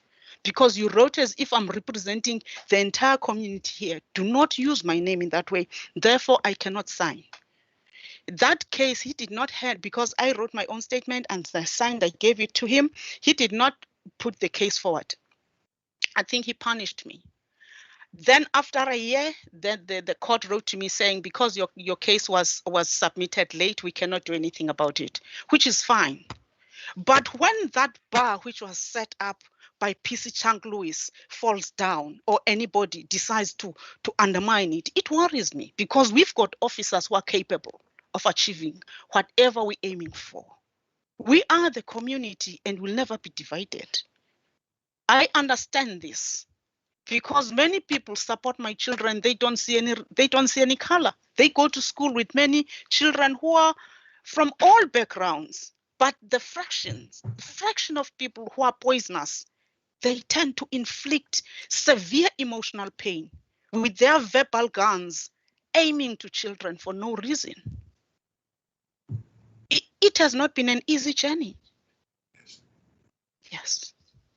Well, thank you so much for sharing that with us. And we talked this morning about the problem about not having the lived experience if you come from the privileged white British background. But I mean, I think it's so brave of you to come and share that. It's a very good segue into Luke, who's going to talk about community engagement as well. And can I say, I think that this whole day has been enormously benefited by the participation of the victim voice, and it's been incredibly helpful and powerful and thought-provoking. So thank you, and thank your daughter Dee for letting you use her kit. And now I know who you are, you see. So that was the confusion, but there we are. Thank you. Thank you. Luke, it's your turn, and you're the final slot in terms of the interviewees. Thank you, Chair. Just a bit of background. I'm Luke Mitchell. I'm the Community Safety Sergeant at Watford and Three Rivers. And part of my role within the force is that I take the lead within the community safety units of hate crime. So I think, as it's been alluded to already, we've got 5 hate crime officers. So just to give you a bit of background about myself, I've got about 20 years policing service, born and bred, schooled in Watford. So I feel like I know Hertfordshire fairly well, certainly this part of the county anyway. Been privileged enough to serve the community for the last 20 years over here. So essentially, I moved into this hate crime world about 2 or 3 years ago, and I've been lucky enough to take on the mantelpiece of trying to drive initiatives, projects, ideas around trying to make sure that we integrate our community and support and safeguard those people that are victims of hate crime, and obviously bring those offenders to justice, or bring people to justice how any victim feels like that they wish to that justice to be served. So like we mentioned today, restorative justice, having a word with someone, that victim's voice must be heard. And I appreciate what was said just prior to me talking. Obviously some bad experiences there, I apologise for. So as been mentioned already, we've got 5 hate crime officers. The hate crime officers are based locally. They're not based at headquarters. They're not based in one locations. They have one. They double district.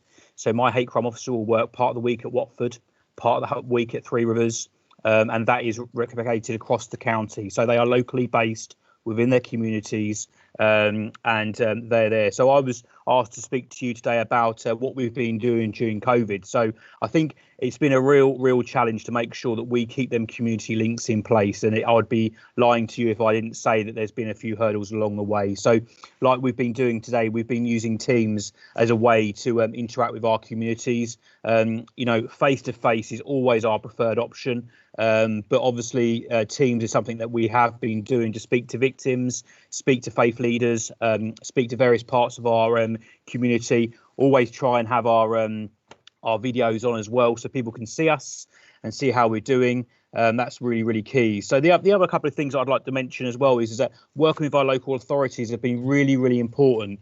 They have been working with community groups that have been set up in our communities during COVID. These wonderful people that have come together to get prescriptions, get food for the elderly or vulnerable. They have been, the local authority have been supporting these community groups.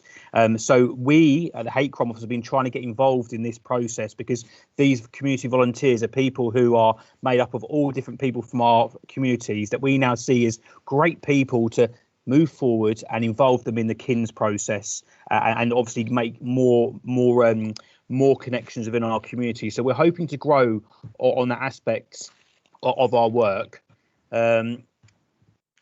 Just a couple of other things. We're now also looking, like Helen's mentioned earlier on, Helen Whitehead, we're now looking to build our online platforms as well. So to provide more training around the KINS and the third-party reporting centres. So I've said before with KINS, and it's the same with third-party reporting centres, it's not about quantity, it's about quality of people we've got. Because I could go out and I could sign up hundreds and hundreds of people in my community that I know and sign all up at KINS, but they need to be people that we are going to use, that can add value to us, and they're people that reflect our community. So this new IT system that has come on board that we're currently trialling, it will be rolled out in a couple of weeks' time for KINS, is really exciting, because that will allow us to manage and track KINS a lot closer and make sure we've got quality KINS that the hate crime officers can manage and work with. So that's really exciting, and the training around key individual networks and third-party reporting centres, as Helen alluded to, is well on track now to push that out over teams. We've got lots of other ideas. So I've asked my hate crime officer at Watford to start working with my Watford Interfaith Association to put together a training video for policing professionals and for the local authority as well, to for all faith leaders to come together to give us a better understanding of the communities, because we don't always understand. Police officers come from a various background. It's important that when we arrive on area, although we're giving really good training around it, is that actually each part of the Hertfordshire looks very different. So we're looking to build a video platform to be able to empower our staff to have an understanding of the communities that make up our fantastic community. The other thing I'd like to mention is, just while this has all been ongoing as well, we've continued to work with lots of our partners to make sure people are looked after and safeguarded. And one thing I would like to mention is the work that we've done with Watford Football Club in terms of what we call is our We campaign. It's a campaign that we started before COVID. It's a campaign that has got national attention. I was on Sky Sports News with Troy Deeney, the Watford captain, who's been hit with lots and lots of abuse over social media around racism and stuff like that. And what we've tried to do is encourage the football club to try and encourage reporting of crime, not just in football, but within our communities, because football clubs have a huge amount of importance, and they carry a lot of weight in our communities to empower people who have been victims of hate crimes to report it. So if people think that, a star footballer like Troy Deeney, or the Nigerian captain, William Troost-Ekong, who was born in Welwyn Garden City, who now plays for Watford, if they think that he will report a hate crime, then hopefully that will empower others. And if you see Watford play at home, you'll see on their advertising boards around the pitch that the hate crime logo, Hertfordshire Police, Watford Football Club, all working together to try and promote that message around not just hate crime in football, but hate crime in general. And that's a really good bit of work that we have done, that we've increased work on. And when the football club get issues around racism, that may not be a full offence, that may be a hate incident, we will do restorative work with that person, with the football club, before they're allowed back in the stadium. They have to do restorative justice work with us and with the football club before they're allowed back in the stadium. That's for hate incidents that might not constitute offence, but something that may have happened online that could be perceived in a certain way. So that's a really good bit of work I feel that we have done. And I think we've been ahead of the time with that. And we've also got other constabularies and we've got other football clubs asking us about this campaign and how they could continue that in their area. Hate Crime Awareness Week this year. We did an online video to reach out to our communities, and like I alluded to earlier on, we had the Watford captain Tom Cleverley on board on that message, and we also had Nigerian captain and Watford player William Troost-Ekong, who was born in Welwyn Garden City, as I say, but is the Nigerian captain as well. gave a really powerful speech in that video as well. So by having that relationship with Watford, we can get really good traction on social media as well. For Black History Month, again, we're always learning as police officers. I've got a really brilliant colleague called PC Sandra Smith. She has come around and done working lunches with us. And I think I got a fairly good knowledge of the Black community. But Sandra came round, we had a working lunch with her, and she was able to articulate and explain, not just to me, to frontline officers and to more senior officers that work locally, what Black history is all about and get an understanding of it. And that was incredibly useful as well. And we learnt lots there as well. So reflecting on that's really useful. I think something else I'd like to celebrate with you, and I think it's really important that we do that. Out of the 5 hate crime officers, all the 5 hate crime officers, every single victim of a hate crime or a hate incident in Hertfordshire will be contacted by them. So they'll, the victim will be seen, contacted over the phone or seen in person, but they will then be picked up by a specialist officer who will then build that relationship with that victim. And like I've heard from my CPS colleagues a minute ago, is that journey can be very long. I've got a steward at Watford Football Club now who's got a court date at Crown Court. He's a victim of a racial aggravated public order offence where he was racially abused at a football game while he was working and doing his job.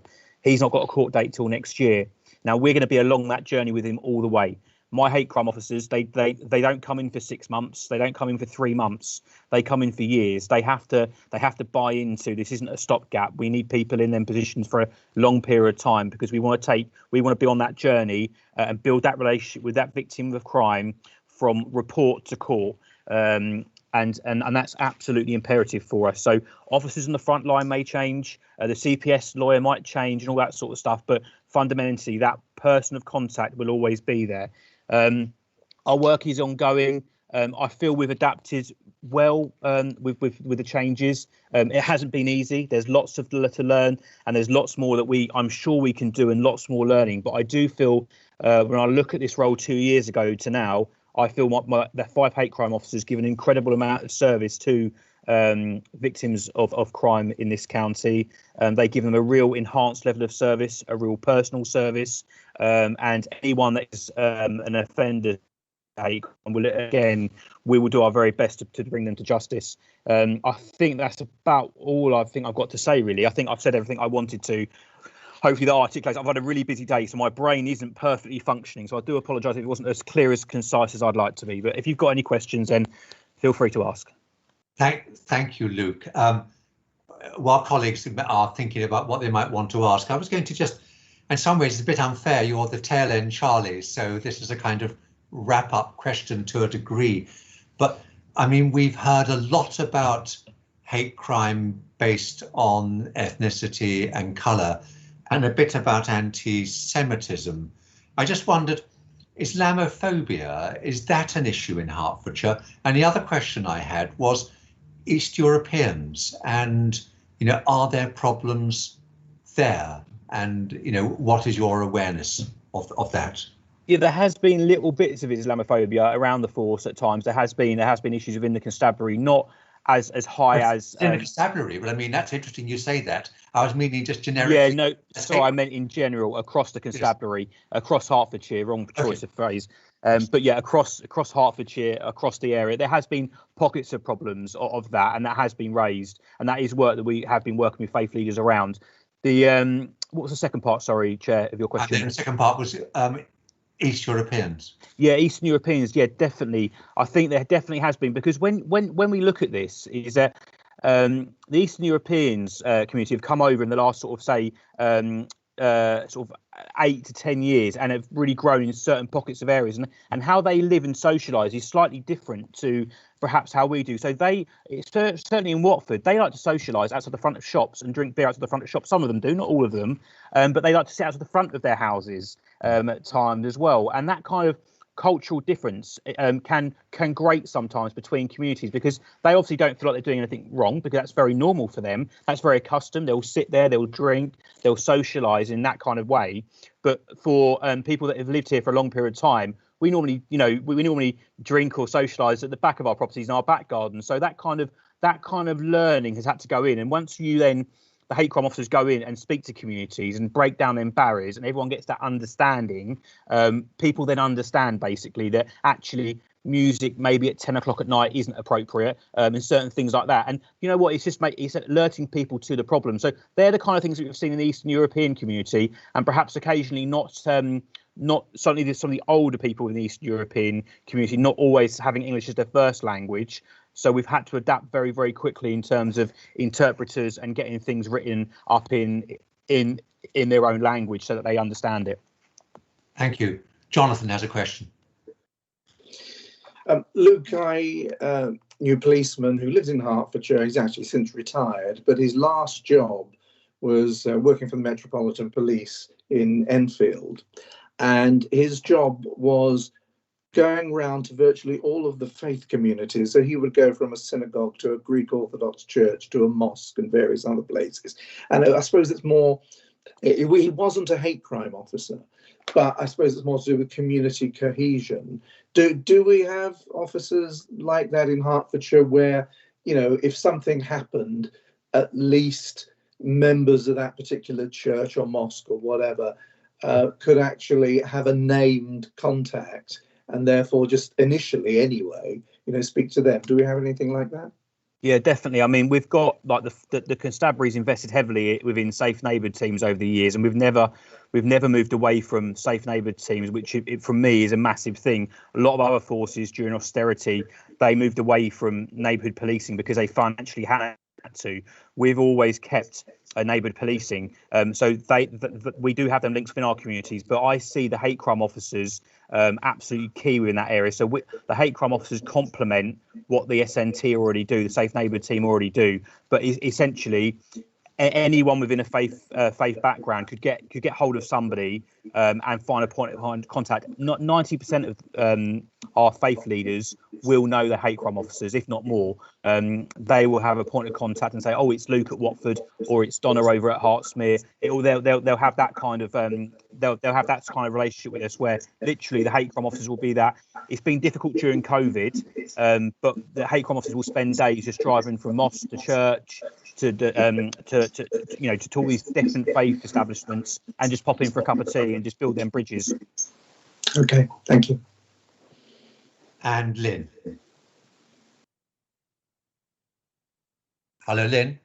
Hello, thank you.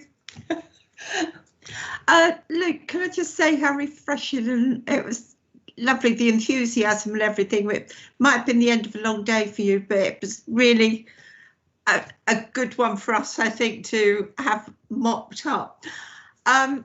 I found it all really quite positive. I absolutely love what you're doing down in Watford, and probably that's my question, is what you're doing down in Watford. Unfortunately, Spurs aren't based in Welling Hatfield, which I'd love them to be, but that's another question.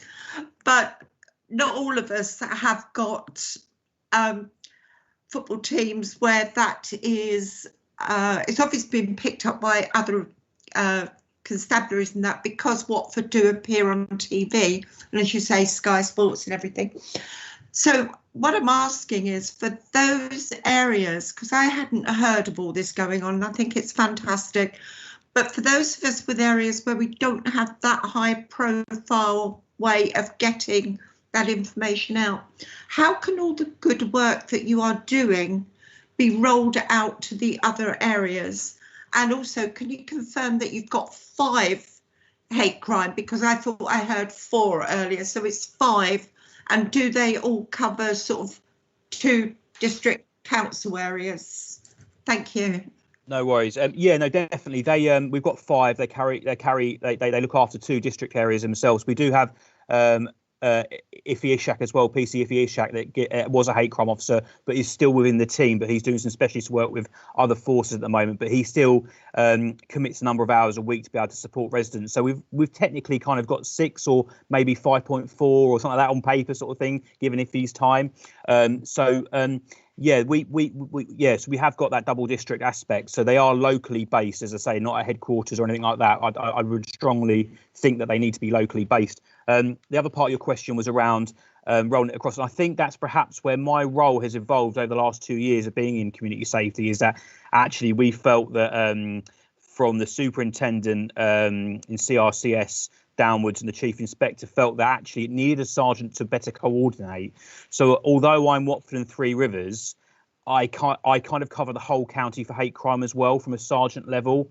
Now my another sergeant in Hartsmere and Welwyn Garden, he will still look after the hate crime over there, but I will kind of have oversight, if that makes sense. So around the projects and that type of work is that we try and roll it out. So before lockdown, we were trying to get the first lockdown, we were trying to move the We campaign that we've done at Watford into Hertfordshire FA and then move it across all like semi-professional football clubs.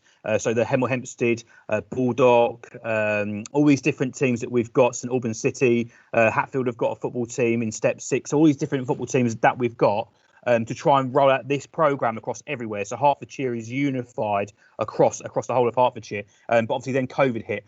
And then from when we do that, the plan is then to go one stage further and then go to grassroots clubs and then get the message out to like new coaches around safeguarding, racism in football, all this sort of stuff that we can prevent, all this sort of stuff that we can try and push that message, trying to get like Hertfordshire FA on board with that. They've got a huge voice and a huge connection of people that we can hopefully, we can get involved in and spread the message of what we're trying to do and upskill and just give people the knowledge that they need of how to report. So there's lots of positive work going on in the constabulary, I feel, and I feel I do try and make sure that what I do locally is looked at across the force. But there's lots of work going on. So Hatfield, for example, we do lots of work with the university there around race, hate crime, LGBT stuff. I know we're not talking about LGBT stuff today, but and other stuff that I think Helen mentioned earlier on at one university where we trialled, one college, school where we trialled the community hate crime ambassadors. That was just like a roll of the dice, a bit of a quirky idea. Let's give it a go. Let's see what happens. What do the kids think? What do the young people think? Well, they really liked it. They got something out of it. And then, like Helen mentioned earlier on, we had about 120 students at headquarters before COVID on a hate crime awareness week, and we sandwiched them all into headquarters. We made some extra sandwiches and some cakes for them, and they gave us so many interesting things that we learnt from. And then they went away and they delivered that training to all their students in their school. So it was a really positive message, and the young people were really interesting to speak to, because the impression that I got from them on that day and today is moving forward is that school looks very different to when I was there. I'm 38 now. School looks very different. There's so much more. This is what they were telling me. School is so much more accepting now. And I appreciate there's been a few people on today that have had negative experiences and their children have had negative experiences. And I don't proclaim that doesn't happen, because clearly it does. But school, I feel we are making progress, and if there are problems in schools, and I want to hear about it, anywhere in the county, and we will get involved in it. But I do feel we're making progress, and young people are the future, and they're so that they seem to be so much more tolerant and accepting, and responsible around live your life how you want to. They couldn't care less. That's the impression that I got from them 120 students. Well, thank you very much. Yes, and I think it is true. I was talking earlier to Natalie about my own children and how intolerant they are of racism. Absolutely, they call it out, and that reflects, I think, the different school environment. That is the end of this particular session. It's now time for a break, and we will reconvene for the summary and for members to consider the recommendations. And because we're running late, I suggest that we reconvene at 3:40, so 20 to 4. Thank you.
check. Oh, we are live. Yes. Oh, right. Well, okay, so I shall restart formally and say that I hope you've all had a bit of a break and the formal evidence gathering has finished.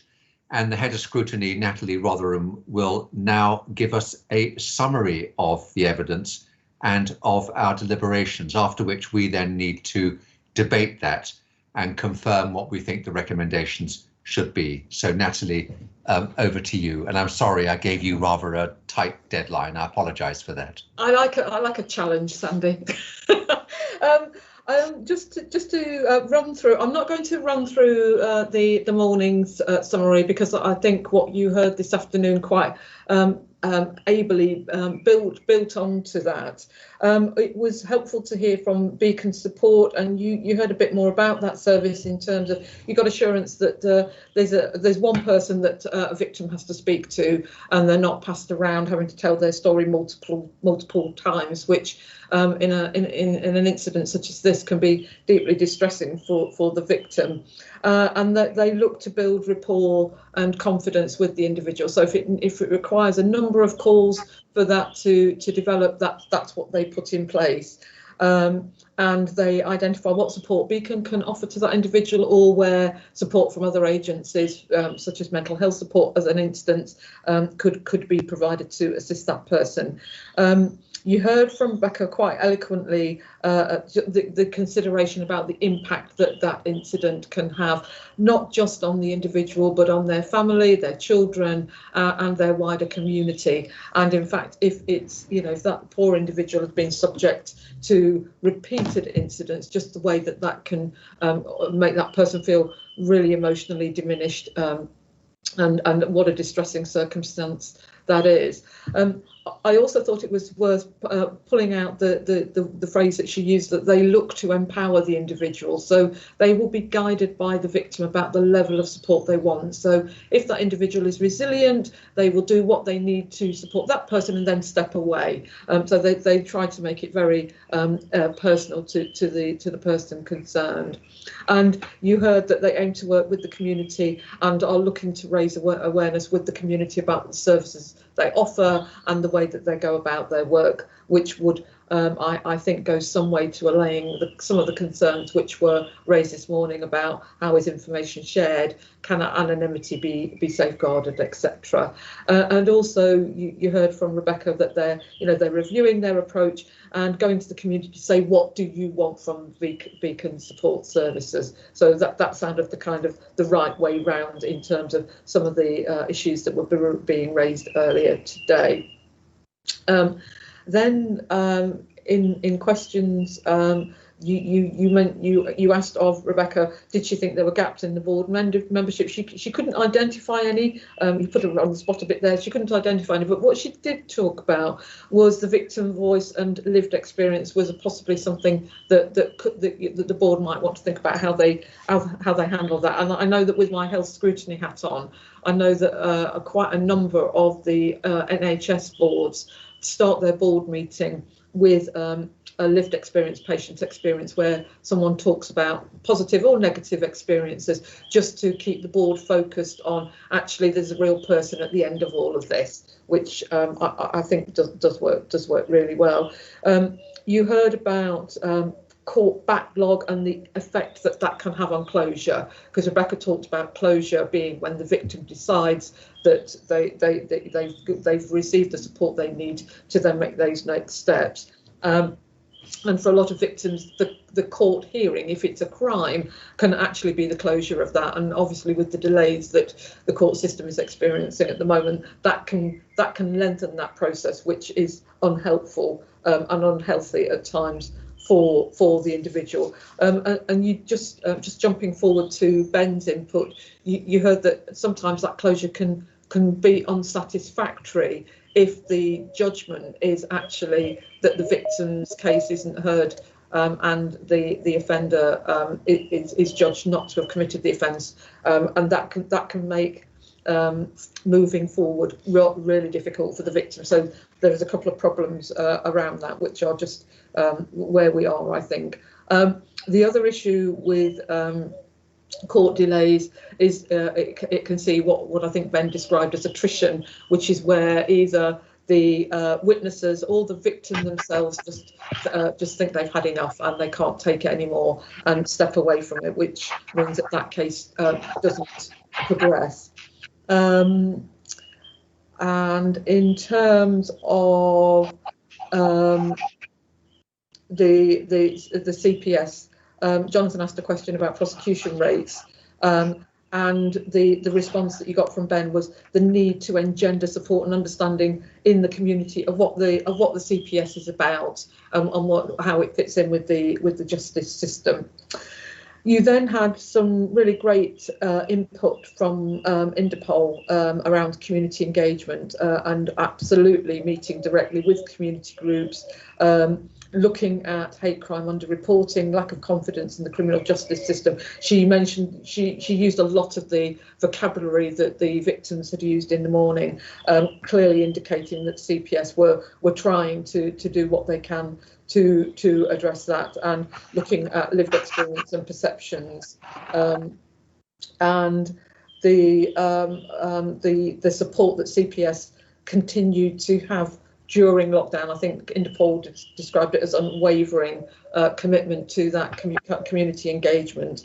And she talked really powerfully, I thought, about some of the examples through the listening circle, where really significant challenges were looked at head on. And, you know, as she was saying, you go outside your comfort zone, but actually you're trying to resolve those issues and bring everybody's perceptions and experiences to the table and then work that through. And I think that was a great example that she gave, because actually in that being considered a different way forward was identified, which hopefully will make that victim and the complainant on their behalf but feel that their voice has been heard and things have been moved on from that.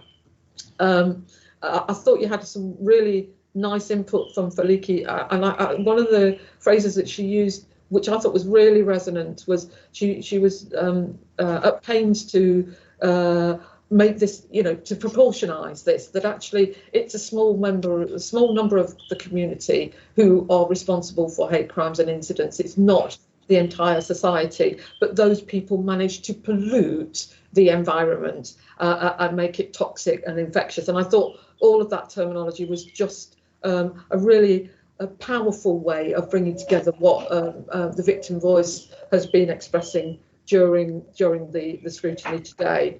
And then you heard from Luke, who, in spite of suggesting he was a bit brain fried, did seem to have quite a lot to offer up to you in really practical terms, actually, about engaging with the community and working with the community and accessing things that were already in place. He was talking about local authorities and community groups where you could piggyback and do work with them. And I think everybody should have a Watford Football Club, because everybody seems to think that working with them is absolutely fantastic. You know, they've done great work with the NHS, and clearly they're doing really valuable work with their community. And I thought that having the hate crime logo as part of the awnings around the ground is really important. And the way that they're working with football players and spectators in terms of taking criminal activity forward, but also if it doesn't hit the bar and it's an incident, how they can empower the community to have that addressed properly, but also doing work with the offenders to make them cognizant of the impact that their actions are having. And what Luke was then talking about was how they'd hit a bit of a wall because of the pandemic, so they'd had to pause their activity, but clearly they've got next steps in mind in terms of taking the approach across semi-professional clubs across Hertfordshire, moving into grassroots. And he was talking about upskilling and giving knowledge, so that's both to his police officers, but also to the communities as well. And I just thought that this was a great way of getting that out. And I loved it that he described the Turnford example. He He took the rather less measured, rational way of, oh, we did this with Turnford, and actually said, oh, we rolled the dice, we took a bit of a chance, it was an opportunity, and it paid off. And I thought that was quite refreshing, that, you know, he'd been willing to take a few risks, or the constabulary had been willing to take a few risks, and that had clearly paid off. And to my mind, the three areas that I identified in the summary just after lunch, I think still stand. I think there is the community engagement. I thought this morning you got lots of information about how community felt about the way they were being engaged with and how their concerns were being taken forward. This afternoon you got some really practical solutions of not shying away from those really nasty issues, but actually doing something about them. And the perceptions issue, clearly there is work to be done with agencies recognising different standpoints, different experiences, but how partners and stakeholders need to come together to actually address those perceptions to move things on and move things forward. And I think that underpinning a lot of this is actually about awareness raising. I'm not going to talk about comms because I think comms gets an overused expression, and I think that what was very clear here is about awareness of what different communities feel about the justice system, about authority organisations, and also what those authority organisations perceive to be the views, etc., of the community. So something around that, and also how the partners come together, not just through the hate crime board, but more broadly speaking, it's a responsibility that obviously goes through a lot of organisations, and it's how each organisation can step up and do its part. I know that members have had some chats, conversations about what can we do about knowing about third-party reporting centres and being more familiar with processes, etc. You know, members of this topic group might want to suggest that as part of the new member induction programme that we ask colleagues from the Hate Crime Board, etc., to come forward, talk about the strategy, talk about what's in place, hear some of the strategies that are being used, so that you as councillors can actually disseminate that message more broadly through your community. That was just an example. So the three areas I'm suggesting to you, and clearly you may have others as well, but the three broad areas to my mind are community engagement, perception, and raising awareness. I now hand over to you, Sandy, to marshal your members for the next part of the discussion, and we'll step in and help as needed. Thank you. And I've got one hand up, which is Lynn. So Lynn, far away. Right, I broadly agree with what Natalie said. I've taken copious notes, and excuse me while I keep trying to find the relevant parts in the notes. One bit that stuck with me was something that Inda said, which was the key is relationships, and the two words build and sustain. Yeah. And I think that is so important. It's fine to touch base and say we meet with these people, and we've all been in meetings like the council where you meet every 3 months or 2 months. But do you really build and sustain those relationships, or do you just come together? And I think those two words need to actually be there, that it's not just a tick box for meetings, it's got to be something more than that. Ben said something which I don't think we can impact on, but I thought it was very good about how we needed a deep dive, how he felt there needs to be a deep dive into where the cases are going, because I think he did have some concern that cases are coming to a full stop when perhaps they shouldn't. So that was just something that came up. And I would actually go on a bit further than Natalie, when you said about, I think it's great to have that for new members, but I think all members could do with some independent training from someone like Stop Hate, so that we can identify what, across the piece, what race relations and everything else is about, and hate crime is about, because I think until we understand that, the rest of it will then follow, so that we can have a better idea of our communities. But it's not very different to what Natalie said. It was just a few bits I picked up on what's been a really interesting day. Thank you. I mean, that's very good, Lynn. Thank you. I mean, my thoughts, and also, I mean, Natalie covered a lot, but I mean, you and I were both, and probably all of us, were just struck by the conversation of the deaf this morning.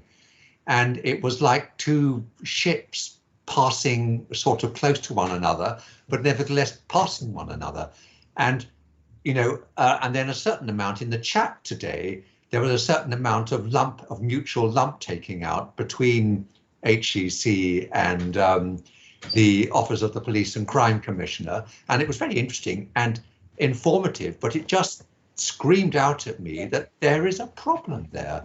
And I think that one of the things that we should be recommending is that, you know, they shouldn't wait for a scrutiny of Hertfordshire County Council to air these things. And they could do with just sitting down together in the same room, and actually not at a formal meeting of the board, but just a meeting and saying, can we clear the air? What is going wrong? I mean, one of the things that I will have to say really disappointed me today was Amy's answer. I asked, you know, what are your big failures? And there were none. And the striking thing I thought about both Beacon and the Crown Prosecution Service was that both of them felt like learning organisations. Both of them, the way they talked, it was, you know, actually, we don't always get this right. We do need to go and think about X. We are learning. And I thought there was a slight sort of tonality from the board that, you know, all is sort of wonderful in a sort of wonderful world. And, you know, it was so clearly, listening to the victims today, that it just so clearly doesn't reflect the victim experience. Tina, you were going to... No, I was just going to say it doesn't reflect what's going on.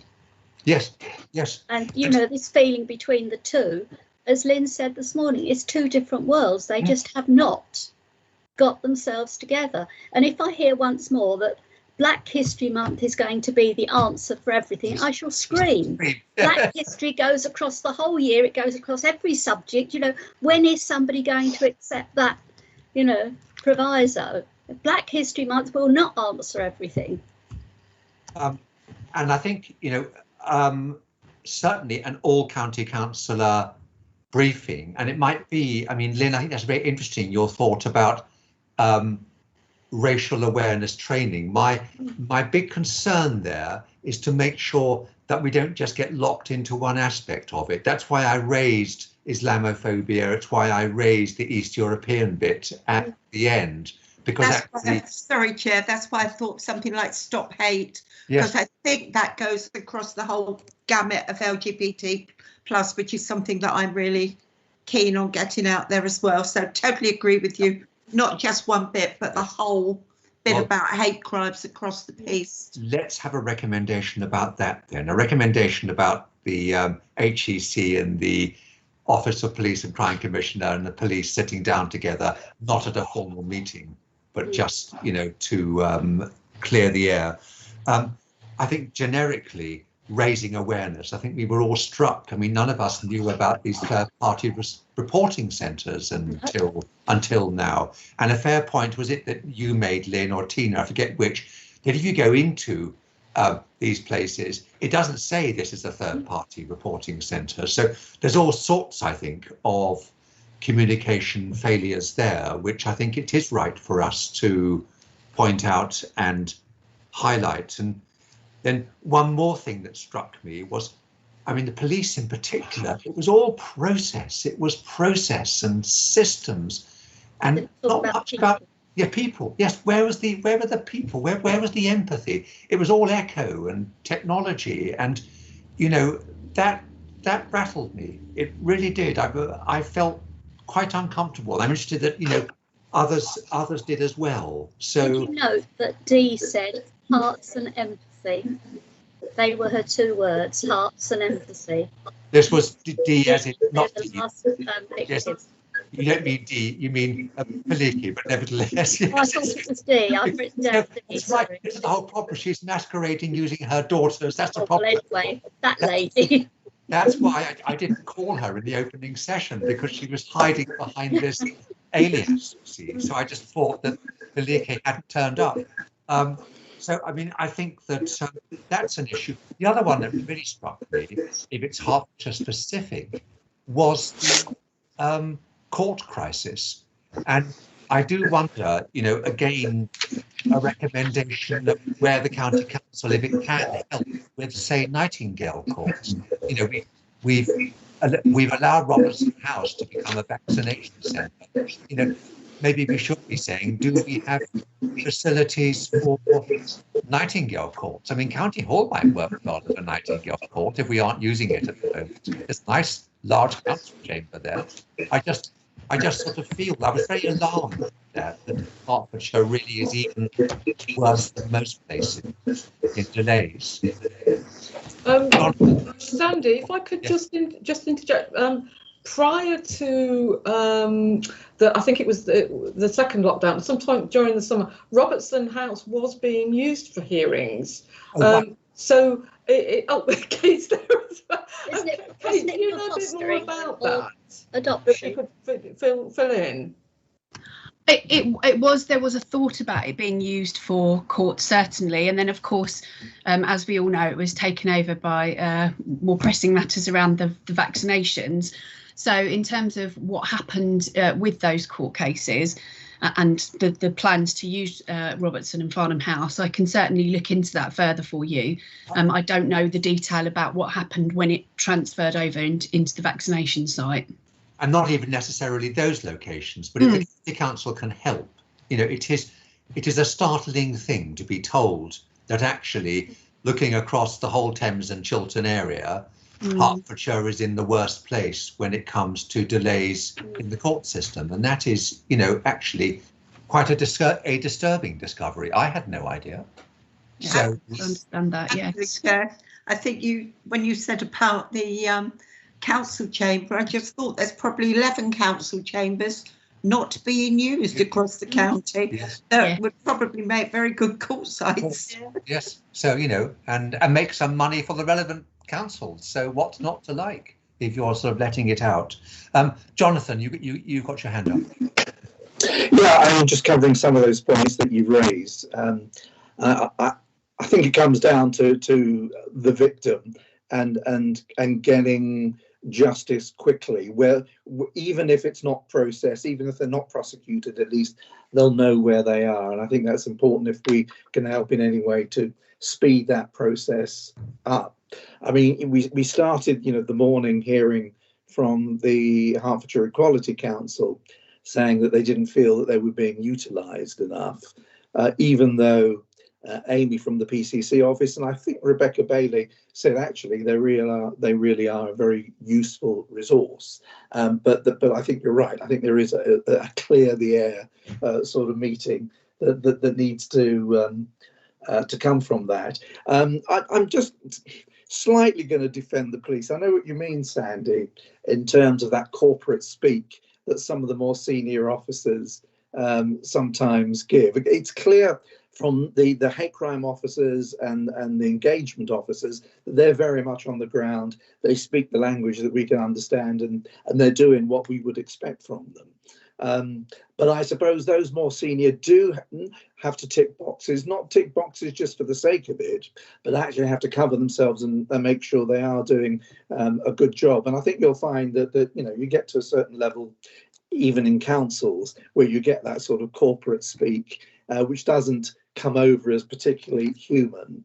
But nonetheless, it doesn't mean that they're not doing, you know, a job that may well be effective. Could I just quickly revisit the 3 questions that we were going to address? So the first one was, how does the partnership identify and share information on race and religious hate crime? And it was quite clear that the victims, I think, both the Gypsy and Traveller community and the HEC felt that they weren't communicated with and they weren't getting the information back. So I think that we do need to somehow express our concern that either that this information is not there and that might be a worry, or that we need to put something in about that there needs to be a way of there being clear feedback of information. I've got, oh, Natalie, you've got your hand up, Natalie. Yeah, I think that was quite an interesting one, because there was such a disparity, with one organisation saying very strongly and very clearly, we're data heavy, we use it a lot, this is how we communicate it, and then a perception on the other side that we don't hear anything, or whatever it is.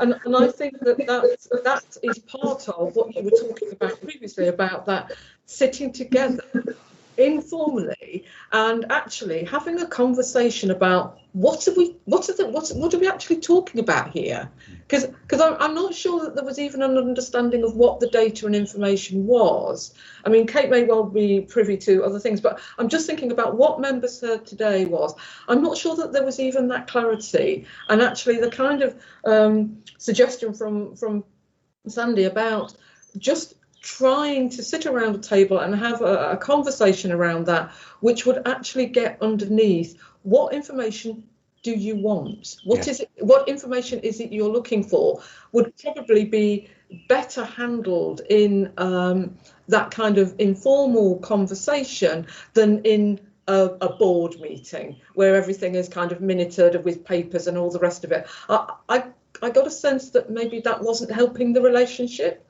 There needed to be some kind of, as Interpol was talking about, that building and sustaining relationship to precede it. So I think what you're talking about fits eminently easily within that frame, Sandy, and the particularity of it. And part of it would be to consider what is the information and statistics which actually mean anything and add to understanding, because one can easily be deluged with information and at the end of it you just are bemused. I mean, I know on Gripe we judge the quality of our bus service by how many bus stops have electronic information. I pull my hair out every time and say, what's that got to do with anything, with the price of bread? So there is also a need to have the right statistics, but that clearly was an issue.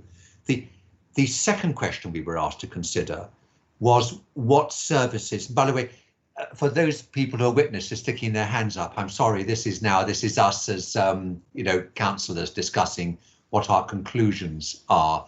Although I see that Matt Phillips has put into the chat that there is now a dedicated Gypsy Traveller liaison officer with the police. But this is now us as councillors engaging. The second question was, what services does the partnership have in place for victims and offenders once hate crime has been identified? I felt that was quite well answered, actually. Do people feel, I mean, I do feel that, now there might be issues about not enough people being brave enough or wanting to get involved with Beacon, but I thought that Beacon was there. You had a sense that offenders, I was very interested about this issue that where they did direct reconciliation between victim and offender, there were no further offences recorded from those offenders. I thought that was a very encouraging statistic. Did I get that right? I think I got that right. That's what they said. You're correct. Yes, You're correct. I mean, I think that is to be welcomed. I'd like us to welcome that.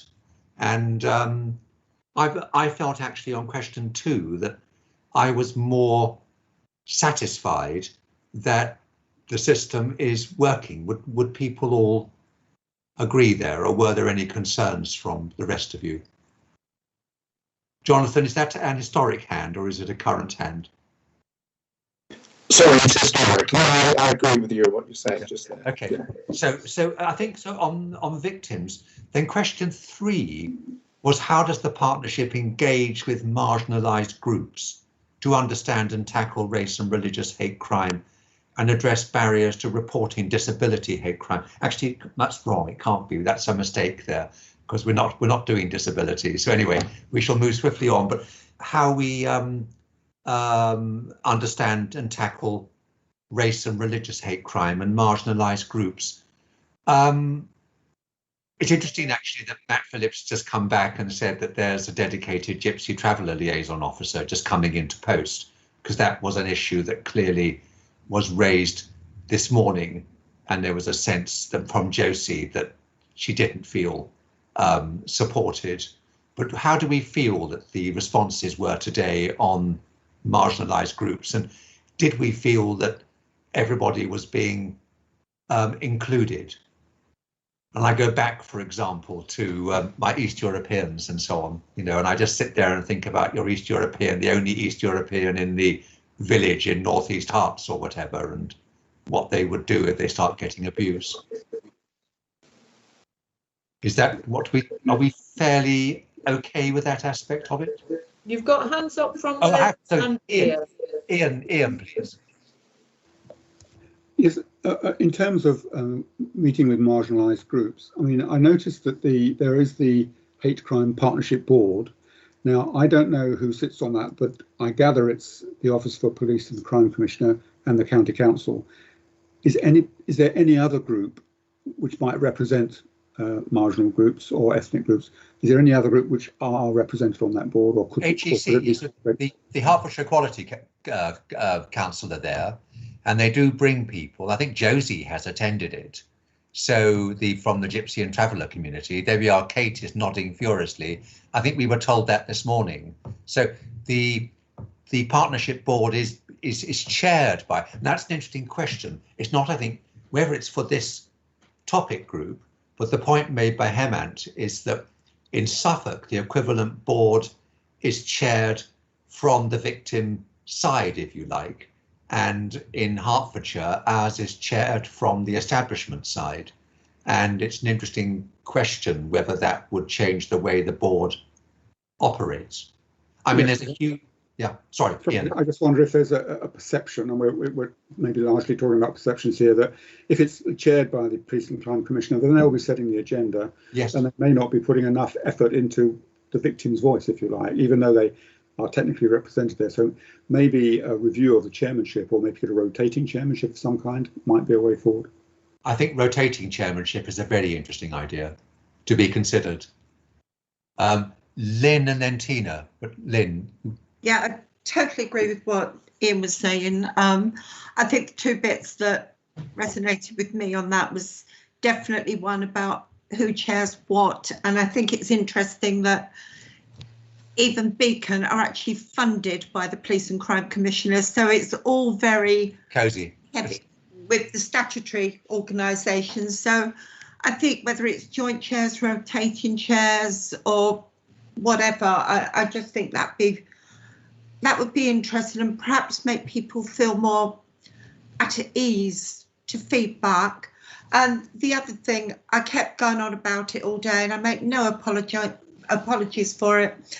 I know at the moment things are different, but when we come out of this horrendous situation, it's the reliance on online platforms. And I mean, I found it quite interesting that all these new ones are coming on board when the reason that the original date couldn't meet was because of the downfall of IT. I mean, you know, there was just something. And I think it becomes so, IT has got a brilliant place in all of it, but it's not the same as letting people speak. And we talk about translating information, but a lot of older people who are in some from some areas do not actually read their own language, let alone read English. So they tend to get the grandchildren to read the English versions to them. I mean that, but even if you go online, the translation to try and translate what you're being asked to, if English is not your first language, it's not an easy thing to do. I mean, you know, how does that work? So I'm just worried about, I think we need to have some sort of face-to-face. And I was interested that Matthew actually said you know, he can't wait to have a hybrid, and perhaps that's the way forward, is a hybrid. We shouldn't be taking that, yes, not everybody that's meets at 2 o'clock in the afternoon for a cup of tea and a biscuits is the only people that can feed back. But equally, you know, for those people who can't get out, let's work on what we've learned, but let's make it easy for people to actually report stuff in, not just off the back of IT. And may I say, the indefatigable Hemant has just posted a comment on the chat, but it was the point I was going to raise, is that it is, I think, an issue that you've got well-funded public bodies, and then the HEC, well, has got pretty minimal funding. And I think that is an issue as well of, and I read Amy put that they'd funded HCC to do something, and then it was stopped and HCC handed the money back because they couldn't do it. But you know, unless bodies are resourced. So there is, I think, an issue there, which is again not necessarily for this topic group, but it is something for us all to ponder as county councillors and think about whether there's a bigger issue that we should be addressing there, and scrutinising. Natalie, you had your hand. There are just a couple of things. Is one, just to kind of reassure Lynn that many of the witnesses did talk about wanting to have in-person meetings. I mean, Interpol was very clear about that, and I think yes, and the hate crime, Helen from the hate crime officers was talking about boxes of leaflets and things that she's got that she can't distribute until that's done. I think it's a point well made. I think, though, you couldn't have had more examples of people who are actually desperate to get out there and talk to people, because that's actually, you know, the way things are going to change. Just a reminder, in terms of the chairing of the board, quite happy to write that in the report.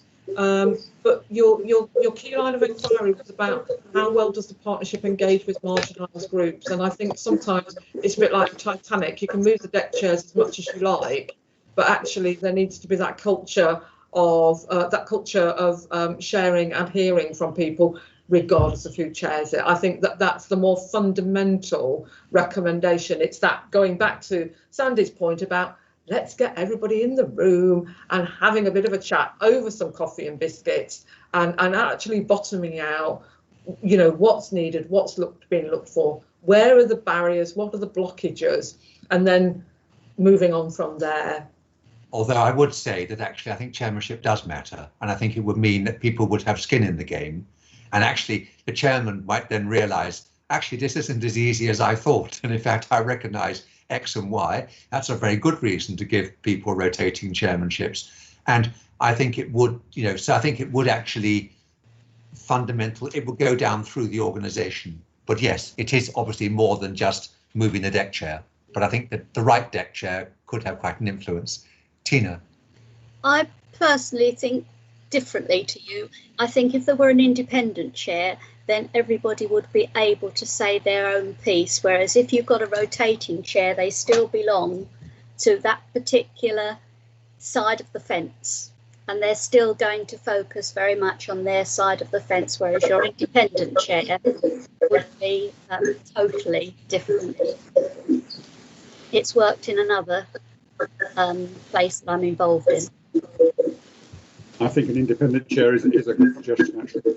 Sorry, who's that speaking? Is that Ian? Yeah, that was me. I agree. I think an independent chair is a good suggestion. That would seem to me to resolve some of the issues. Yes, the problem with a rotating chair is that you're chairman for one meeting, and it takes you that meeting to get used to who everybody is and what's going on. And then the next meeting comes along and you're not chairing it, somebody else is. So I think possibly an independent chair might be preferable. It sounds like there's a mood towards independent chair rather than rotating chair. Can I have a show of hands effectively? I don't know. Ian, you're invisible. If you put your video on, are people in favour of independent chair? I've got 3. That's a majority. So, OK, we're going for independent chair, Natalie, rather than rotating chair. I mean, it is interesting because, yes, I mean, certainly there's one body. What's it? It's the panel that deals with children abuse or whatever, and that's chaired by an independent chair who comes from the safeguarding. That's safeguarding. That's it. Yeah. Yes, and I went to one meeting of that, and I was quite interested by the way that worked, because there were all the, you saw all the usual players, and then there was this formidable woman from Wandsworth who was chairing it, who's obviously a professional, formidable woman, and that's a very important role for people to play. So we need the right professional, formidable woman to chair the Hate Crime Partnership Board, and all will be solved. Have we covered the waterfront there? Are there any huge gaps? Do you have enough there, Natalie, to come up with a draft to send to me? Yeah, absolutely. I'll get Sandy and I were just talking before we resumed after the final break that we'll follow usual custom and practice in as much as I'll get some recommendations drafted, Sandy, based on the discussion here. I'm not going to go off and write my own because I'm actually going to be writing the same ones as you, I think. So I'll get those drafted. Sandy will agree the wording because you've actually been pretty consistent with where you want to put your focus. And then I will start drafting the report, which will be to support each of those recommendations. Kate will check it for factual accuracy, so that if I've got the wrong date or the wrong abbreviation or whatever, Kate will set me right. And then that will come out for members to have a look at. And the usual thing, there'll be a deadline. If you're happy with what's there, you don't respond, I'll just take it that you're happy. But if you've got queries about stuff that's missing or you'd like it expressing differently, we'll get that tidied up. And then for any of our witnesses who are still on the call, all of this will again go into the public domain. So the report with the recommendations will be posted on the website, and I will send it out to those people for whom I have an email address, and if not, Kate's good officers, she'll get it onto other people, and it's a public document, so it can be distributed. Again, for a bit of public reassurance, recommendations, we don't just make the recommendations and let them sit. They're followed up 6 months later, and very much it's not about implementation. I mean, I'm telling Ian his job here because Ian Ray chairs this one, so he drives this very much, that it's not just about the recommendation, oh, has it been done? It's actually, has it made a difference? What has the impact been? I mean, we heard quite a lot about impact today, and that's the point where we want the scrutiny recommendations to sit. It's that they make that difference for residents' lives. So, and he doesn't sign them off until he and the rest of that impact committee are satisfied that it's done the job that it was intended. So it's just to give public reassurance about how we follow this through as a scrutiny activity.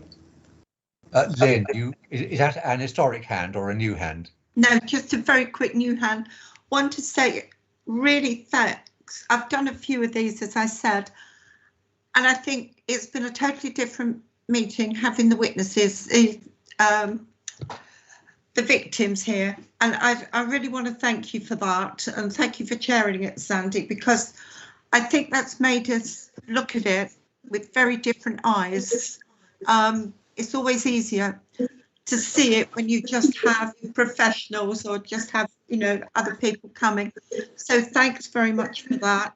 And I hope that if we have other scrutinies like this that we can get actual victims in there as well. Because, as I said, if I'd not heard the first bit, I probably would have had very different outcomes at the end of this meeting, and the recommendations, I think, would have been very different. So thanks a lot. Well, I must say, actually, Sharon Taylor also deserves credit, because she was going to be on the original, and it was she and I said to Natalie and Kate, we really do need some victims. Where's the victim voice? And then was enormously relieved when Sharon came to the first briefing meeting and absolutely piled in behind me and said, we just absolutely, and then thank you to Natalie and Kate for, because it wasn't easy. I went out to my contacts in the community and said, would any of you be willing to give evidence? and I got a complete blank. I mean, people are nervous about talking about this. So actually, hats off to Kate and Natalie, because you got people, and it was an eye-opener, really. And it was very, very powerful. And I just want to say, you know, Lynn, Tina, Jonathan, Ian, Kate and Natalie, thank you all, because I mean, I'm quite fired up from today, and I think it's been really interesting. I'm got bubbling with questions and thinking about issues I want to follow up on a personal level, as well as what this topic group does. So thank you all. And Ian, I'm sorry that we're losing you, so you're not going to be there to kick ass in the impact of scrutiny committee to make sure that, you know, what we've discussed happens. You'll be sitting on your sofa with your slippers in Birkenhead, you know, laughing at the rest of us. It's been a huge relief, I tell you. But anyway, thank you very much for chairing this meeting, Sandy. I thought you did an excellent job chairing the meeting today. Well, there we are. Pleasure. My first one, so that's my baptism of fire. So there we are. Very good. Thank you all. Bye-bye. I'm going to go and do Battle with Thames Water now, where I'll be kicking off the other way. Sandy, Sandy, David here. Can I just add my congratulations? You've done a fabulous job. I've been sitting in the background the whole time. You've all done a fabulous job. It's been an amazing topic group. It really has. You've all done amazingly. I am here, seriously. I really am here. Look, here I am. You've all done an amazing job. The depth of the questions were amazing, and I think you've identified where the challenges lie. Sandy, we're going to ask you to do. We're going to ask you to do this again. Oh, bugger off! All right. Thank you so much for your time. Good. Okay. Bless you all. Yeah, and a good haircut too, Sandy. I know. Well, there we are. Yes, you know, that's thanks to Francesca.